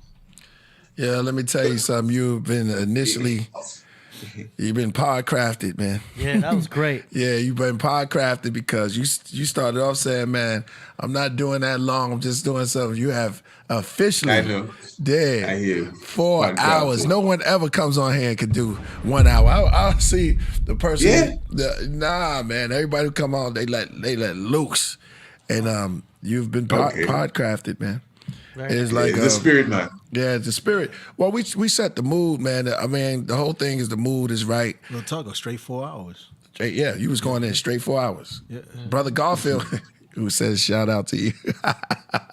Brother Garfield, he went out, he came in, it was like what, 3.5? Yeah. Yeah, man. So you've been podcrafted, you've been and that's so good, you've been dropping it, bro. I mean, the lines are still open if y'all still want to call in, man. This is definitely a master build. Somebody just shout that out. This is definitely, man, we went to cartoons. Mm-hmm. Yeah, we went all over. Nursery What's your take on crimes. Bart Simpson, yo? Like, why is his character so important inside society now with the subliminal messages? Ay, caramba! You see, I think that a lot too. Yeah. Yeah, okay. It's like just a again grocery bag. Bro. one of the things that stand out with Bart is the obvious. If you look at the name Bart, B-A-R-T, it's just the obvious. You see, in a lot of things, it's just to play with the words, you know. Okay, so like I said, Santa Claus. If you take the N in Santa and put it at the end, it's like a riddle. Yeah. Take Satan's the N Claus. and put it at the end. South Carolina It call becomes Satan Claus. And the whole story is said there. Bart now, Yo. B-A-R-T. If you just switch the A and the R, the whole story just brat. And I got a caller. Yeah. Okay, go ahead. I'm sorry, we got a caller. We just want to get the caller out real quick. Of Yo, course. say your name and the reason why you calling. All right, hold on. Do that one more time. All right, say your name and why you calling once again. Sorry, Dominique. You can hear me? Yeah, we can hear you now, bro. All right, word. You know, I've been watching you guys for a minute, man. But yeah, I just wanted to say, this show's been awesome, man. You know, shout out to Priest Isaac. And, I had a bunch of things I wanted to say, but the thing he just said, really resonated with me because I was talking about, the Holy Trinity. And, the Bible got so many different levels of meanings and things you can look into it. And I always like to say to people that, the Holy Trinity can be represented as like the mind, the emotions, and then the flesh. And that's three things working in one in human form. And I just wanted to say that, building on the whole Trinity thing and, that's my little take on it. But, I really don't got no question because the show's just been awesome, man. Just taking everything in. So, yeah, that's it. All right, peace, my brother. Thank you for calling. And for the other caller that just called while he was calling, you can call back. If you're out there listening, we here for you. DH. Just couldn't cross over. Shout out to DH. Thank you, DH. He said peace. We must stay vigilant against Paradola. Peridola. Peace. It's a saying. Yeah. Super saying. All right. Yeah. Yes, family. But definitely, let me just speak before I go. I want to let me just give you a last. Where am I? Ooh, So you said so many things. You said Brant. So Bart. Yeah. It was one of Bart. Yeah. many things. Yeah, but you see, that is the something I'm looking for here. That's just the basic. That is the basic idea of the Bart Simpson. Really, it's just the brat here. The brat. So I was just showing the family. This is a lecture I did, but this is gone really. The lecture itself, I did it. It was myself and my young princess. We did this about 2 weeks ago. It was the Africa's warriors, although I spell warriors is wrong, on the front line. My young children, my young son, he's 10 years old. He does all our graphic designs, everything. Oh man. That's my son, all the graphic designs. Nice. And That's dope. yeah, man, and they research. They are researchers, eh? So I'm just highlighting again just before I go to the website so everyone can see, what to expect when you come there. See it here, priestisaacinstitute.com. You can come on when you come on the homepage. You can come to the lecture hall. As I said, you have Radio Anu as well. You have the store where you come and you see all about different products. You can come in. These are all my ebooks and previous lectures. Yeah, and, pardon me, brother. You got another caller for you. Oh yeah, well, please bring it in. All right, say your name and why you calling. Peace, greetings, honored to speak with you all, man. This is Bishop Hambone calling. And I wanted to ask the brother Isaac, being in the area that he's in, I know it's good weather 365 days there, so does it really matter as far as a planting cycle? And just any recommendations on any natural herbs or anything that we might be able to grow ourselves in the house? Okay. Thank you, brother. But I didn't get the first part of the All right, question with the man. natural cycle. Appreciate y'all. What's your first part again? Real quick, brother. With the natural cycle. Oh, I was saying, I know where he is in Jamaica, or I'm not sure if that's where he is now.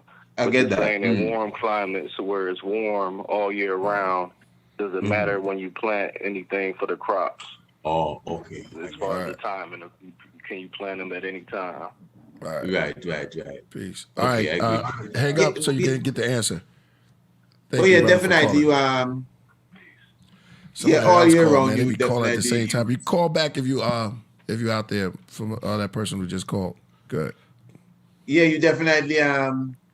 You're in a position to plant all year round. It's just that there's a wet season and a dry season, but it's not a dead season like snow coming, because all our fruits have seasons. So we have the season for the tamarind. We fruits that you get all year round. You got to be careful with some of them things, because somebody inject them so you can get them all year round. Oranges. But yeah, things have seasons. At least fruits in the trees have seasons, like tamarind, guava. The different types of berries. Breadfruit. Again, things have seasons. We have ackee coming in now. It has its season. Avocado, something I love tremendously. It has its season. So, as the brother was asking, yes, you can plant all year round, because everything has a season. There's no dead season around here. And what you could plant where you are, well, I know for sure, in those big supermarkets, you could always go and buy, even in the supermarket, you could buy a little mint plant or a little rosemary plant or something, and you put on your kitchen ledge. If you take care of that, that will grow. I have here, for those, I'm not really in Jamaica, but all Jamaicans should know this plant here. This is a plant they call the guinea hen weed, also called the cudger root.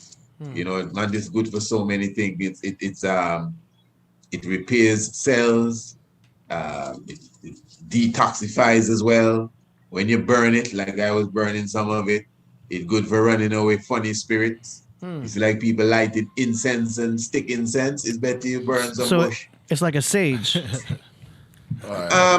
Sage does that. It's not a sage. No, it's not a sage. But you see, that's the thing. Usually when people think of burning herbs to clean the atmosphere, sage seems to be the first thing that comes to mind. No offense to sage, but I think it has been commercialized. All right, I'm going to let you on right now. Yeah, that's all. No disrespect. I mean, I use it too, but what I'm saying. All right.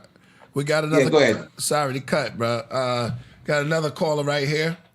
Say your name and the reason why you're calling. Almighty Joe. Almighty Joe? Almighty Joe. D-O-E. Oh, Almighty Joe, no doubt. Peace. Peace. So. And the reason why you calling? Want to speak to Priest Isaac about a spiritual reggae band by the name of Midnight, with a brother that changed his name to Aki Becker. Oh, he's dope. Midnight. Definitely. All right. Thank you for your call, brother.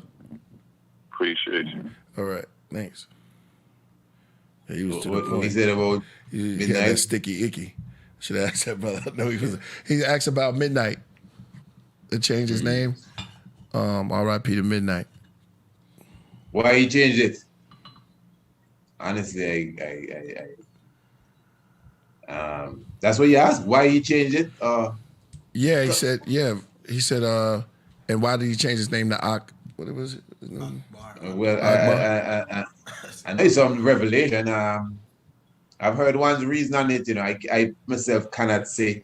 Akibika is really the name. Akibika. Midnight. Midnight is the name of the band. Eh? I know we tend to call the one man Midnight. Right. Von Benjamin. Like and if I'm not mistaken, the name change was actually the band too, not him personally. because the band really remained the same except for it appeared like one member, which is his brother really. But to be honest, me and him never really linked up like that since he changed his name. I mean, he's my brethren, you know, he's a person I live with, even in, I would stay in his home when he went on tour and so in St. Croix. There's somebody I'm very close to, Brother Von Benjamin, very close to. He was actually born in Antigua, but they grew up in the Virgin Islands. So it's someone I'm close to. But of course, you know, we're both international people, so we didn't really link for a couple of years before he passed on. At least 3 years. So all when he changed the name to Aki Beacon, so, you know, I never had a sit down with him. That, I mean, I could understand all of that. You know, I was always looking forward to whenever I would link him again, just to hear that he passed on. That was about 2 years ago. But, you know, Jah will be done still. That's the far I live. He was born the 13th of August too, close to your birthday, King. Nice. All right, we got 3 for you. Hold on. I mean, we got a call for you. Let's put this on speaker. All right. First caller, you can ask your question and say your name. This is Victor. Say that again, brother. Clear. Victor. Oh, Victor. And your question? Yeah, since Brother Isaac touched down on the topic of Simpsons, I was wondering what's his take on the Mandela effect, and if he feels as if any of this is related somehow. All right, thank you, to brother. the Simpsons? Yeah. To the Simpsons? Yeah. To the Simpsons, brother? Oh, he hung up already. No, I'm here. Well, he's there. No, you're asking about the Mandela effect. I know of it, yes, but what if it's related to the Simpsons, or you're just asking what I think of it by itself? He can't hear. Are you saying is it related to the Simpsons or by itself? I can still answer it. Yeah, I can still. You know, basically how the Simpsons are showing us like things that are happening ahead of time. Nice. Tell me about it. And in regards to the Mandela effect, how, like, you know, history has been changing. And some people have the sense that, like, they're pulling the rug up under us, that we remember certain things that we lived. And now as we look back, it doesn't exist as we remember it. Okay. Yeah. I mean, that sounds to me like Back to the Future. Eh? Could you hang up so you can get your question answered? I got another. All right, you can answer. Okay, thank you. All right, thanks, Victor. Yeah, man, but stay up. But before you go to the next call, he somewhat answered his own question there. It's true. And even when he was saying that, he reminded me of Back to the Future with Marty and how everything was disappearing if they didn't get it right and all of these different things, you know. But the Simpsons have that within them, man. The Simpsons, the amount of things that have happened, and not just things, gruesome things, accidents, murder, and all sorts of things that would appear as if they were foretold on the Simpsons cartoon. I'm telling you. But anyway, go ahead. All right, next caller. You can you imagine that? Say your name, brother, and why you calling? Yep. Peace. Wow. This is Lord Takim calling. I'm just calling to big up, bless up, and greet the Honorable Priest Isaac. Just want to let you know, Roots, I've been listening to you for a little bit on your YouTube channels. In the beginning, you know, most of your stuff, it was good, but it wasn't holding me a whole lot. And some of your more recent ones, they definitely been holding me more. But this build you're doing right here, Roots, on this show, I don't know if it's because of the calls and questions you've been getting, but it's a really, really magnificent build. Big up and bless up. And KP, if I could get your email address somehow, I want to remind you of a couple of things. Okay. And all right. Yeah. All right. All right. Say no more. I don't know how we could do that. But if I could just give you mine, it's lordtakim@gmail.com. Okay. Well, you just hit the killerpriest.tv, right, AD? Info at killerpriest.tv. Yeah, info at killerpriest.tv. You can leave all the info in there. That email goes directly to Priest. Yeah. Man, I appreciate Okay, I'm gonna do that. And the last give thing, thanks to that, because, man. I appreciate KP, when we call, feel free to let us answer the phone and just tell us to hold on until whoever is talking finish. Okay. Because even Rasul didn't get to finish a bill from earlier, but Okay. I had that suggestion from in the past. But I will email you. I'll hit you up. Peace. All right. Peace, God. Peace. Yeah, I appreciate that. Yeah, I appreciate that, appreciate the words and the vibes. But if he's still listening, well, as I said, he will inbox you and you will get to I. But as I said, to anyone, it's very simple. It's Priest, not the, but Priest Isaac Institute. That's it. No apostrophe S's. Just Priest Isaac, ISAAC Institute at Gmail, and you got me. And that's the same for the website with just a .com. Wow, for real? Oh, okay. Yeah, for real. We have the link to Priest Isaac's website in the description, so check the description for that. That too, yeah. And the his description below. And his email is there as well. I want to do a shout out to B Wise out there. He's watching this show with his whole family. Oh, nice. So it does remind us that we do aim to keep the whole show family friendly now because I'm trying to watch my language too nowadays because people are watching with their kids. Yeah, and he just showed me the picture. B Wise is there with the whole family, and they have the dinner tables all set out, and they're just eating. Oh, nice! So they got us on the big screen. So they got shout bless out up the B Wise, man. B Wise in the family. Yeah, we man. appreciate you. Bless up the B Wise.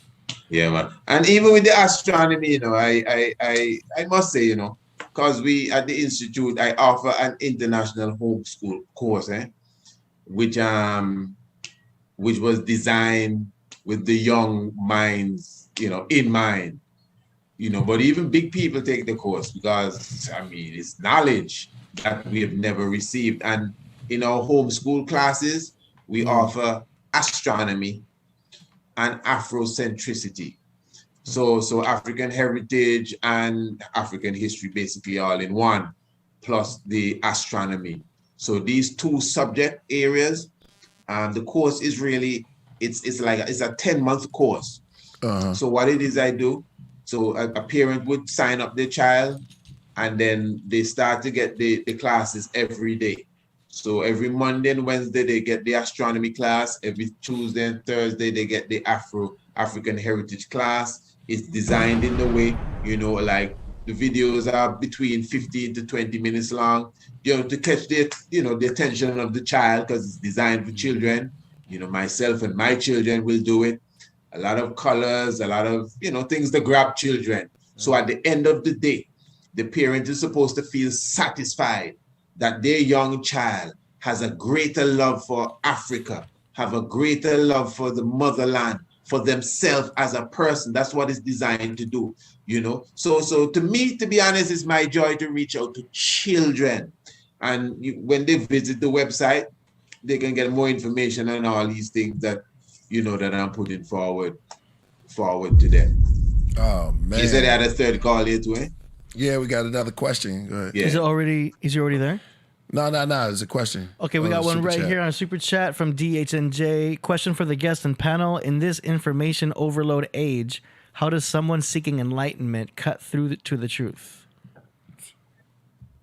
And I'm going to say my part is just pick a subgenre, pick a topic that you're going through, and then just go through the internet and YouTube and try to find the right people who are saying the right things. You're going to go through a lot of bullshit, though. But you're going to have to decipher yourself to what resonates best for you.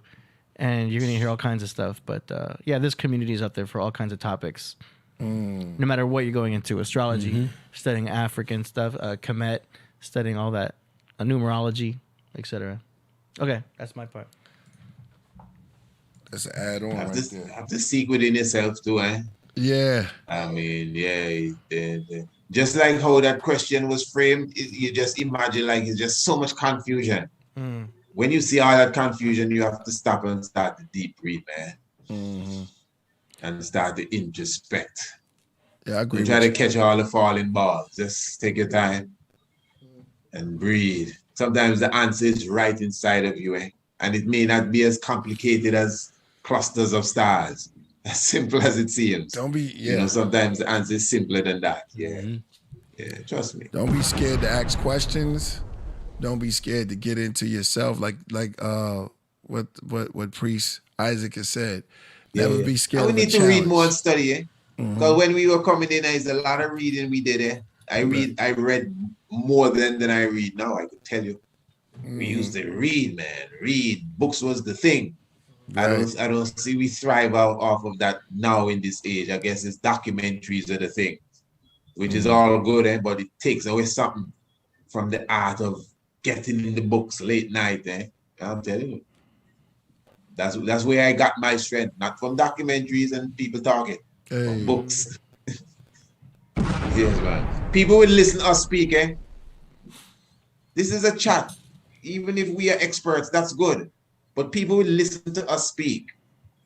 And the vast amount of knowledge that they retain and that they exchange is what they hear people say. That ain't good enough.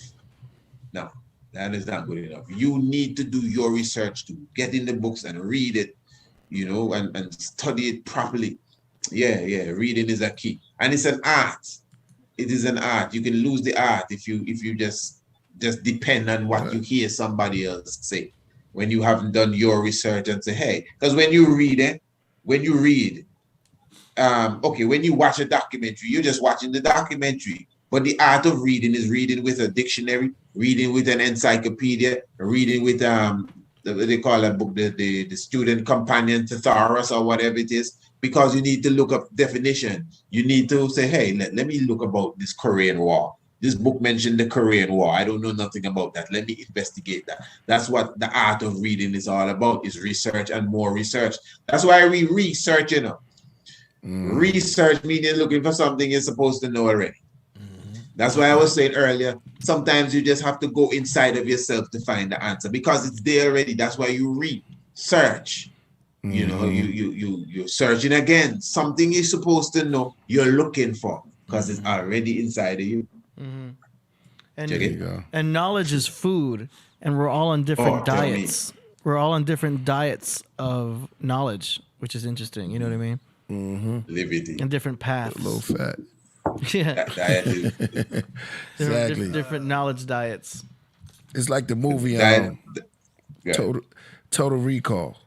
I was talking about that movie when he left a message for himself. And he said, I'm you. And one day they'll brainwash me.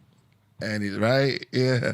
And then when he found himself, he told himself, but he couldn't recognize who he was. It's sort of like the history of past. When you're looking at it's funny too how that joint was filmed in that's us. Supposed to be filmed on Mars.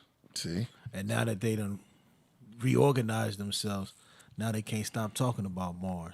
Exactly. But that's us, You see, like tonight we were talking about the Marcus Garvey and the Olmec, and you're saying, hey, that look like me, and so that's what it's all about.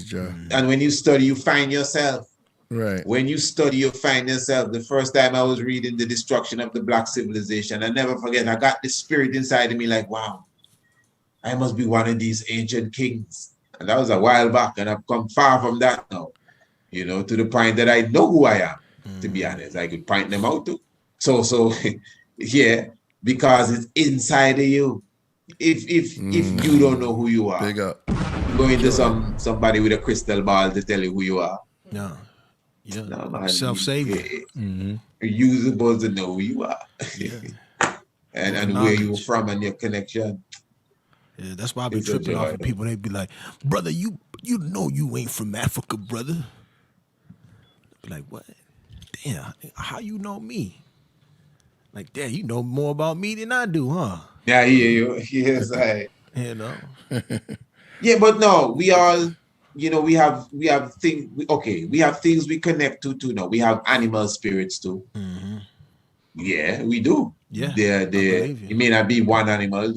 You could have a tiger spirit. Yeah, that's why we always refer to people by different types of animals. You be like, man, that nigga right there, he's a rat. You know what I'm saying? I said that about that. You know what I'm saying?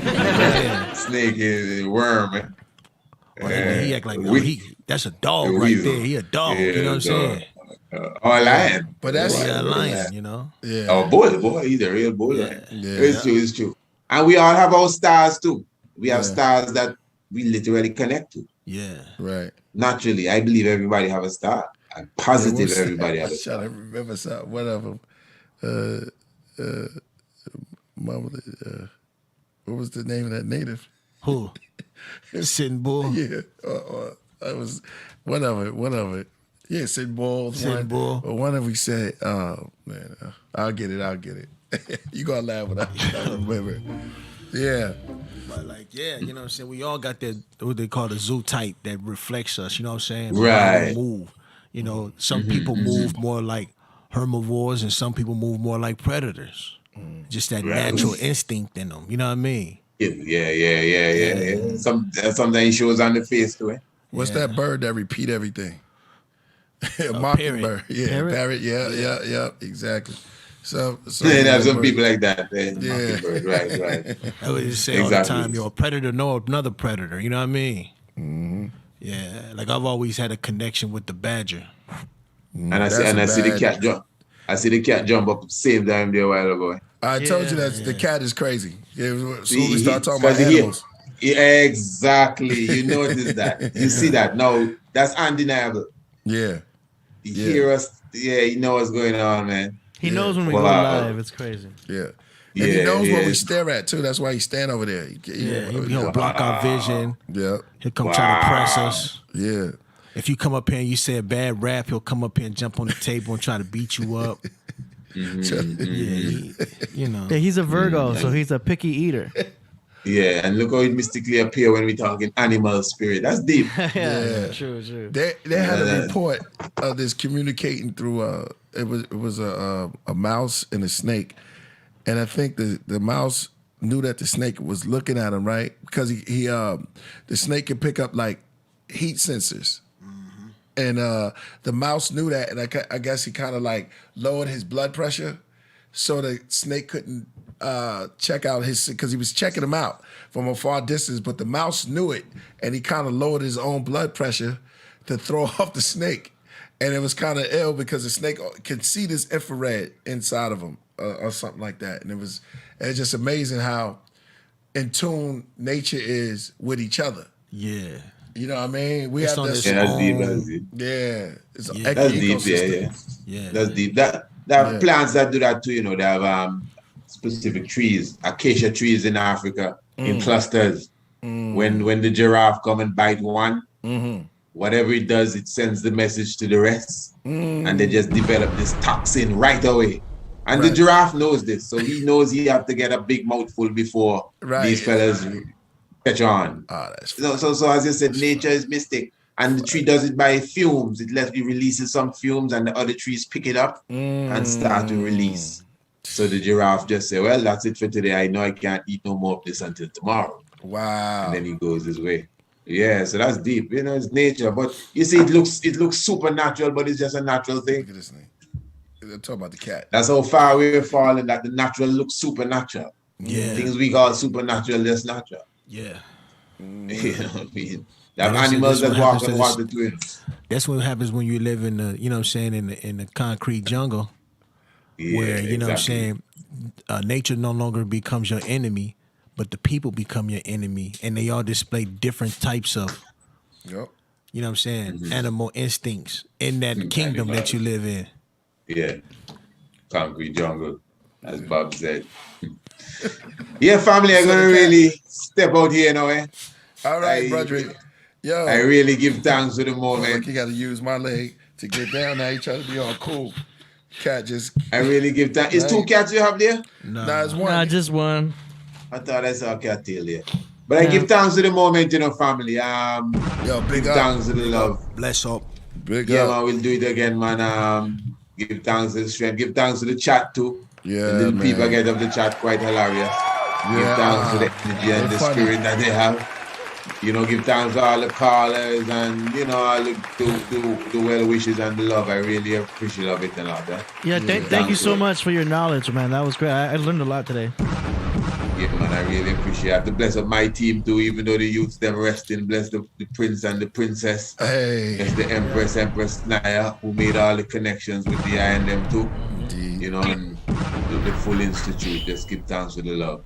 Yo, we got one more for you. We got one last super chat here from Benjamin McGrand. He says, Isaac, your stamina is so impressive. Great guest. Yeah. Yeah, you withstood great. Yo, the chat room, the craft room like you, bro. That's good. I appreciate that, man. Yeah, I mean, anytime you're ready, we'll do it again. And Definitely. We'll come on the next subject, man. Maybe whenever you're ready, we can talk about Rastafari more in depth. Hey, nice. I know the people love to hear about that. This definitely was a master build tonight. Yo, man, shout out to Triple JC and Vaughn Doe said master build, no doubt. Selassie High, Selassie I. You know what I mean? All right, yo, man, you held them for y'all. We're gonna hold you so long. I mean, no longer. Like good. Yes, I good. Just it is just dealing with some family issues, so I gotta seal it up now on that level. Yeah, indeed, you know, it is full crawling and shelter. All right. We're gonna send you off with super flowers. We're gonna send you off with some rocket ship love. You know what I'm saying? From the team. Peace. Thank you for coming through, man. Yeah. All right. Peace, blessings, man. Safe journeys. Peace. Man, that was nobody comes to the podcraft and leave with just dropping their jewels. Well, they do, but they don't just drop a little bit. They let off rounds and stuff like that. That was great. Pardon me. Somebody just called me out there. Ed Red said Killer Priest Cat Podcast. Podcast. Yeah. Killer Cat Podcast. Yeah, it's the Podcat. Word. Because of Mojito, man. Shout out to everybody that's in the building. I guess, are we set up to move to music? Yep, we're ready. All right. So, AD, do that ill speech about the music. So we got this segment we got called Song Promotions, where we play tracks that were submitted by up-and-coming artists and beat makers. We got about 7 of them to go through today. So let's get to it. We're going to start with the MP3s that were submitted. Here we go. And here we go. This first one is from Natural Gus. Yo. It's called Cranial Lumps. Here we go. Yeah. He just said From my birth to the present, I've been thirsting for lessons. From the first to the second, turn curses to blessings. It's worse than a test when I burst with aggression, but my words are depressing. It's like it hurts when I press them, so I still write poems, still drink green tea. I still bust rhymes and I still make beats. I still crush mics, the kids still ain't weak. And you still talk shit, then I still break teeth. That's how it is. Cause static, I cause panic. It's a force of habit, like getting mad when I talk Spanish. It's Gus the healer monster, noble, gone savage. Poisonous choice of noises, my voices will cause damage. No need to convict them, just another victim. Exploiting an already corrupt system. You got ears, so listen twice as much as you talk. You only got 1 mouth but 2 feet, so just walk. Chalk it up to the loudest. I speak, but don't fear, it's a mission to fight. Make it right, I take flight. It's Gus the question, not Gus the suggestion. Man, fuck a situation, I got bars of inflation. Since I lived in the basement, touch this fucking mic and I'll cut your fucking hands off, kid. Hey. All right. Natural Gus, Cranial Lumps. That was cool. What'd you think, Priest? It was rhymes. Beat. Hip-hop. Hip-hop. Yeah, can't front on that. That's hip-hop. Hip-hop is dope. Word. Nice. All right, from the same artist, he sent in another one here called... I'm glad he did, man. Right? I'm glad he did, yeah. Sangre de mis manos. Sangre de mis manos. After 12 years of dreaming, wake up, sun beaming. About to make reality of that, so start scheming. No more grabbing a mic to start screaming. All types of cuss words, heavy breathing. Thinking to myself, how many records could I sell? How real would it feel to see my face up on the shelf? Could it be hallucinations from the hunger that I felt? Or is it time for me to play the cards that I was dealt? Cause they be saying, y'all will make it into rap. Look at Jay, look at 50, you ain't gangster like that. I'm like, come on, man, I ain't walked that path. When I think about about the future, I don't want that path. See, I make the type of songs you ain't used to yet. You gon' see a video that you ain't YouTube yet. Flows tighter than any flow on any rapper that you playing. You know my shit is sick as all hell, so what you saying? Sangre de mis manos. Sangre de mis manos. Shout out Jay, Sangre de mis manos. Sangre de mis manos. Micrófono.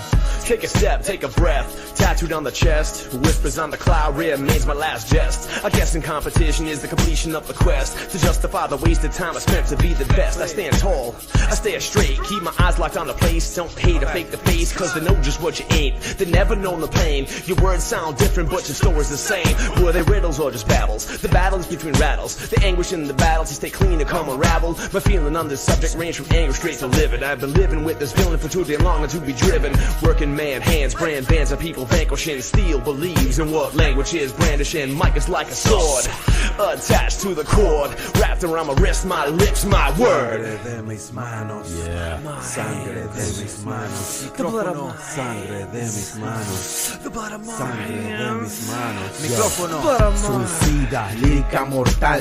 No hay nadie. What happened? That was the snippet he sent. Oh, okay. Which is it's fitting because it's a minute and a half submission for that one, but it stopped automatically there. Oh, okay. That was cool. It's cool. Wait. I think I like the first one better. This one was cool too, though. Yeah. You know what I mean?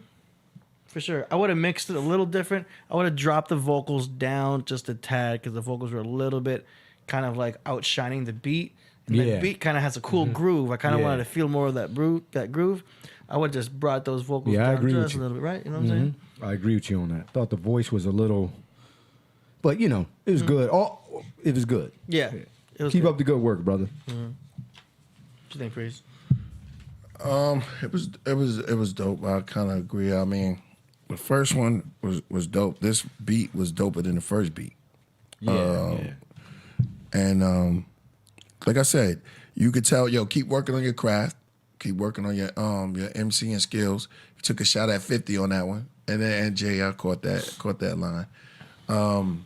Keep doing it and build yourself up. Just keep building yourself up. Never stop. That's all I'm gonna say. All right. Matt? Yo. It was It was Yeah.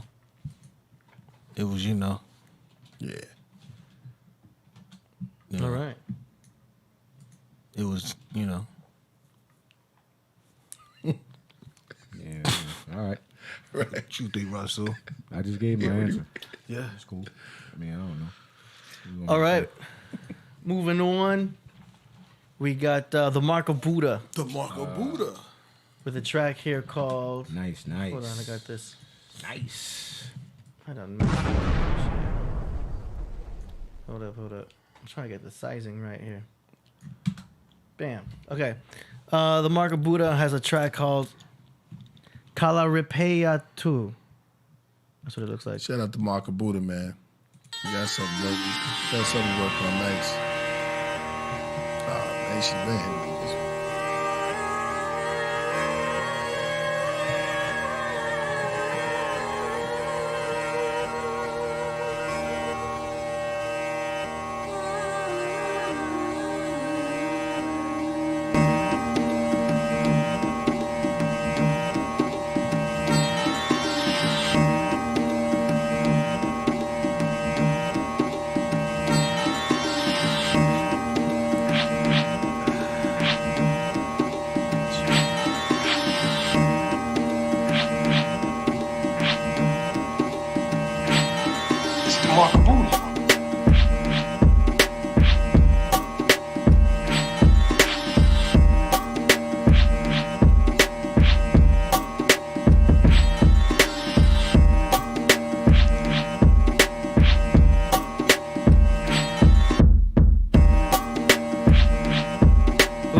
Like go-go. Like Indian go-go. Yeah. It's a go-go. That's what he said? No. Oh, you said that? Yeah. Oh. Yo, somebody can tear this beat up. They making it hard. If the cadence is right on top of the way it drops. This is the Mark of Buddha. The crowd is loving it. Yeah, that's dope.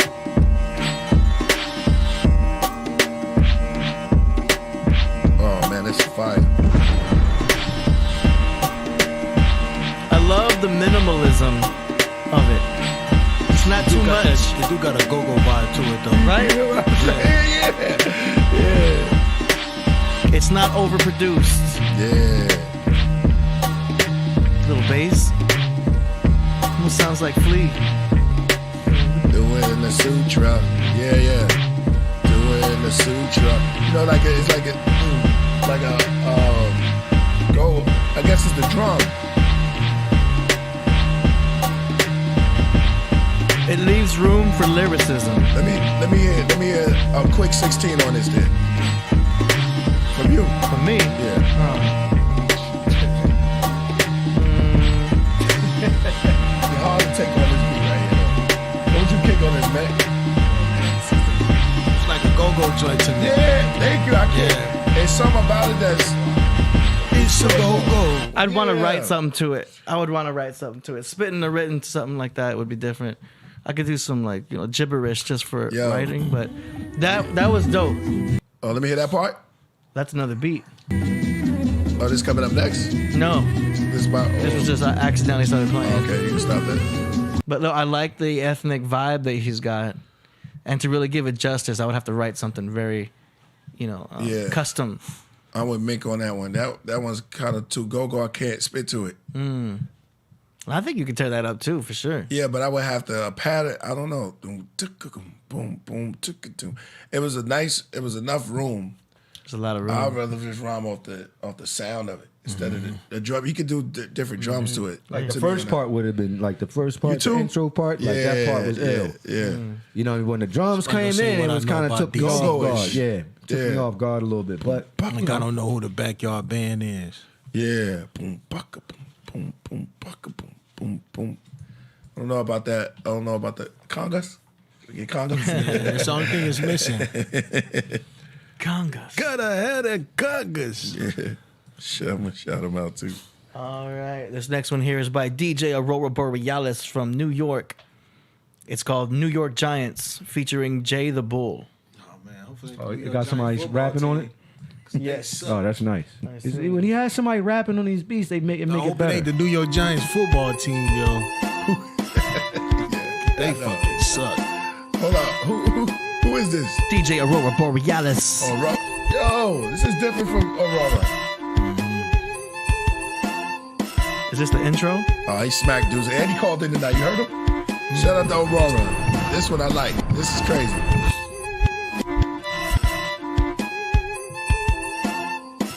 I want to hear more snare and kick.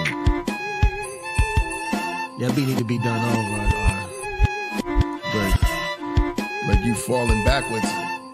He likes loud samples. Yeah. It's that eerie part when they open up the door real slow. The butler did it. Yeah. You're onto something, man. Just more drums, louder drums. And maybe a reverb effect. I thought he had somebody on there, though. That's what I thought, too. It says, featuring Jay the Bull.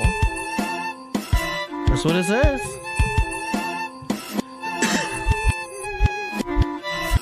$278 plays. Yeah, I think this one kind of sounds, like, nice loop. Yeah. I see what you're doing with the reverse. Go ahead. I'm good, y'all. I ain't trying to spit on that. Nah. It sound good, yo. All right.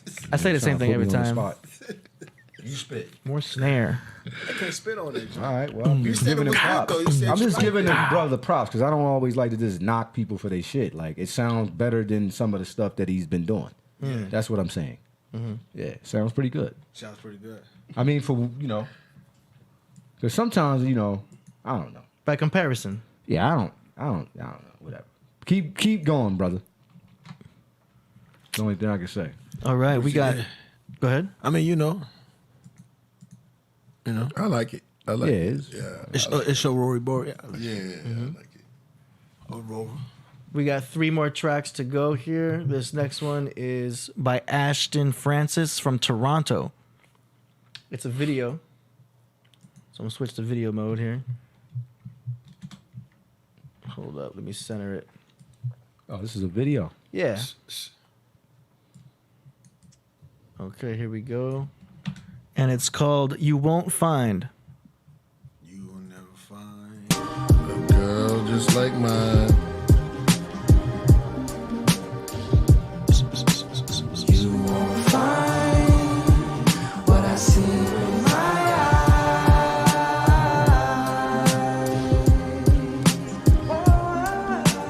eyes. Who's this again, yo? Ashton Francis featuring Moel. What I see with my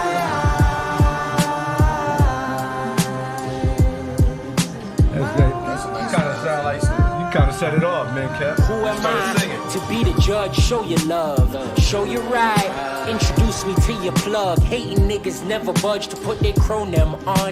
In the city, that's what sucks. Got niggas acting like they fucks with you.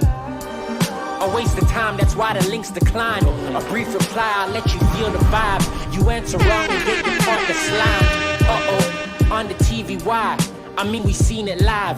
Misguided youth and all them trained to shoot. They catch your body and tell you in the booth. It's not enough, they post it on the tube. Moving vicious and they gone and rude. I mean, we dying to make morning news. True, every night we gotta show and prove. I love it though, the pressure's comfortable. Calm as vape, but I got lungs for smoke. Shattered dreams, cookie blunts are rolled. Back with runts and cones. Back to summer clothes. Rooftop patios. Private party, send the addy, bro. You know the type, you gotta check your phone. But not me, I'm not an average Joe. You VIP, I'm what matters most. They mad at that, but I can't help they hopes. I sense defeat, you leaning on the ropes. Extended reach, you tried to keep it close. Laying tracks, but they never slap. Whoever rap, I know you feel the gap. Blind back, can clearly see the facts. I heard coronavirus stem from that. Might believe it if they eatin' rat. I think it's evil cooked up in the lab. It's all in question, I was taught to ask. Around Ramadan, the mood is fast. Upon delivery, I need my cash. 10 up front, back end of the half.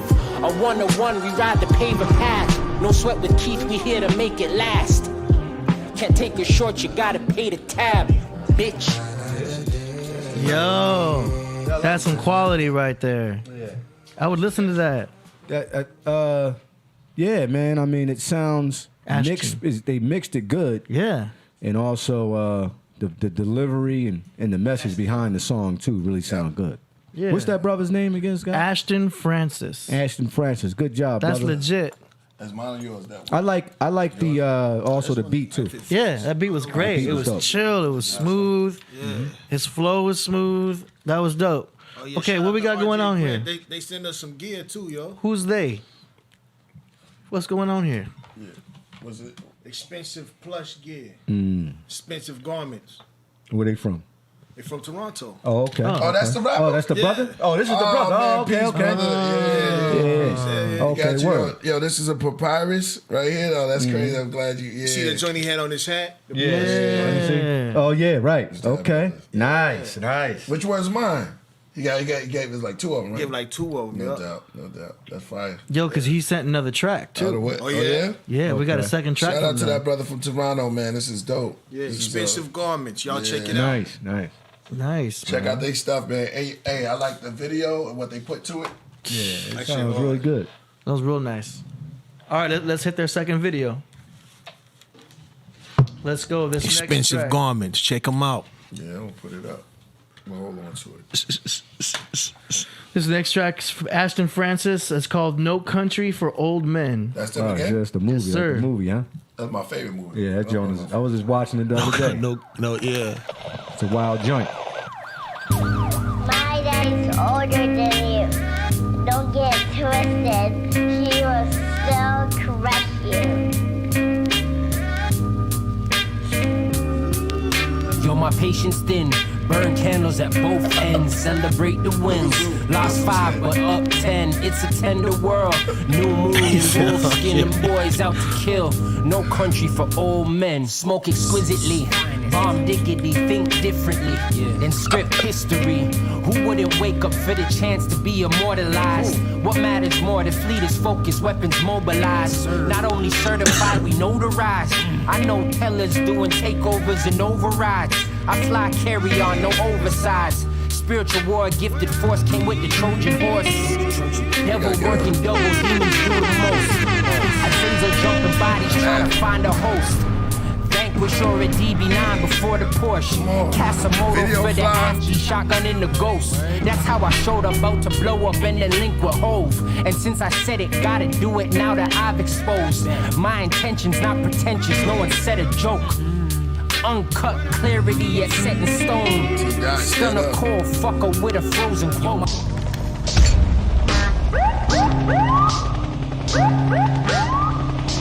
My patience thin, burn candles at both ends. Celebrate the wins, lost 5 but up 10. It's a tender world, new moon in wolf skin. Them boys out to kill. No country for old men, oh no you won't. No country for old men, I know they won't. No country for old men, oh no you won't. No country for old men, I know they won't. No country for old men. That rap too deep, scrap your wave won't splash. You sound too slow, I like my drum beats fast. If that's not cap, my shit won't smash. Lit spliff then laugh, bitch kiss my ass. No sleep, least a week, who's bout that bag? I'm unique, it's a relief for real. They shit is weak and don't evoke a feel. Provoke a thought how I control the wheel. This pen unique but not my coldest skill. I don't compete, I set a time to kill. There's no country for the old, bars are solid gold. Been appraised and assessed, I've checked solid goals. We on the road with paid tolls, green signals go.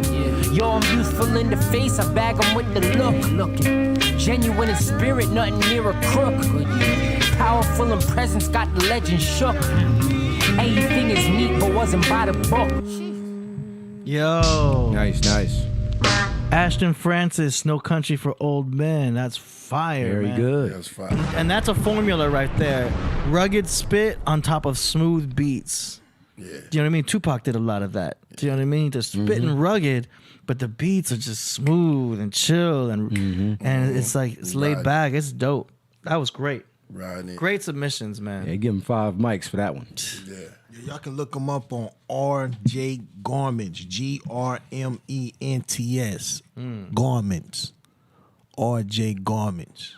Nice. Expensive garments, blush. And this right here is what, papyrus? Yeah, it's papyrus. It's his logo on the joint. Yeah, that was deep. Yeah, I am going to set up something. Ancient. Move it. I got a glare. There you go. Wow. It's dope, man. The papyrus paper. Very nice. Great submission. Like Shetty said, if you wouldn't write no paper, how would you write no paper? Yeah, Shetty kind of crazy. He also says nobody can translate the glyphs. That's probably because he can't read them. That's why. Nice. Great submissions. All right, we got 2 more to go. He admitted it right there. He can't read them. So everybody's wrong, and he's right. We got a quick one here from Voltage Controller. Voltage. Can't wait to, make sure we keen in on this beat right here. So I know it's going to be fire because I got a story. If Priest likes it, he going to say like, I had a story to tell. Turn it off. I'm taking it. Okay, here we go. Shout out to Voltage. AKA Ghetto Gandalf. Let's go. This song is called Quaranteenager Vinyl. And it's out now. Hey. Voltage Controller.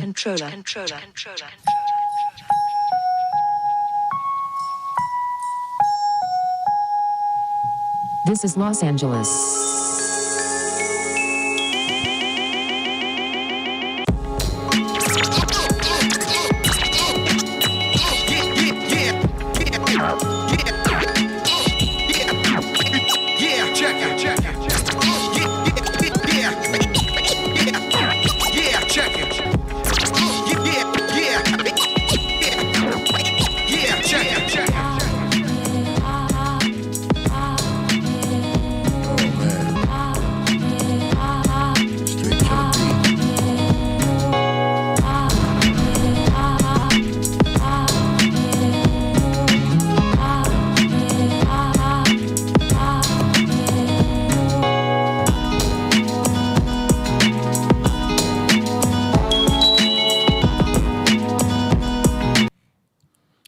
That's it. Oh, wow. So he submitted. Just disappeared into the ethers. Yeah. That was nice. Yeah, that's to the point. Man. Shout out to Voltage. Doing work with him, and I'm doing work with Mark Buddha. Yeah. Doing work with everybody. Yo, everybody, we're gonna formulate something real good. Oh, we already did, but you know, stuff gonna be pushed out. We got some stuff coming too. Yeah, me and Priest. Yeah, exactly. That sound crazy. Yeah. So y'all gotta get ready for that. It's incredible. All right. Incredible. Yeah. Exactly. Just gotta finish it up. Yeah, you gotta finish. Our grand finale. Guess who our grand finale is? Who's that? Hold on. K9? Oh, yeah. Ka Zodiac? Oh, Ka Zodiac, yeah. Ka Zodiac. Yeah. With And let me say this while Street before we play that. Go. We won't be here Wednesday. We'll be this here. week. We'll be here Thursday. So we'll be on the third day. Listen, there'll be no craft taking off Wednesday. We'll be taking off Thursday, and that's not forever. This is for this week. Just for this week at 5 p.m. this Thursday instead of Wednesday. Because Wednesday. We have we have casual. Yeah. Oh yeah. Yep. So this Thursday is the casual guest. Yeah. The guest. Not named, a casual guest. The guest named Casual. Casual. Right. That's right. Not a casual. Ka Zodiac is always oh man, yo, that sister. I got in touch with that. He got me in touch with that sister too. Oh yeah. Yeah, she got spitums, yo. She's now the mothership of the royal priesthood. Who was that? The sister that was spitting. Oh yeah, she was dope. What's her name again? The mothership. Something Phoenix, right? Yeah, Phoenix. She's Ty Phoenix. She's off the. I'm surprised none of us heard of her before. Man, she was spitting. She was on Raucous, I believe, or something. I know. Oh yeah. I heard the Raucous reference, but she's definitely going to be the mothership of the what's her name of the. You talked to her? Yeah. Oh, you spoke to her. Okay. Yeah. All right. So this track is called Zodiac hooked that up. Magical Mystical. Here we go. Shout out to Trouble Man. He said, "There's no disrespect. Let me learn and build with you. I'm always here to build. Anytime you want, Trouble Man. I'm not too far." The next guests have taken the art of rapping to music's highest levels as they join us to do their latest single, an absolute smash entitled she goes. Oh yeah, Ty Phoenix. There we go. Shriek today. Sit down, let me hit you with this good soul sermon. Seems so urgent, the way my flow emerging. Niggas like to talk quick, but they slow learning. You forgot me like a pot on the stove burning. Dropping gems that can heal you, just like elixir. Freemasons can't erase Phoenix from the picture. Dope oratory, spit it by the gallon. Colors in my aura like aurora borealis. You gotta learn astrology, you can't ignore the will. Divine protection, all up in my force field. Spiritual war is real, they want a Jordan still. I'm getting paper the same color as chlorophyll. I am the new decision like a quarter pill. It's all the same meaning God's plan of Lord's will. Plant more season in vitro. Frequency turned, my atoms on fleek mode. Thank you for coming out this evening. Nobody dropped jewels like we bring. Ever since the shorty wop, I could see things. Astrology to Kabbalah to the I Ching. Deep alchemy quotes to hit your heart zone. I write galaxy notes, no smartphone. And if I'm doing alchemy, then why challenge me? Trollers, they watch like Malcolm on the balcony. But I'm winning, vindicated by the victory. Popping off like Peter with the spat ministry. Tell me your birthday, I gotta check the synastry. I gotta see how we can calibrate this energy. Chilling in my time zone, no anarchy. Real soul, slide stone, where the family. Rewind. Wheel up. Bring it back to the top. Let's go.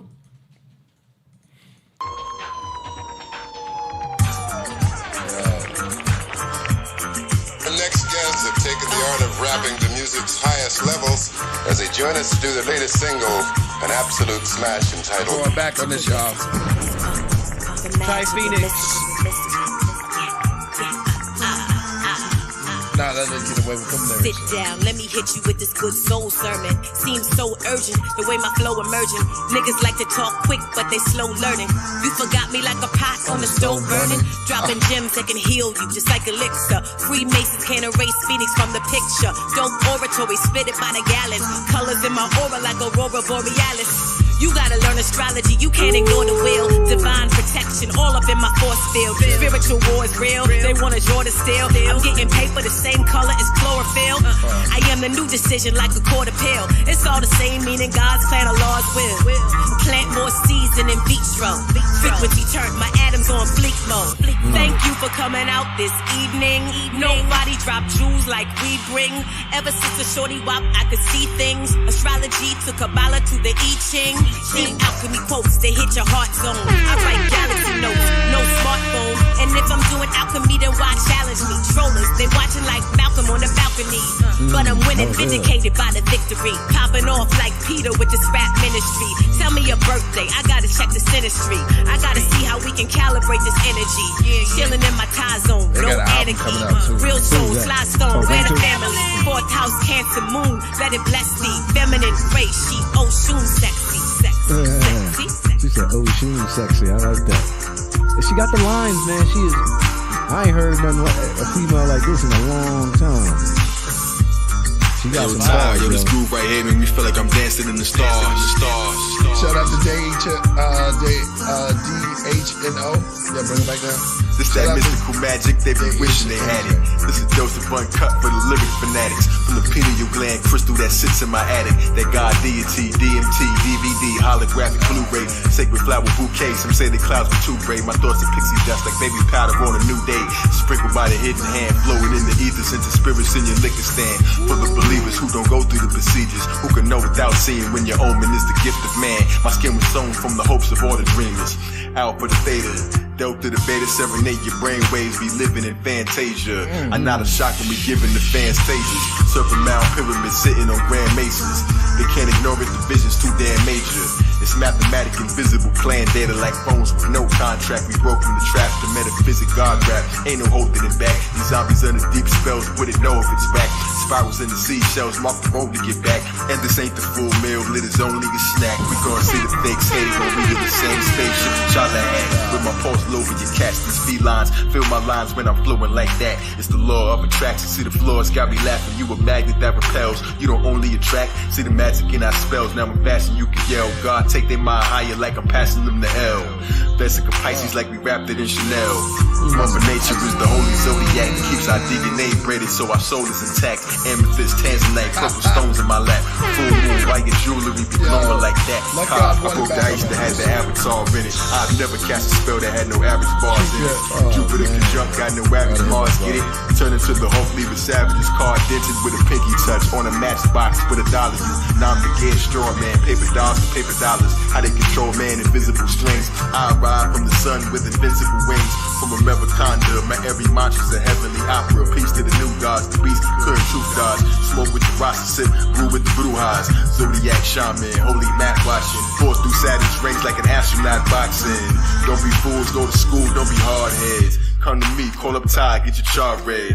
Ace of spades, they amaze how the cards spread. Read the sign, teach the blind what the stars said. The Zodiac redesigned is the dark web.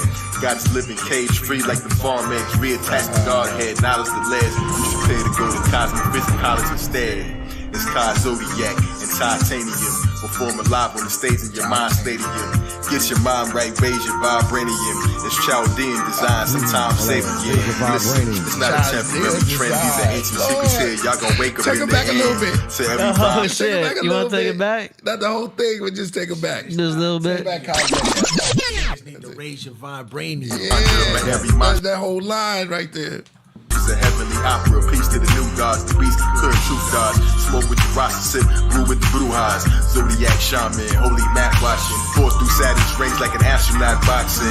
Don't be fools, go to school, don't be hard heads. Come to me, call up Ty, get your chart read. Ace of spades, they amaze how the cards spread. Read the sign, teach the blind what the stars said. The Zodiac redesigned is the dark web. Got us living cage-free like the farm eggs. Reattached to Godhead, knowledge the lead. You should pay to go to Cosmophysics College instead. It's Kai Zodiac and Titanium. Performing live on the stage in your mind stadium. Get your mind right, raise your vibranium. It's Chaldean design, sometimes Sabian. Listen, it's not a temporary trend. These are ancient secrets here. Y'all gonna wake up in the end. So every rhyme that you wrote, you can go delete it. Two serpents, one mic like a double helix. Think it's the U.S., then poof, you in ancient Egypt. Poof, you in ancient Egypt. Wow. I'd like to say it's something that to have you with us. That was dope. That was dope.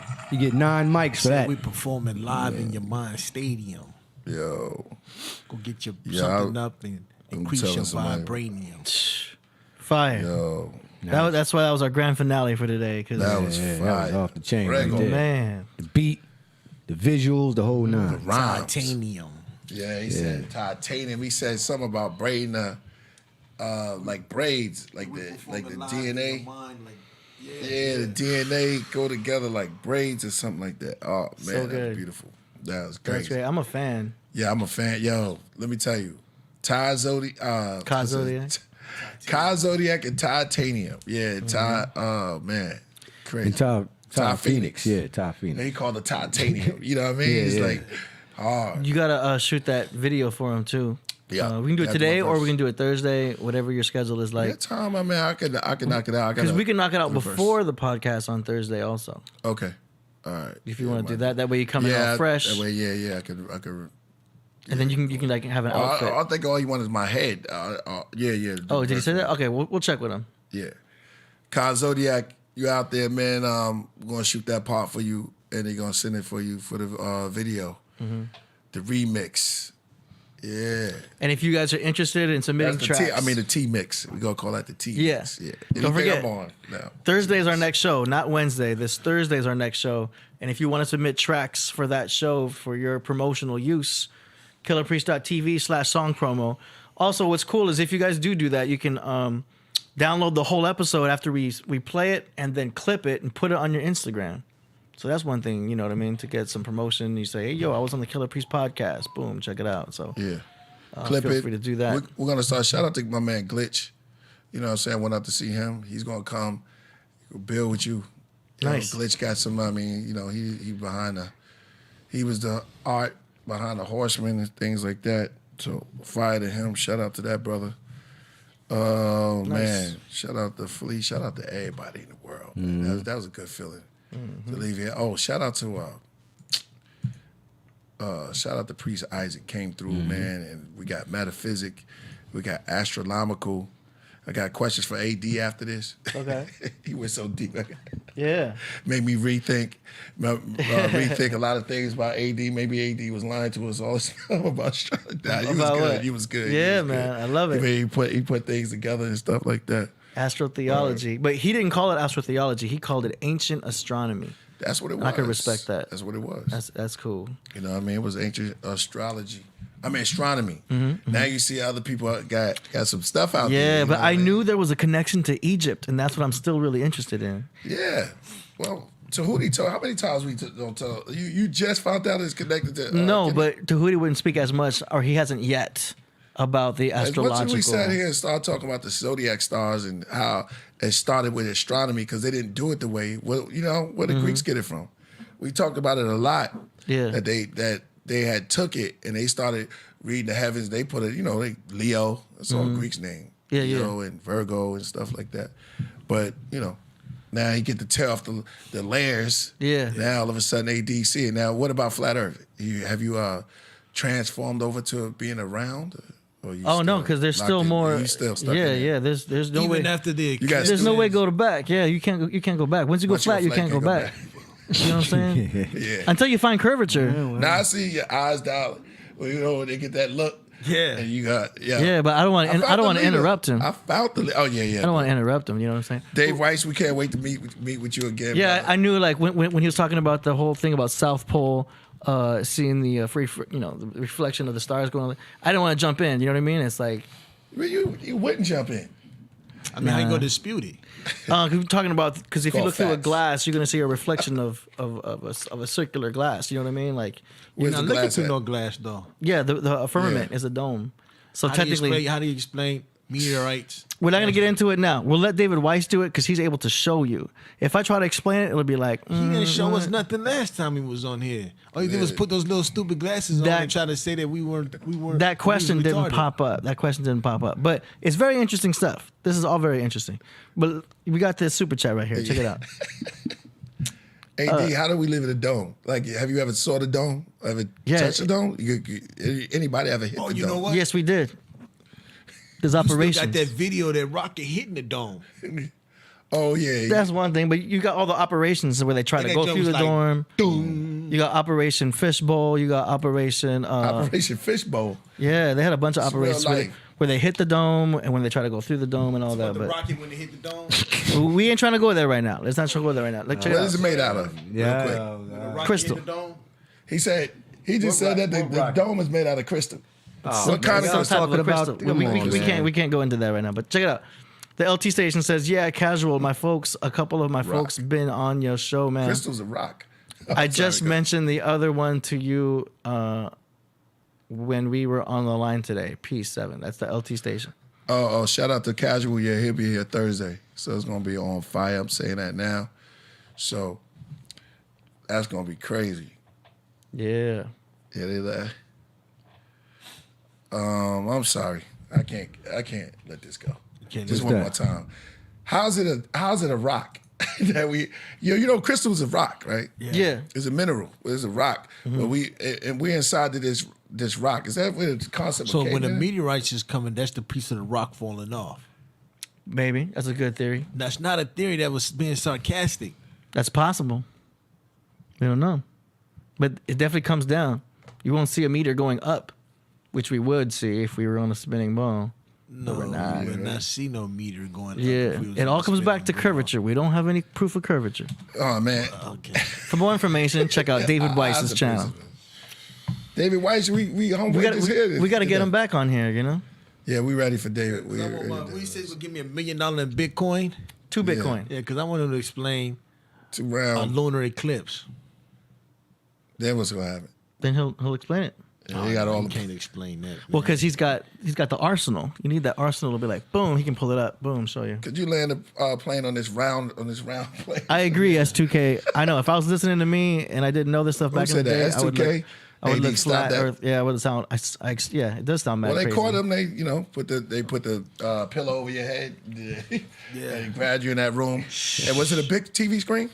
What you talking about? When you saw the head, that told you it was flat Earth. Like when you was laying down on the gurney. When you do research, you gotta work backwards. You gotta try to debunk it. When you start to research and debunk it, because I went into this like that's some bullshit. Like I didn't believe in no flat Earth. I thought it was crazy. I was making fun of flat Earthers. How long's the needle?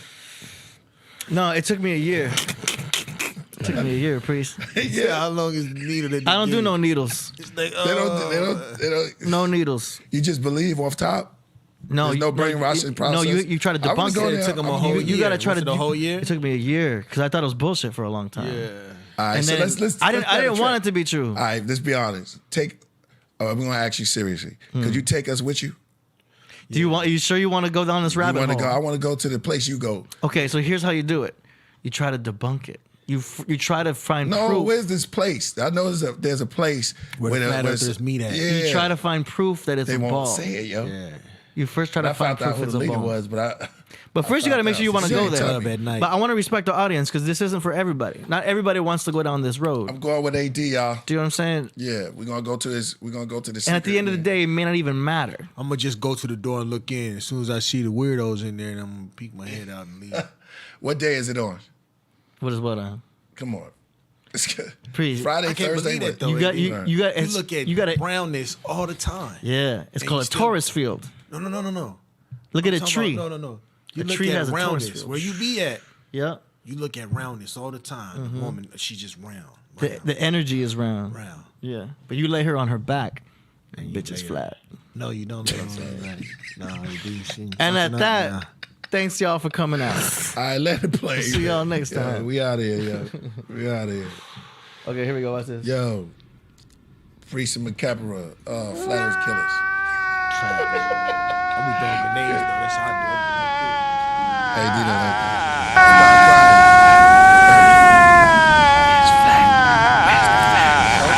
It could be anything you want. No, it's a rock. Yeah. Do they wear cloaks and old candles? Yeah, they do, man. The ones that tell you it's a ball, they do. They want you to worship Baal.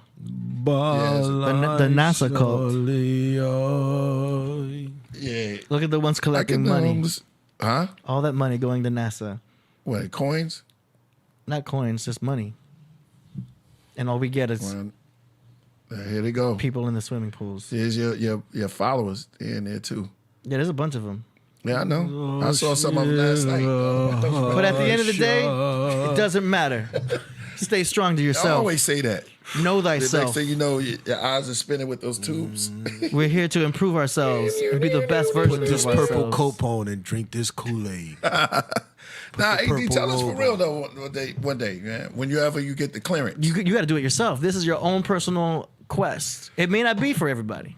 That's why I try to change the subject all the time, because it's like, look, it's a topic if you want to go there, and if you don't want to go there, it's cool. You know what I mean? Yeah. Sometimes I wish I didn't go there. All of a sudden, my knee hurts as soon as I said that. Yeah. What is that about? Flat Earthers. All right, y'all. FE, man. Peace. Yo, thank y'all for coming out. Peace. Oh, shit, I got to put a song on. Oh, shit. Algorithms. Algorithms? Yeah. Shout out to Z. Oh. Let's go. Remote Island. Shout out to Shroom. Peace. We'll see y'all Shroom, yo. Thursday. Not Wednesday. Jules to the throne. Thursday. 5 p.m. Yeah. On top of the White Mountain. Remote island, white smoke over mountain. The tribe leader finally broke his silence. Divine speaker spoke on balance. The mind reader that invokes challenge. In non-ether, he sits in his palace. Held his chalice between two valleys. And the obelisk, the night so cosmic. Uses conscience to deal with the nonsense. Knowledge, wisdom, and understanding. Hydrogen, helium, lithium, number of planets. The wandering man that came from Atlantis. And Sumerian lands that brought us the tablets. No passport, fake ID. Said he transport from Star Sirius B to the land of the lost. From space I see. Waved his hands across and spoke highly. Carbon 12 magnetism. Carbon 12 magnetism. Carbon 12 magnetism. Rap sounds and algorithms. Carbon 12 magnetism. Carbon 12 magnetism.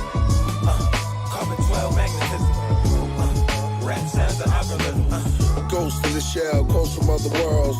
Rhymes I wrote look close, they are spells. Joy we sing, boy to a king. Meditate prayers, feed the koi in the stream. Magic moments, the toys become living things. Yes, I'm zoning, the way man becomes a human being. Presto, here goes your ghetto. Black August, my raps become a portrait. See how this kid eat his porridge. Babylon, Catholic songs, the healer hugs with the magic palms. Tarot cards to the traveler's gone. Sun cycles, one Bible, one mic used. I spark with the art, then I light views. Amongst the dark, rhymes that light you. Celestial stars, electrical bars. Harry Potter of the chakras, I'm king of the gods. Carbon 12 magnetism. Carbon 12 magnetism. Carbon 12 magnetism. Rap sounds and algorithms. Carbon 12 magnetism. Carbon 12 magnetism. Carbon 12 magnetism. Rap sounds and algorithms. They all say Black Lives Matter. I knew that since we were energized from matter. Melanite DNA holds data of that, of our Milky Way and after. I spent about 1 trillion days a rapper. See the days of my children paying pastors. The gods build while the mamas pray with pastors. My own will, I'm a self-made master. I keep it real, Kundalini chords connect like a Ouija board. Music of the spheres connect like the keys and chords, vibrating to existence. To speak true and living, light kept condensing, mic quite convincing. I write life in sentence, bright nights bear witness to rare physics, to lyrics, to scriptures, to picture. This goes to the misters and the misses. I rhyme like every day is Christmas by misfits.